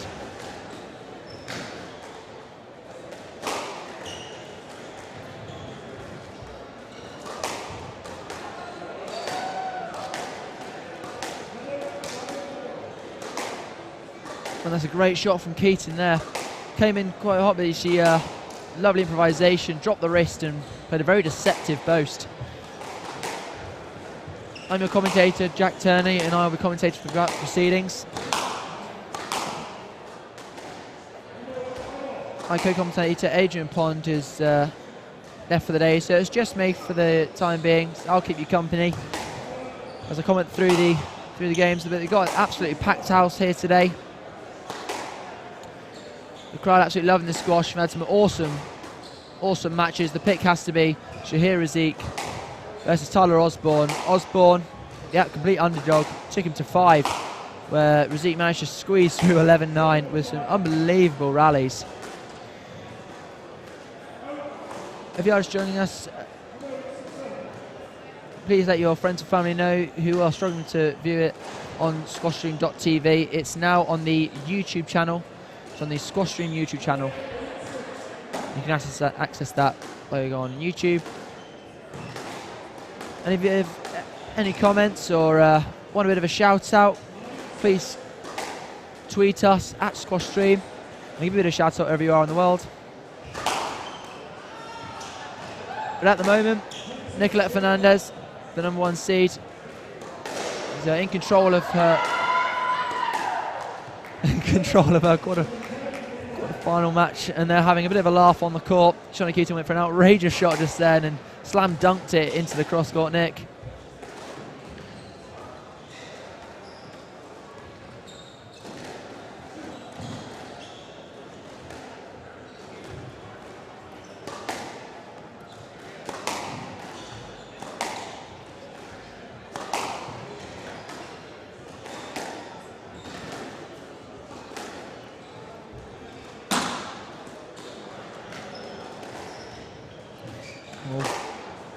Both the players here exchanging a lot of straight drives, to play.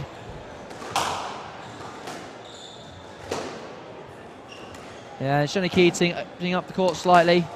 That's a very heavy drop shot there from Nicolette Fernandez, and Shona Keating very pleased with herself. The girl's having a very good time on court at the moment.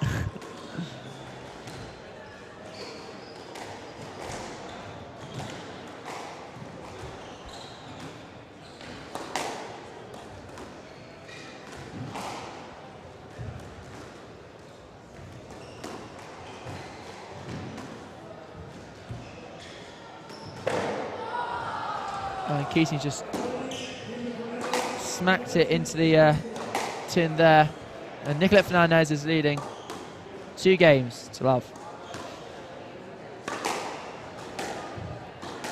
Just to introduce players on the right hand side of the screen, between Andrew Snell and Cameron Seth in the men's open round of 16 match. Andrew Snell is the #2 seed. Yeah. 24 years of age, and an amazing final last year against Delier, where he lost 11-8 in the 5th. An absolute epic match that went on for well over an hour and a half. He's aiming to go one better this year, obviously. He's in form and he's won 3 tour events this year, the Mount Royal University Open and the Seattle Open and the Sacramento Open in the US, where he beat Charlie Johnson of England in the final 3-love in 27 minutes. So it's very impressive. He's obviously come out of very good form. Him and his brother trained together in Calgary. And he's up against Cam Seth, who's, well, Cam the Duracell Bunny Seth is more like. He's an absolute machine. He's this year became MVP at the Ontario University Athletics Championships, the OUAs, and is the University Individual Champion. He's 347th in the world, but he's also, I mean, MVP at OUA. He says it all. He's a very talented chap. There's a lot of solo work, and he's got some great racket skills on him. As I say, he's extremely fit, extremely healthy. Played him at OUAs actually and got quite close to the guy, but he's just said yesterday he's completely made of pasta. He keeps going, and he's just relentless with his very high pace.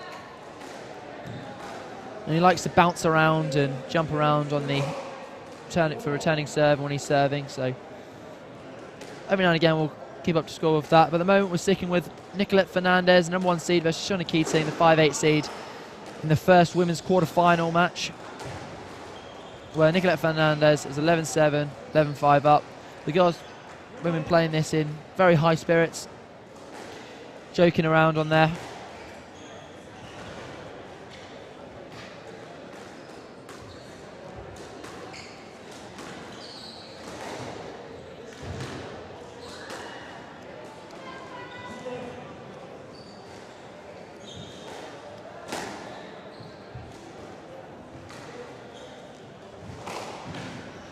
Oh, she's guessed it right there, where's Keating.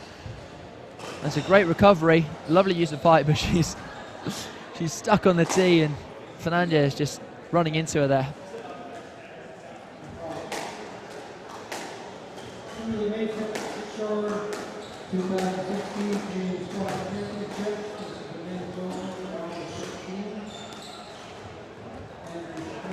And that's really well played by Keating. Lovely attack, going short. She's got a great serve. This Keating, she really likes to lob it up, and she keeps getting stuck on the tee again. Fernandez with a wicked boast.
5-2 left.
Well, to all you viewers out there, we've had some great tweets come through. So keep them coming in. At Squash Stream, we'll give you a shout out. So if you have any comments, please keep bringing them in. Yes, sir. 7-2 left.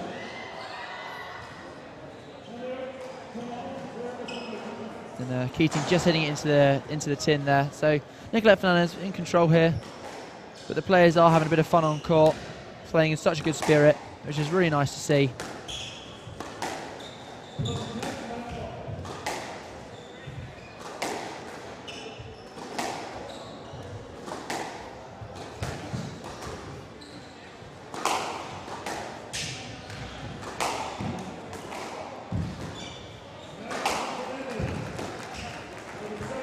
And that's it. Nicolette Fernandez, the #1 seed, gets by Shauna Keating in a very highly spirited, very entertaining match. I was thoroughly enjoying it out there. But Fernandez gets through 3-love, and she'll be in the semi-finals tomorrow.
15 seconds, part 2.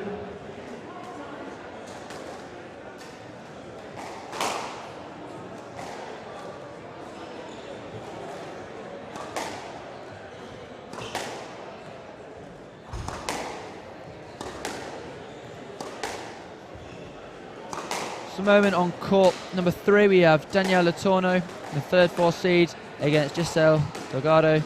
Just saw Nicolette Fernandez beat Jenna Keating 3-love in about 20 minutes. It was a highly entertaining, highly spirited match. I'm going to stick to men's open court 2 at the moment, where Andrew Snell beat Cameron Seth the first game 11-2. Andrew Snell, the number 2 seed. Snell, 24 years of age, he's the number 2 seed. He reached the final last year where he just lost to Delier in the final. You see another very tight shot there, and Seth hitting it into the tin. Bit of a fact for you, Snell actually really enjoys barefoot skiing, which is very interesting. I couldn't do it. It wouldn't hurt your feet, but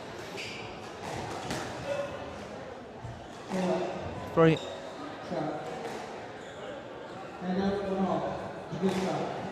He enjoys his water sports, barefoot skiing and water skiing as well. So, I say he's the 2nd seed. He's 1-love up here against Cam Seth.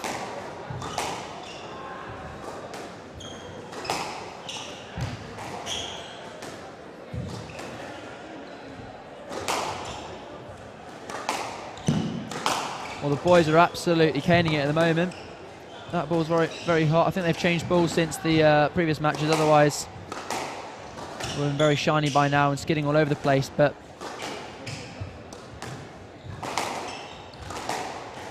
Snell coaches, Andrew Snell coaches his brother, Graham Snell. Both guys in this tournament. Graham earlier on getting into the quarterfinals.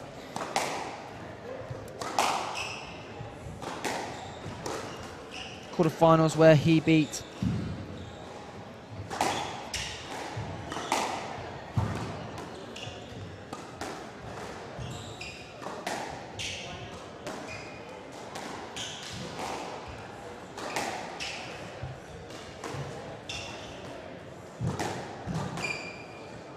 apologies, got cut off there. Where he beat Ahad Raza in a very entertaining match. There's a great rally from the chaps on court 2. And the pace at the moment from Schnell, not too much to handle for Seth, who had quite a tough match yesterday against Mohamed Hekal, where he just won 3-1. Hekal was diving all over the point, diving all over the place for that match. Let's get the court cleaners out a few times. He's looking quite comfortable in this match is Andrew Snell.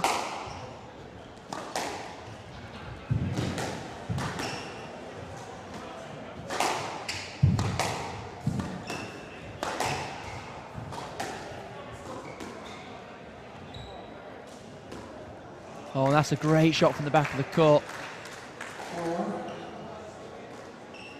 Seth didn't really set off for that one. It was completely blind to him because Snell did a big swing and managed to cut it in short.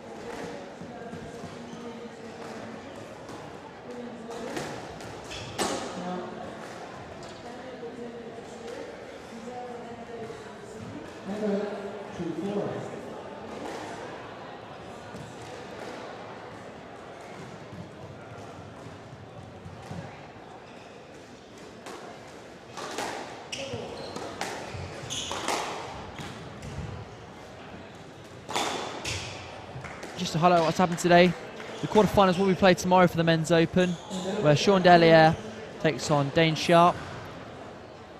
Nicholas Savi takes on Graham Snell. Shahir Isik, who just scraped through against Todd Osborne, 11-8 in the 5th. Probably 11-9 in the 5th. Plays Michael Mchu. Dave Balajian will play in the other quarterfinal against the winner of this match, Andrew Snell and Cam Seth. And again, that will be all played tomorrow from 10 AM.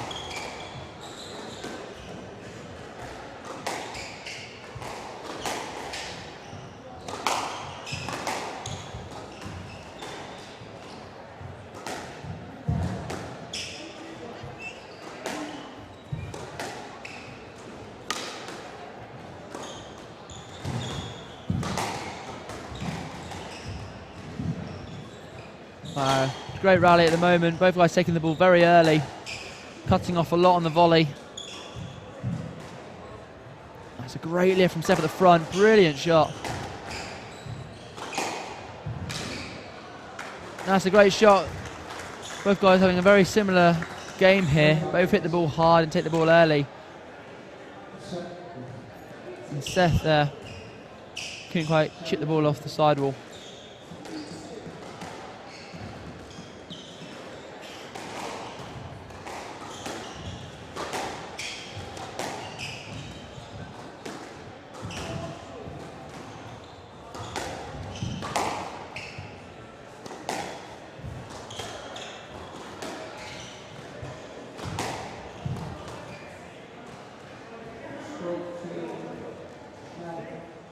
If he swings, he's going to hit you.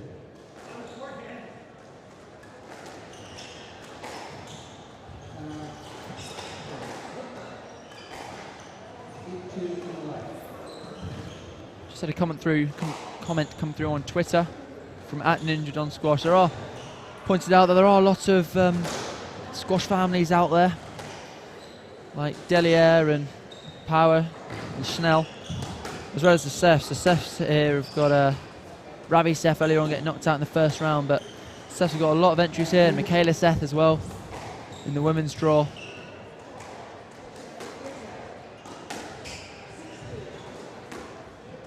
So have you got any other thoughts about squash families? I know you've got the El Shabagis and likes of the Barringtons, but if you have any thoughts on squash families, please let us know on Twitter @SquashStream. And we'll give you a shout out. So what think about the great sporting families out there, not just squash.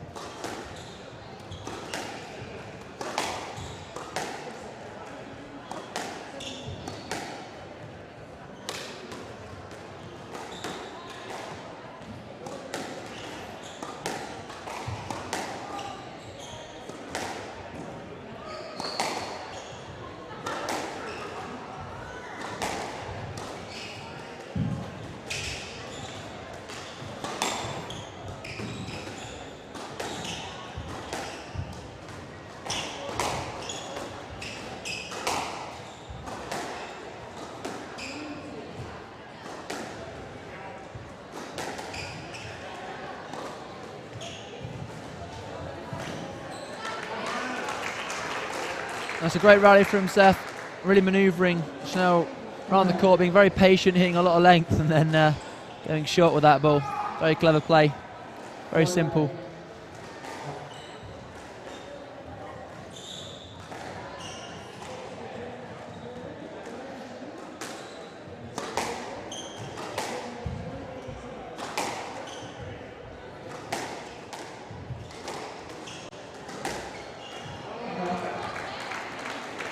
And that was rambunctious from Cameron Seth, apologies.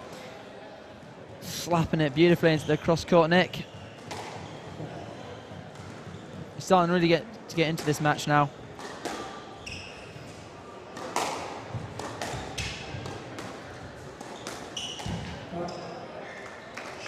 But then equally, Andrew Snell there, cutting off the drive from Seth and taking it high up on his forehand side.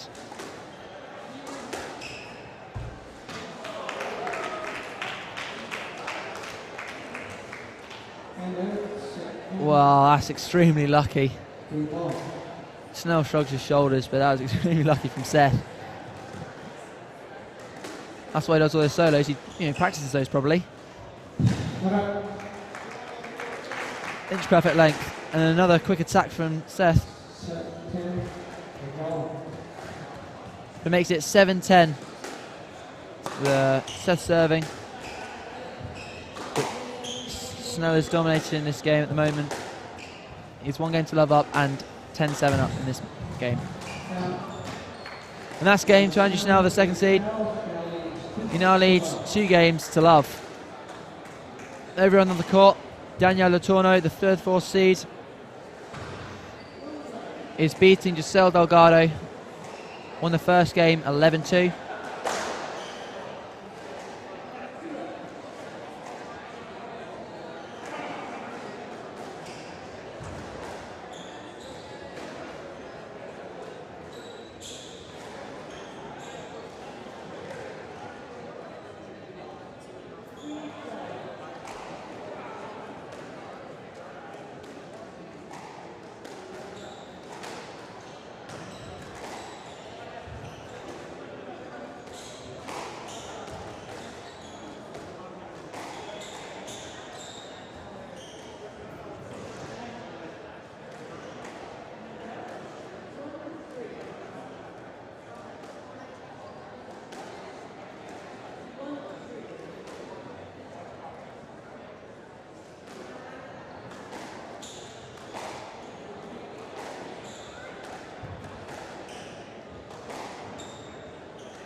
15 seconds.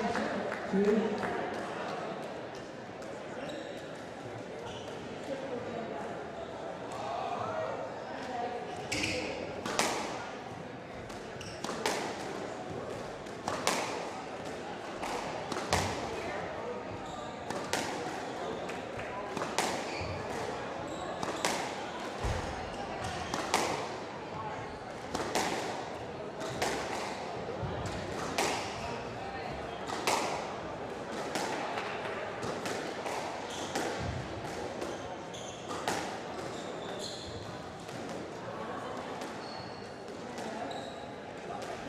Schnell, 2 feet out, 1 ball.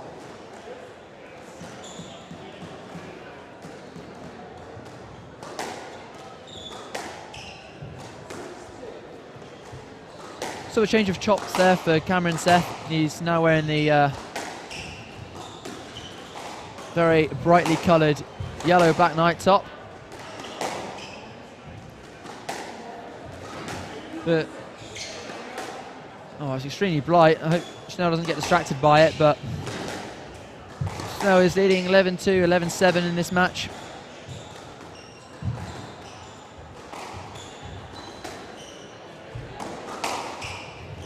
So as soon as this match is done, we're going to go over to the Women's Open, where the quarterfinals are taking place between Danielle Lono versus Giselle Delgado. Lono, the 3-4 seed, is 1 game to level up on that court. Just a reminder that the quarterfinals of the Men's Open won't be postponed until tomorrow morning, as it's getting quite late here and you can't really squeeze in the quarterfinals now.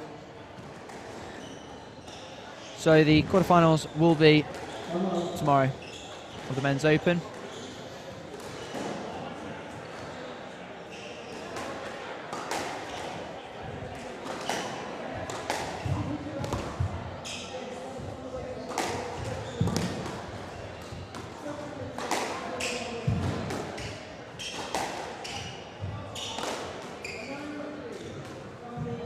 That's a great shot from Andrew Snell, holding the ball, and you hear the ding, hear the strings singing there, playing music. Something beautiful.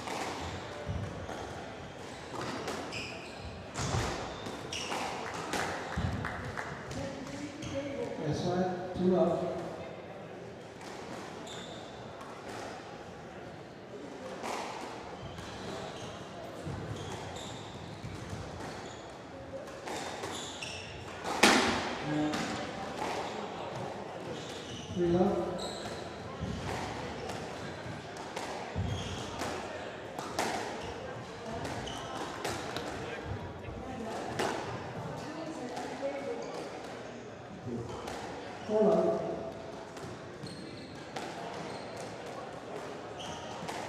So Andrew Snell here, the number 2 seed, is now 4-love up in this game. The pace a little too much for Cam Seth at the moment. The constant pressure that Snell's putting on the ball is exquisite. And it's so hard to do. It looks easy, it looks very slow. You must note that the cameras make the squash look quite slow, but actually these guys are playing at such a rapid pace.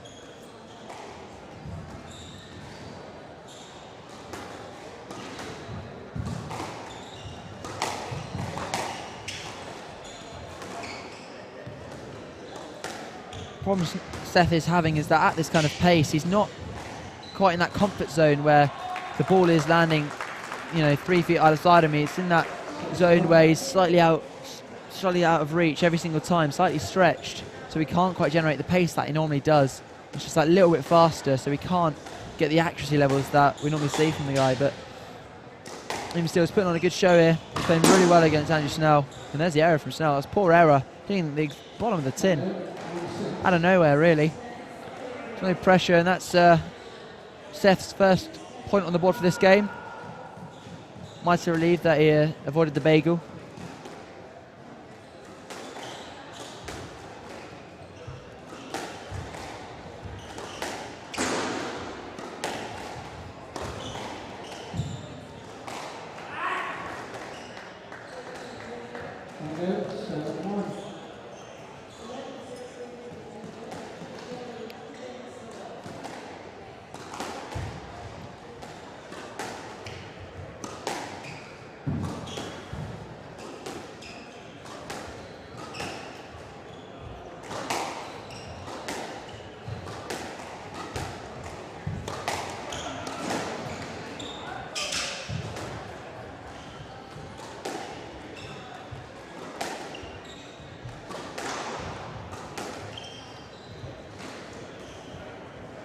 Oh, it's a beautiful shot. Both players flowing around each other on the backhand side, playing some lovely drives, and then there's only a slightly loose ball from Seth there, and Snell tucks it away nicely.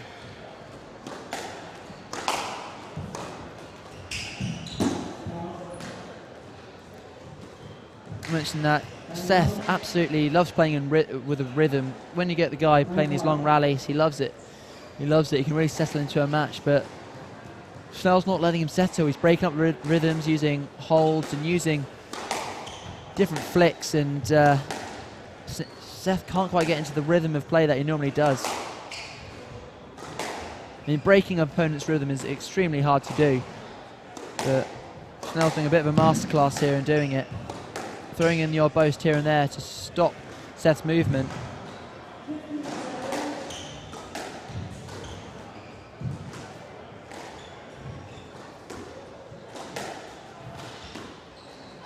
Oh, he's lucky there. He sort of hit the front wall side wall nick, and it's shot down the line.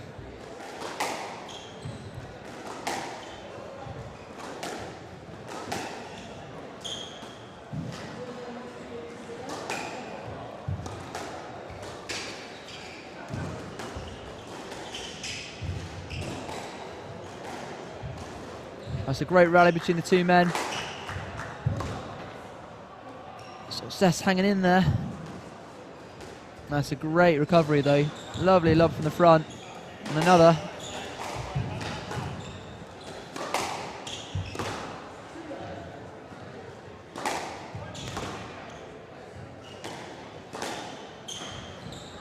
Oh, that's a great rally from Snell, and it brilliantly acknowledged there from Schnell. Seth's really hanging in there, getting some amazing retrievals. And it's 10-1 now to Andrew Schnell, the 2 seed, who, unless a complete miracle happens, will go through to the quarterfinals, which will be held tomorrow from 10 AM, where he goes through.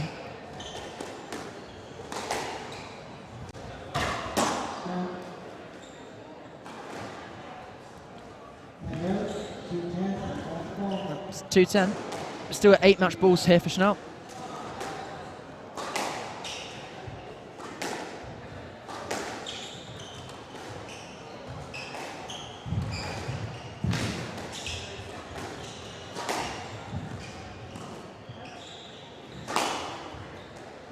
And that's well finished.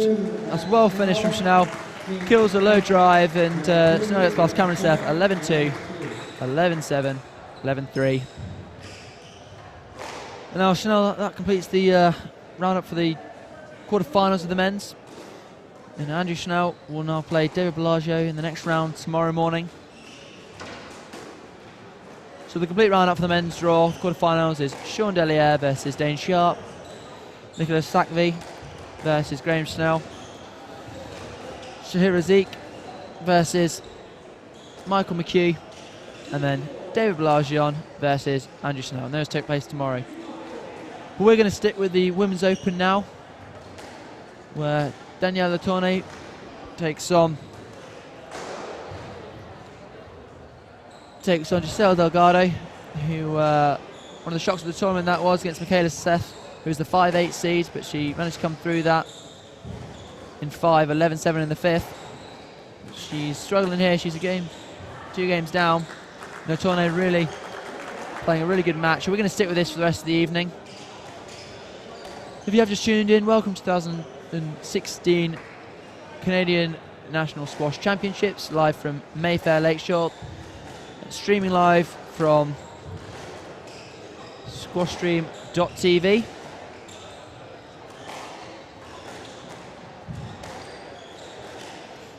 So here we've got Danielle Letourneau, 3rd world seed, up 11-2, 11-6 against Giselle Delgado.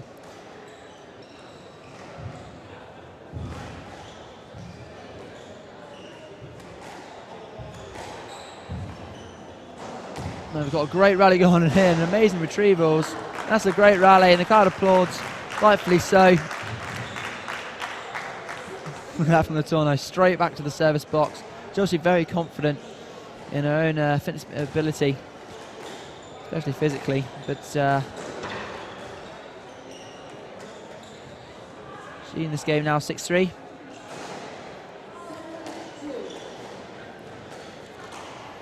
Oh, pardon me, 7-2.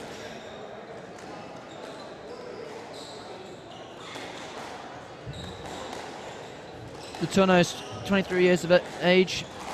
She reached the semi-finals of the Calgary Squash Week in March. She's very much in form. She's out to get the rest of the pack, really. She got to a career high ranking of 67 in the world. She's a number 3-4 seed in this tournament. She's playing really well here. Now 8-2 up.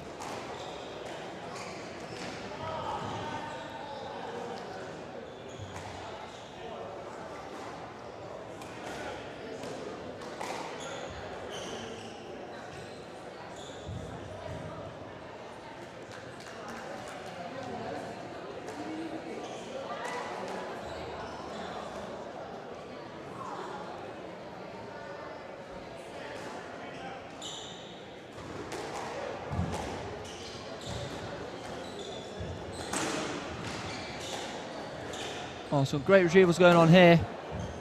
Oh, shame. She tried to take the ball early, but she completely mistimed it and hit the sidewall first and then into the floor. Right idea, but not the best execution, but it was the right idea.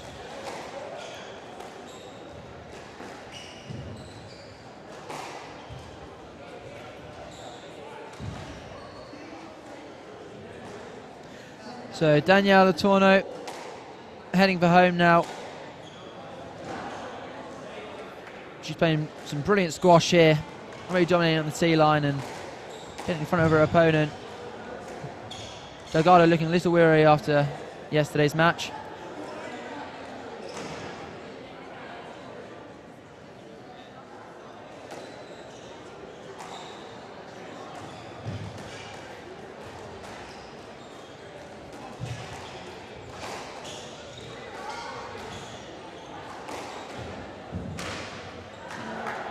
And that's it, with a brilliant drive. Danielle Letourneau, the 3rd-4 seed, gets past Giselle Delgado, 11-2, 11-6, 11-4. So she goes through to the semi-finals, where she goes up against the number 1 seed, Nicolette Fernandez, which will be an absolutely awesome match. And that's tomorrow evening around 6:20 p.m. Still got a couple of matches here left for you. Nikki Todd, the 3rd-4 seed, up against Nicole Bunyan, the 5-8 seed. Followed by Chloe Chemtob versus Holly Norton, the 2nd seed. So still got plenty of squash to come, but the men's open draw is finished for the day. With that last match, Andrew Snell, the number 2 seed, getting past Cameron Seth. Very wearily, Cameron Seth. 3-love.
So if you've just tuned in, welcome ladies and gentlemen to the Canadian National Squash Championships 2016. I'm your commentator for today. My name's Jack Turney. We've had an absolutely superb day of squash so far. But we've got the women's quarterfinals. All the men's open matches are finished for today. The quarterfinal matches will be starting again. Should be able to change the schedule. Quarterfinal matches for the men's will be starting again at around 10 AM tomorrow.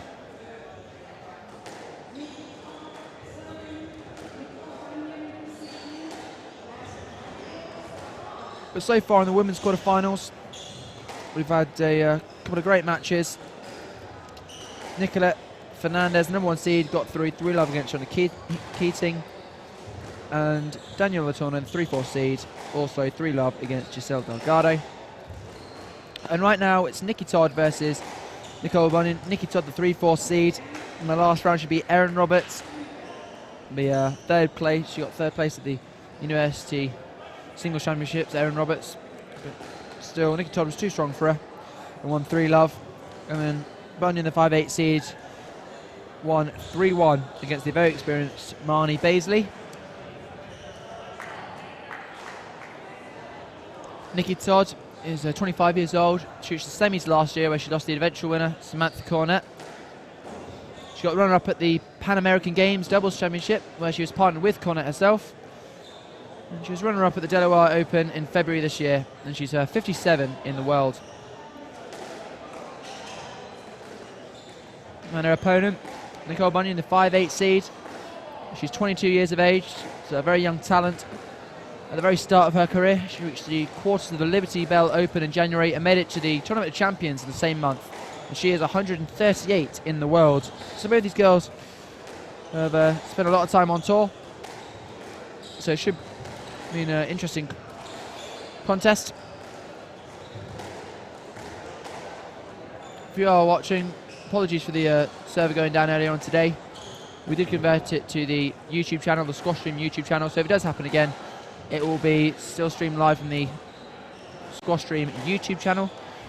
But it is back up and running again, the squashstream.tv, bit of a tongue twister there. It is back up and running again.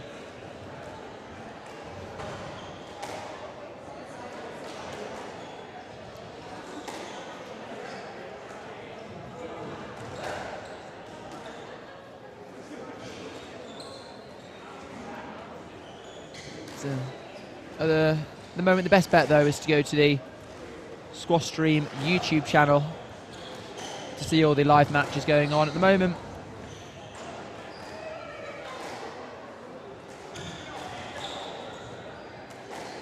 Just look for the 2016 Canadian National Squash Championship playlist and you'll see all the live matches and the videos there.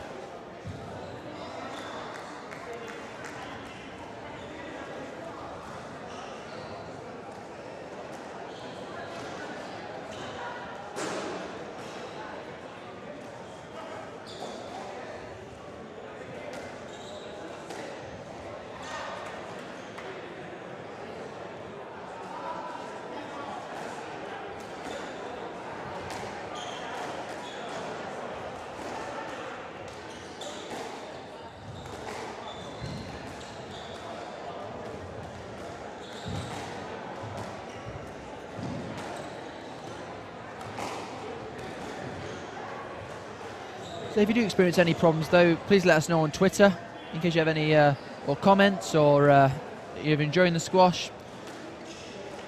Or you just fancy a bit of a shout out, let us know at Squash Stream on Twitter. We'll give you a bit of a shout out.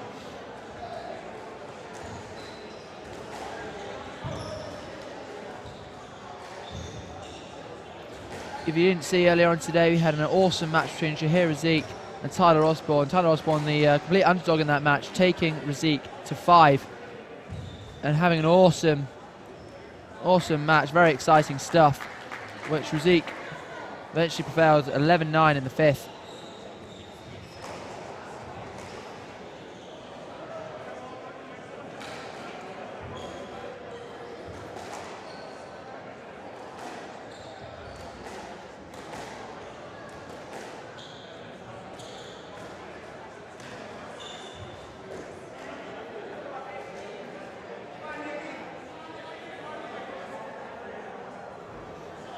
You can see the crowd itching around behind the court.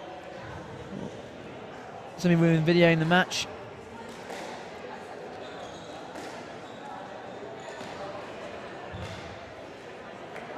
Well, if our stream does go down, you can check out the match on that guy's phone in the corner. So he's going to post it anywhere. It's, as I say, everyone's very close to the court. Gives a sense of real gladiatorial sense, really. High drama.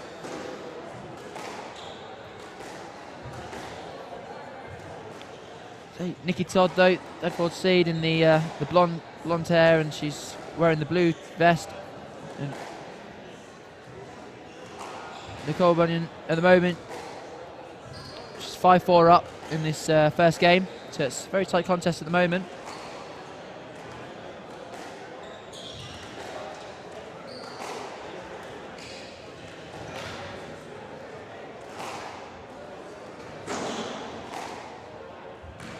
Oh, and that's a great shot. Great shot from the back, good power, good pace on the ball. Out of reach of Nicole Bunyan's wingspan.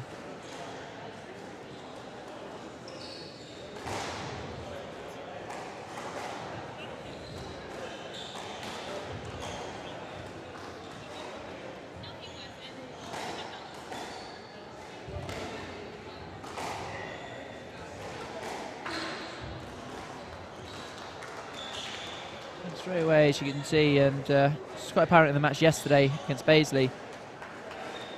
When the ball goes behind Bunyan, she doesn't have sort of the strength and stability. She sort of not collapses, but her head doesn't stay still, and she sort of leans over on the shot. Something just for her to work on, maybe.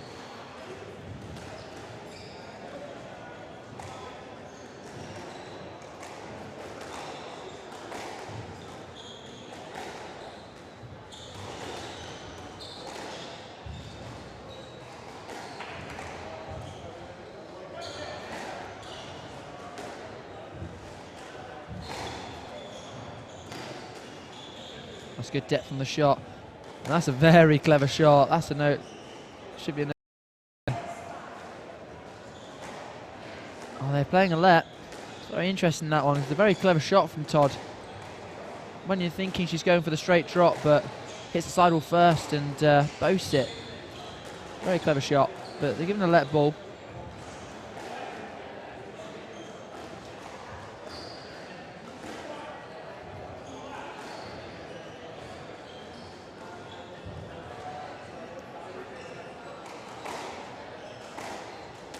That's a perfect length. It's a great shot. Todd there using her body to shut out her opponent, which has rightfully so. But hit a bit of a loose ball. You see a lot of the pros do that. Use their bodies as much as possible to try and get the winning shot and try and shut out their opponent, make themselves look as big as possible on the court. Makes it quite intimidating for the opponent, actually. That's beautifully cut off there from Bunyan.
Well, it's a great rally.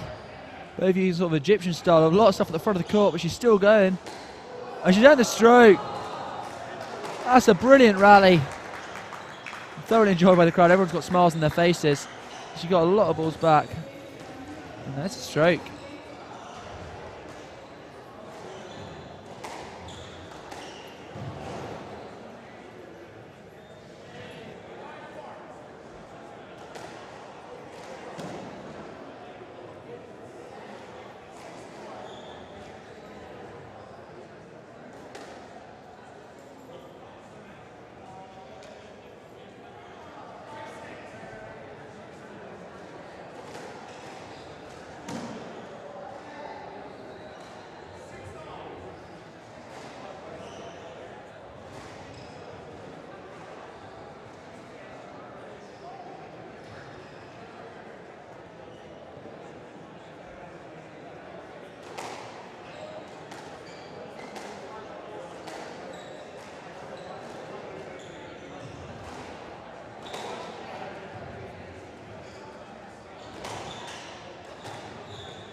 That's a great rally as well. It's great to see the sportmen playing this spirit. Got both girls sort of smiling at each other. Do you have any comments on the match? If you are enjoying it, let us know. Tweet us in at Squash Stream and we'll give you a shout out.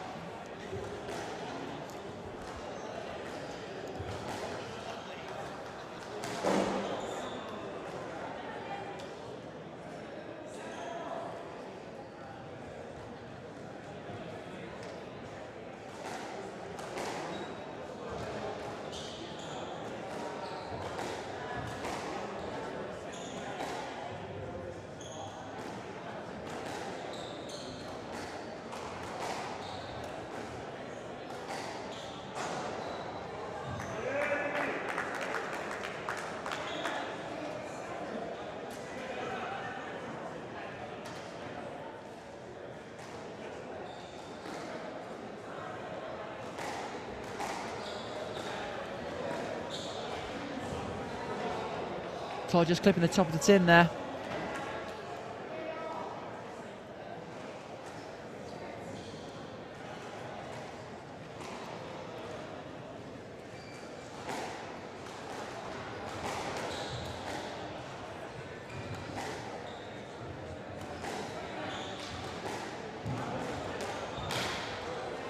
That's a great shot on the volley, taking the ball very early and hitting it against the sidewall. And as Bunan came to meet it, Todd's shot has just clipped it to the sidewall. Very high accuracy, that. Amateur Barner-esque.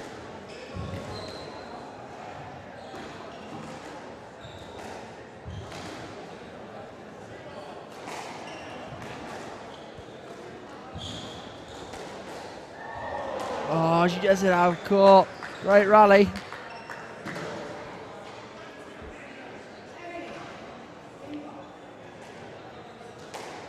And Todd leads this game 10-8. Game ball to level things all up.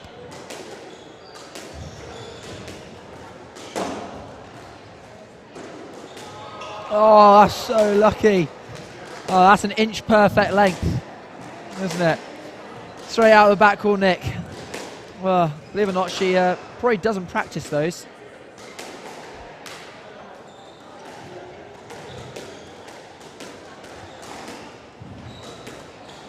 But still a game point here for Nikki Todd, and she's taking it. Great shot, great attack, and the crowd are loving that. So Todd levels it all up. Bunan wins the first 11-6, but the 3-4 seed, Nikki Todd, levels it all up at 11-9.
So Nicky Todd, the third, fourth seed, has tied things all up here, and it's 1-1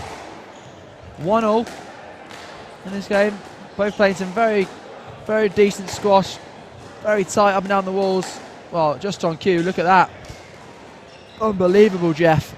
And it's great improvisation there from Bunan. Oh, she's done the full splits there's Todd.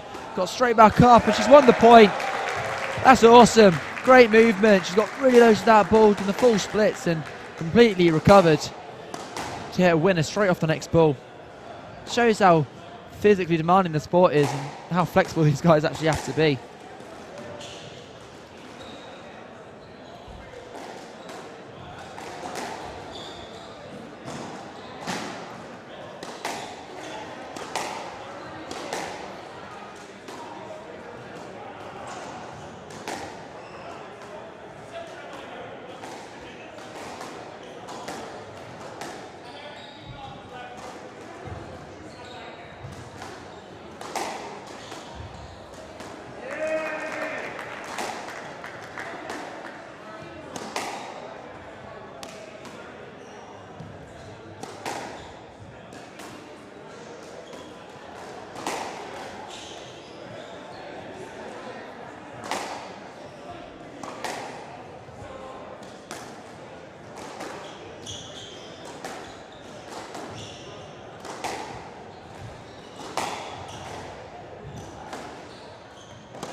So Todd here playing some really good squash.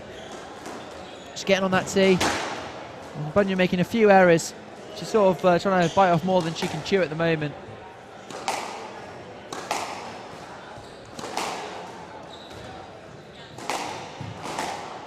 Oh, it's a great shot from the front of the court. Showing a lot of options there of her technique. She could have gone short or long there, and she chose to hit a nice drive. Sending Bunan the wrong way. Great shot.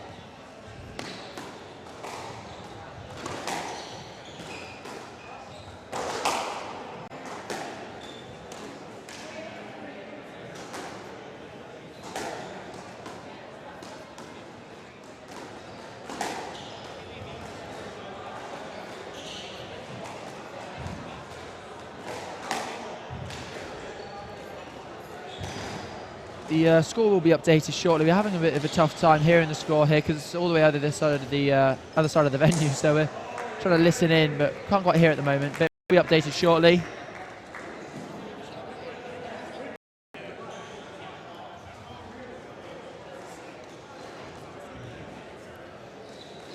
But she's going all out here, and that's two quick attacks. That's a great shot. Firstly on the forehand side, Todd had to put in the lob, and then Bunan slotted it home.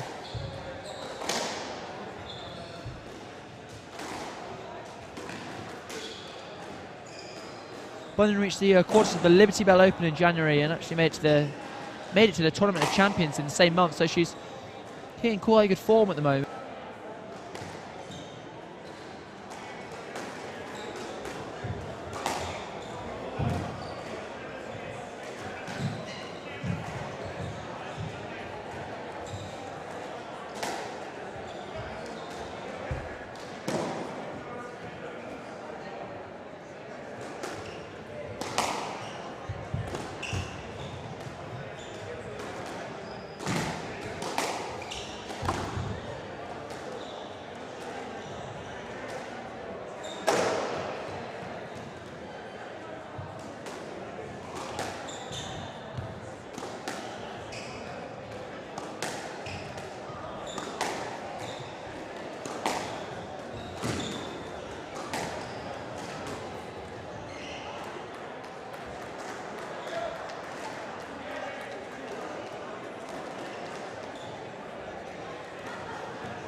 great shot from Todd.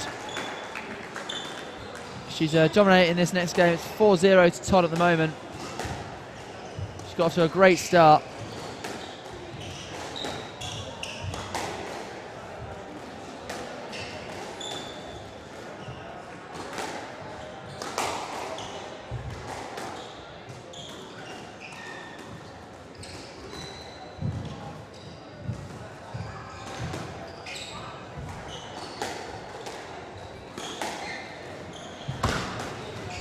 This is a great squash because the girls are playing around each other. They had the opportunities to call the strokes, but choosing not to. That's a great finish as well from Bunan.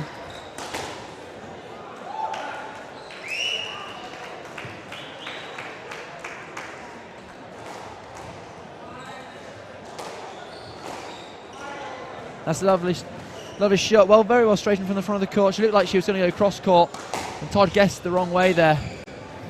She sort of used her wrist to bring it round.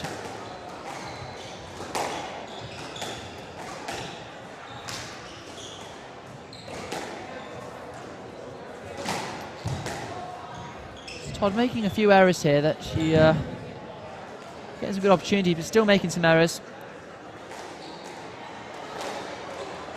Well, we've still got one more match after this, everyone. We've got the last quarterfinals of the Women's Open draw, where the 5'8" seed Chloe Chemtop takes on the 2nd seed Holly Norton. Holly being the runner-up this tournament last year. And I hope you've all enjoyed the day's squash. I know I certainly have. It's been some really entertaining stuff.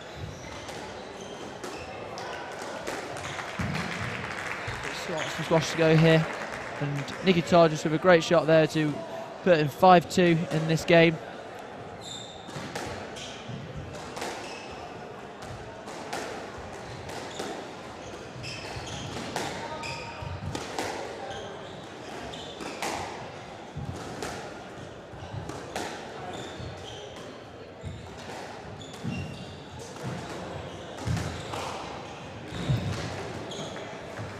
Yeah, Nikki Todd's really getting in front of Bunan now, and she's playing some very powerful shots.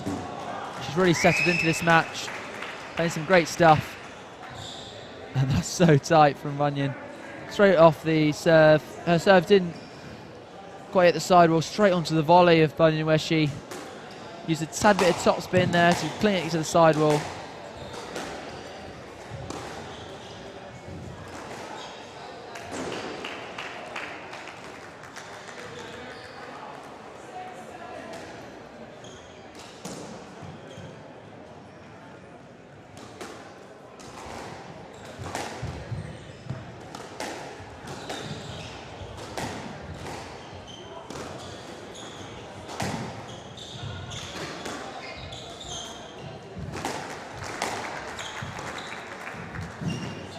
It's a really good spell for Bunan here. She's getting on the ball, leaping onto it and putting in some delicious volleys. Some delightful stuff. And getting a few points together.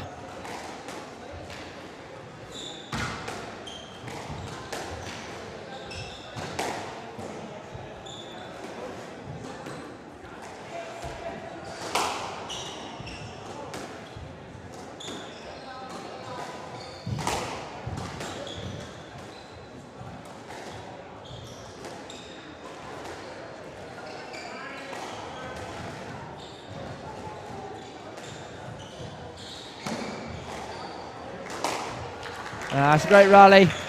Brilliantly nudged from the crowd as well. They're absolutely loving this match. It's an inch perfect drive to the back of the court. Both players playing some of the best squash. A highly entertaining quarter-final.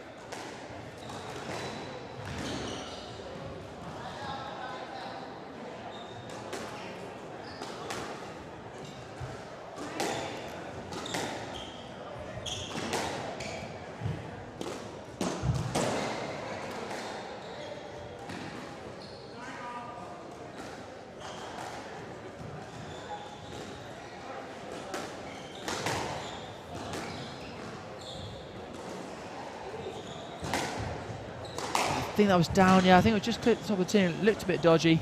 Yeah, it was down, just.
That's a great retrieval there from Bunyan.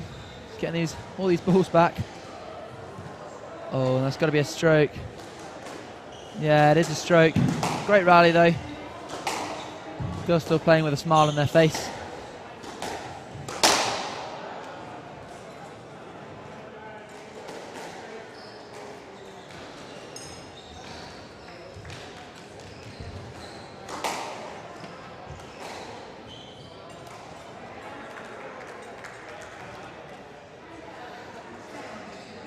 Todd's really found a range here. She's hitting some beautiful lengths where they're just dying in the back corners, and Bunyan's struggling to dig them out. It's again, oh, apologies there. One of the people watching may have just knocked the camera.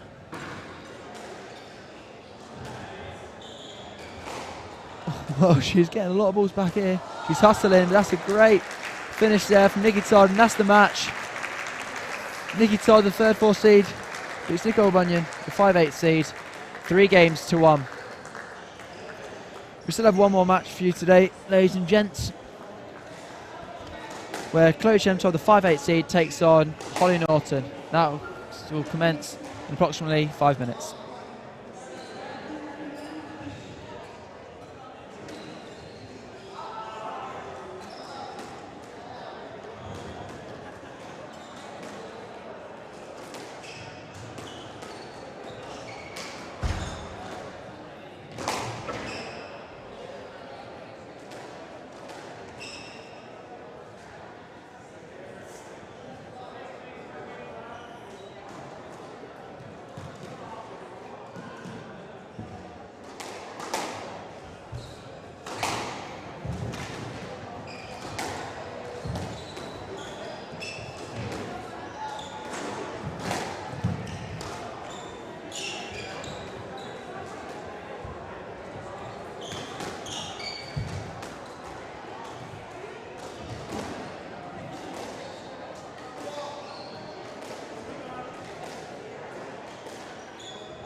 Ladies and gentlemen, welcome to the final match of today's proceedings. We have the number 2 seed in the Women's Open draw in the quarterfinals, Holly Norton against the 5/8 seed, Chloe Chemtop. Norton is the number 2 seed in this tournament. She was born in Barnsley in England. And she's age 21. Semis. She got to reach the semis of the Winnipeg Winter Club Open in January and the Delier Open in February. And also Sam Cornett in the final last year. So she'll be determined to get one better this year. So she's up against Chloe Chemtop, the 5/8 seed, one of the youngest entries in the Open draw, 18 years of age. And she's coached by Australian legend David Palmer. And, there's a bit of remnants of David Palmer in her swing. She's still on the junior circuit. She's under 19 US Open quarterfinalist. She reached the same stage in the Canadian Nationals in the quarterfinals. And she is 145 in the world. So it should be an absolute crackerjack to finish the day's proceedings.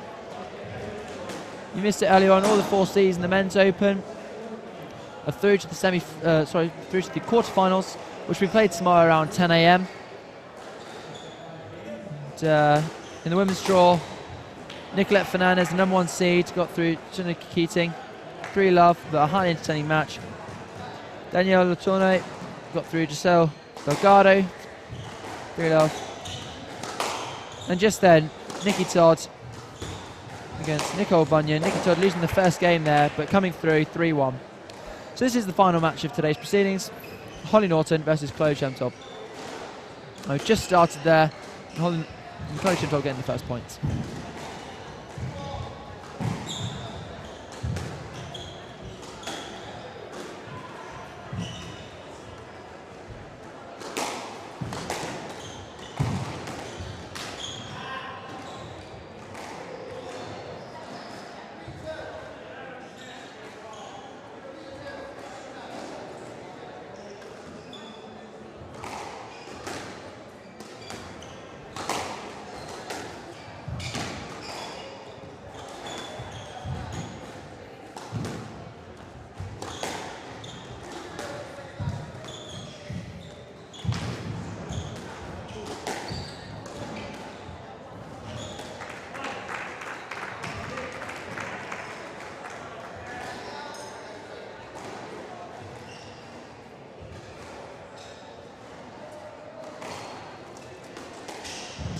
These guys having an absolutely vicious rally at the moment.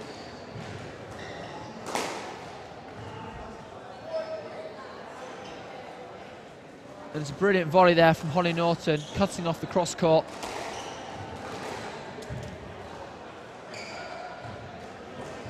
Oh, just slipping the top of the tin. It's the right shot. Very hard to time though when it comes off the back wall like that. And she clips the top of the tin.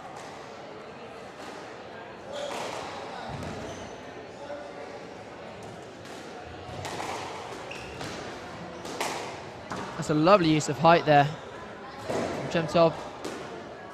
Shame really, because she used a brilliant use of height there to get into a great position, turn defence into attack in one shot, and then the front of the court hit the top of the tin.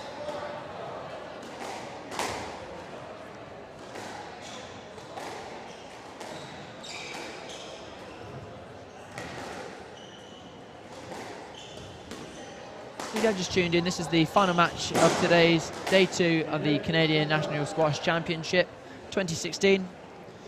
We're live here, streaming live on squashstream.tv and the Squashstream YouTube channel. We've had an absolutely brilliant day of squash here. I've been your commentator, Jack Turney. And, well, I've still got an absolutely packed house here today. It is 8:30 in the evening, but everyone's still stayed around to watch the Women's Open's quarter-final, as you can see. It's pretty packed out there tonight. And we're absolutely treated to a brilliant match here to Holly Norton versus Chloe Chemtop. Girls just started here in the opening rallies, opening exchanges, going the way of Holly Norton, this number 2 seed. Say she reached the final here last year where she lost to Samantha Cornett, the eventual winner. She wants to go one better this year. She's 7-3 up in this opening game, so really coming out fast and rapid and taking the ball extremely early, putting in some brilliant winners.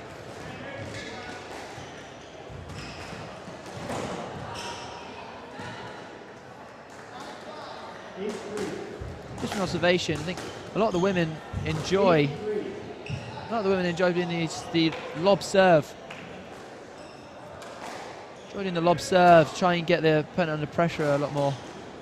Maybe something the guys can look into, because a lot of the serves the guys have been doing today have been quite hard and ferocious onto the side wall, but the girls tend to choose a more lobby serve. And, I mean, obviously the likes of James Wilstrop always plays the lob serve, and he prides himself on his serve, but it'd be nice to see some of the guys actually play a few lob serves.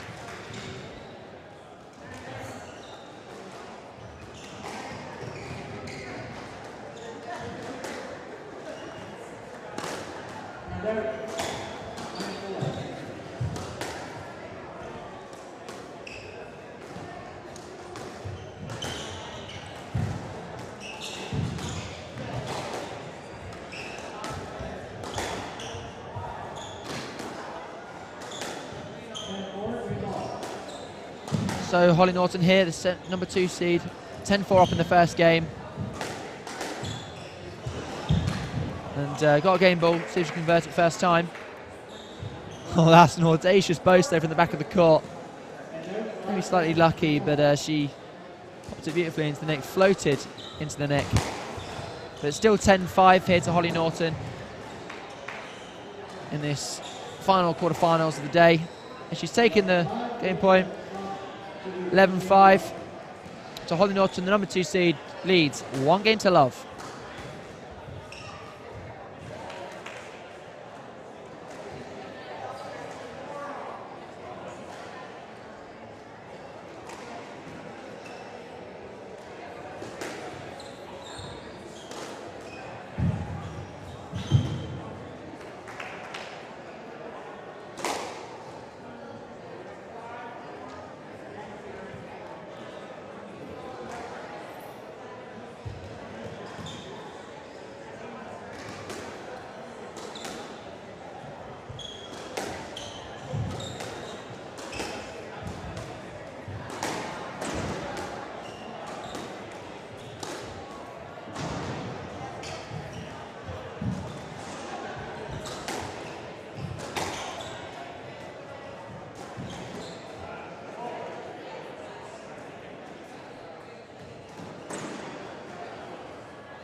So as I say, Holly Norton's got underway in this second game, and she's now leading 1 game to love and 1 love in this first game. And a quick attack there means that she's off to a very strong start in this second game.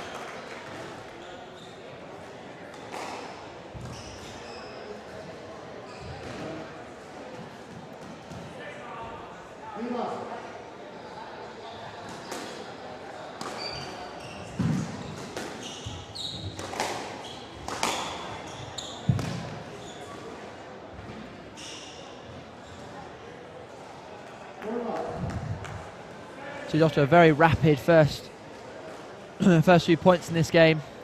Norton racking up 4 points in a row, quick attacks onto that forehand side. Got very strong, backhand side. She's got a very strong backhand. She sets her racket up extremely early. If any juniors here watching, that's the way to do it. You set your racket up extremely early before you play the ball. No, it's already up there, way before the ball gets to her. Plays a great shot, great depth that Chloe Chemtop could only boast out, and actually unfortunately boast into the tin.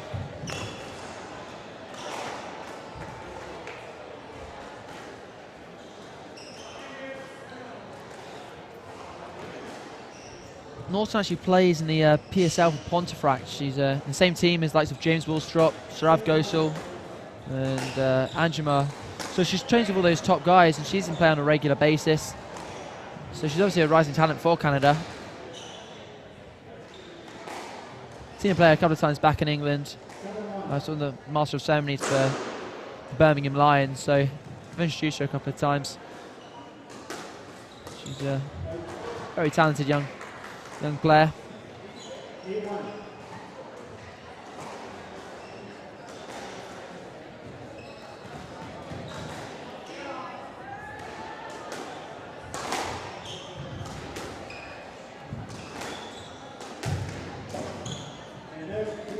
That's a great shot there from Chemtop from the front of the court. Exaggeration of the width, so Norton couldn't volley it and goes slightly past Norton, so she couldn't get the ball back.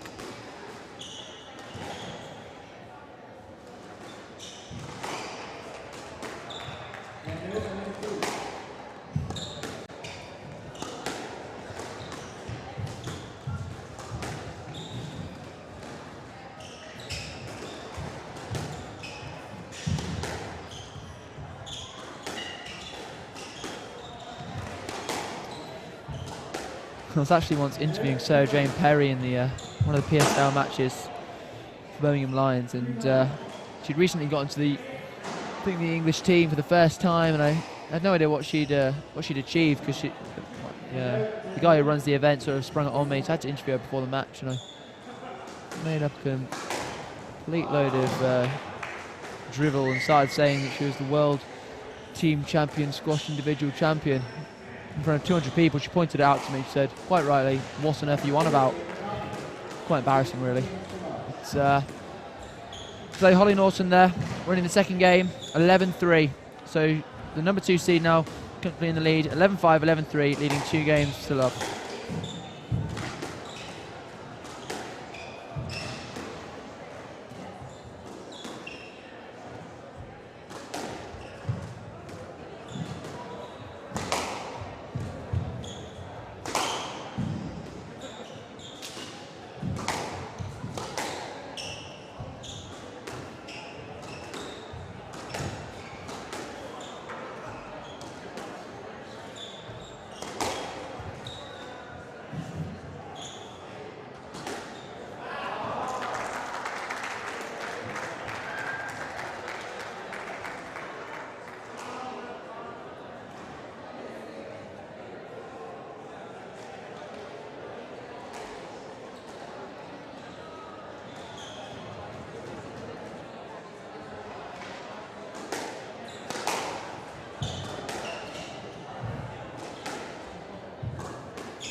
So I hope you're all enjoying the squash today.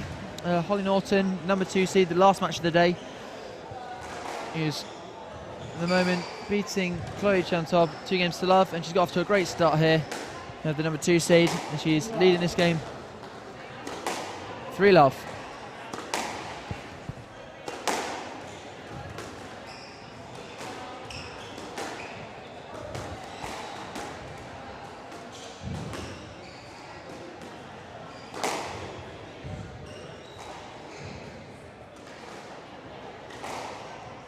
Oh, that's ferocious hitting there from Holly Norton. Straight on the volley. Volley drive, cross court. Beautifully timed as well. Chantob might be slightly disappointed the way she's played today. She's not quite hitting the widths that she needs to get past Norton's volley, because she takes the ball very early.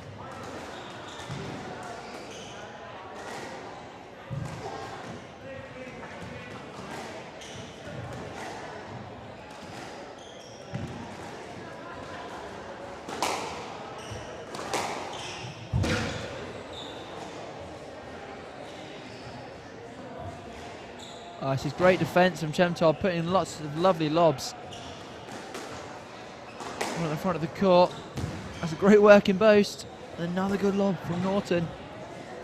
It's great defence from both players.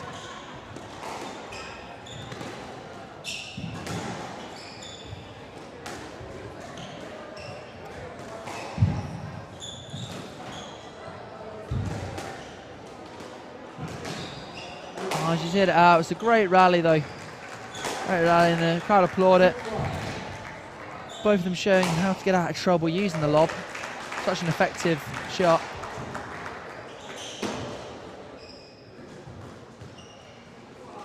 It's good strength there from Chantob, high up on the backhand side.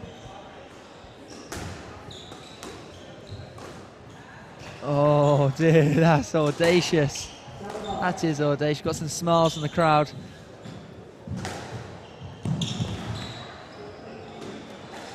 Very nice, feathering it into that front corner. Oh, she's given a no-let. First Norton showing how good she is to the front of the court, and then hitting a beautiful drive down the line. She's leading this now at 8-love.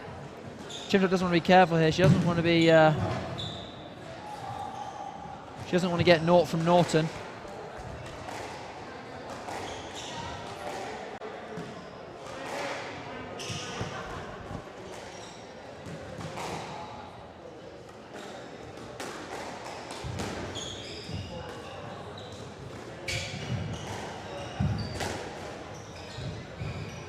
Oh, it's another good shot though. It's 10-love match ball. Norton is number 2 seed. Will she go for the bagel? Will she float one up? Great shot. Oh, she's tinned it. She's tinned it. 10-love. And I'll tell you what, Chloe Chantob must be mighty relieved with that. It's so the opportunity, and there's the match. 11-5, 11-3, 11-1. Number 2 seed Holly Norton gets through to the semi-finals, beating Chloe Chantob 3-love. Brilliant match, very entertaining. And that's it for this evening. We've had some brilliant matches today, but stay tuned for tomorrow. We've got the men's quarter-finals in the morning from 10 AM with Sean Delier kicking us off against Dane Sharp, the number 5-8 seed. So stay tuned tomorrow, tune back in, and we'll see you shortly. Thanks very much for watching. Bye bye.